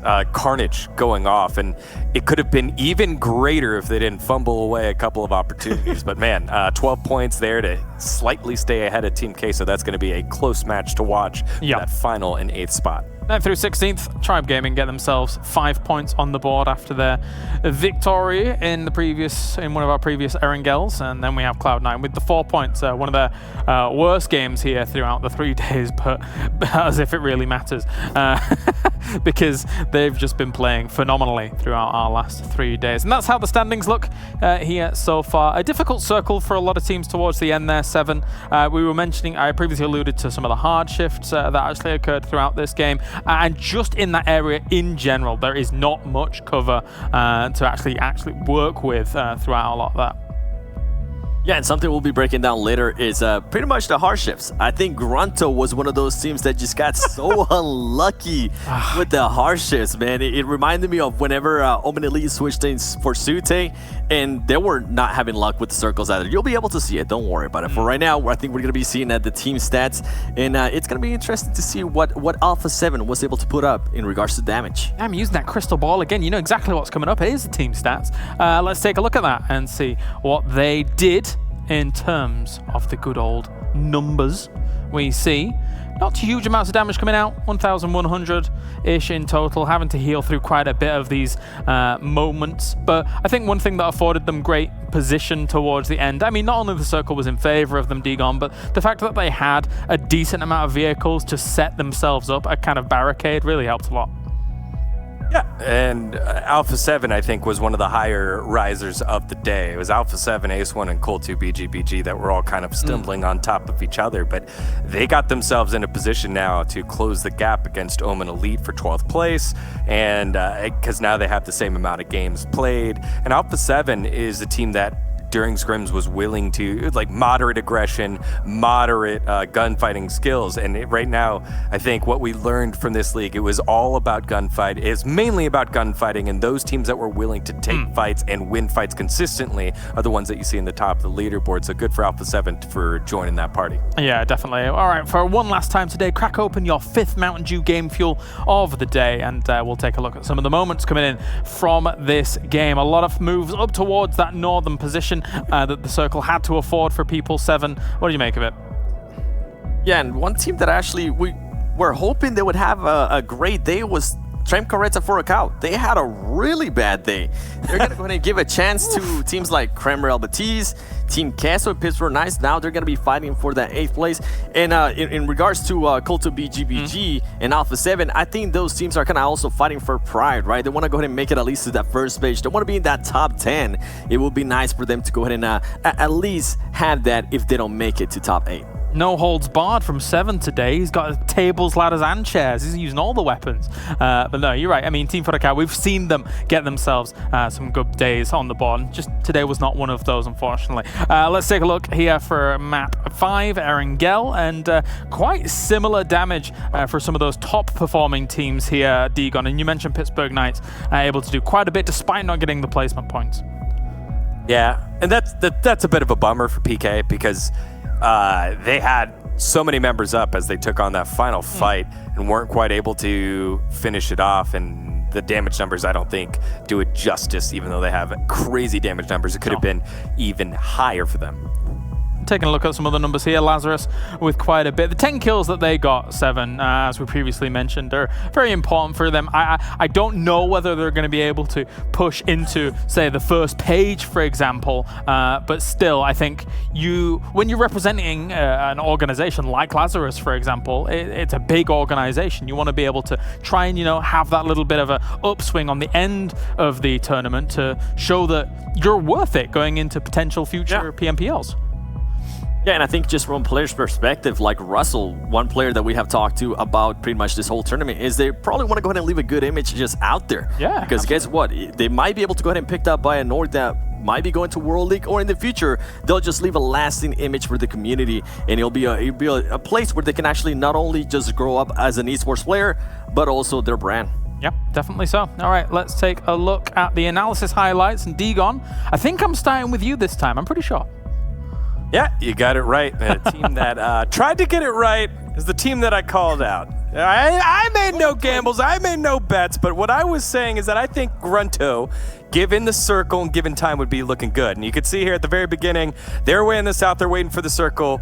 Bam, goes way north. So Grunto, they had 6 lists of the rest of the guys. They're going to go ahead and hit him with a fatty rotation up north to Severny. They're like, hey, no one's going to be up here. We're going to do the safe route, and blam! This circle goes way back down to the opposite side. And so they've got to rotate all the way back down. This is the only reason why Grunto didn't get a chicken dinner. As they rotate back on in, they run into PK, who was shooting everything in sight, taking fights against everybody, and weren't quite able to get anything going. Q ends up like splitting from everyone, getting stuck next to an antenna tower, and just sitting in the middle of the map as his team got torn apart. And those are the kind of crazy shot calls that teams have to go through, that you have to deal with things of that nature. The second part of our highlights now focuses on PK. We talked about it a lot. It was here against Enjame Gaming, and PK's J7 has the opportunity of a lifetime to throw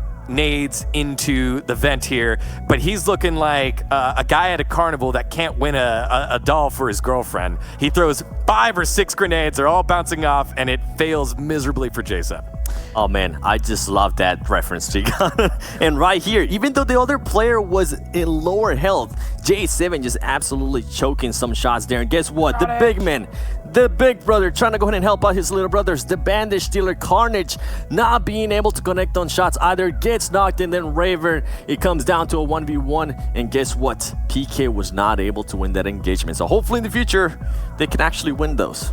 Yeah, a little bit disjointed, unfortunately, for those guys. Let's take a look at the overall rankings then here, as we now see 60 games played by B4 and Cloud9. They're going to await their last play day, where they'll be playing 4 out of the 5 games. Loops, though, still up at the top, not only with 5 games in hand against those guys, but then they'll be playing on the last day as well. So for Loops, unless something catastrophic happens, it almost looks like a shoo-in here right now. But all the big important things are the top 8, of course. Let's look at that divide between Pittsburgh Knights and Team K. So it's not that big down there, Digon.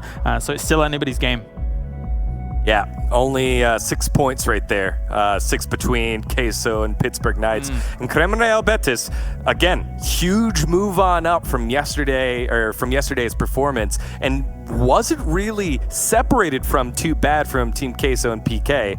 And Tribe Gaming did their best. They did their damnness, but they do have 5 games more played than everybody else. So they're hoping everyone else below them, Team Queso, Creme Real Betis, and Pittsburgh Knights just log in, disconnect. Oh no, you only get 1 point. They're looking for a lot of 1-point games. The other team that I think squandered their opportunity was Termcareto Furcao. Like, they were in such a great spot, and they didn't even move ranking today, because they weren't able to keep up with Team Queso, with PK, even with Tribe messing up. I think in the last 2 games, they only scored a total of 5 or 6 points total. They just weren't able to turn it on, and now they've given themselves a tough position in the last couple of games. And 7, I think a question on a lot of people's mind now is going to be, how truly dominant can Loops be? They've got those 5 games in hand. Now we're going to see if they can just say, balls to it. We are just going to go wild here and just see how far we can push this lead, because they've got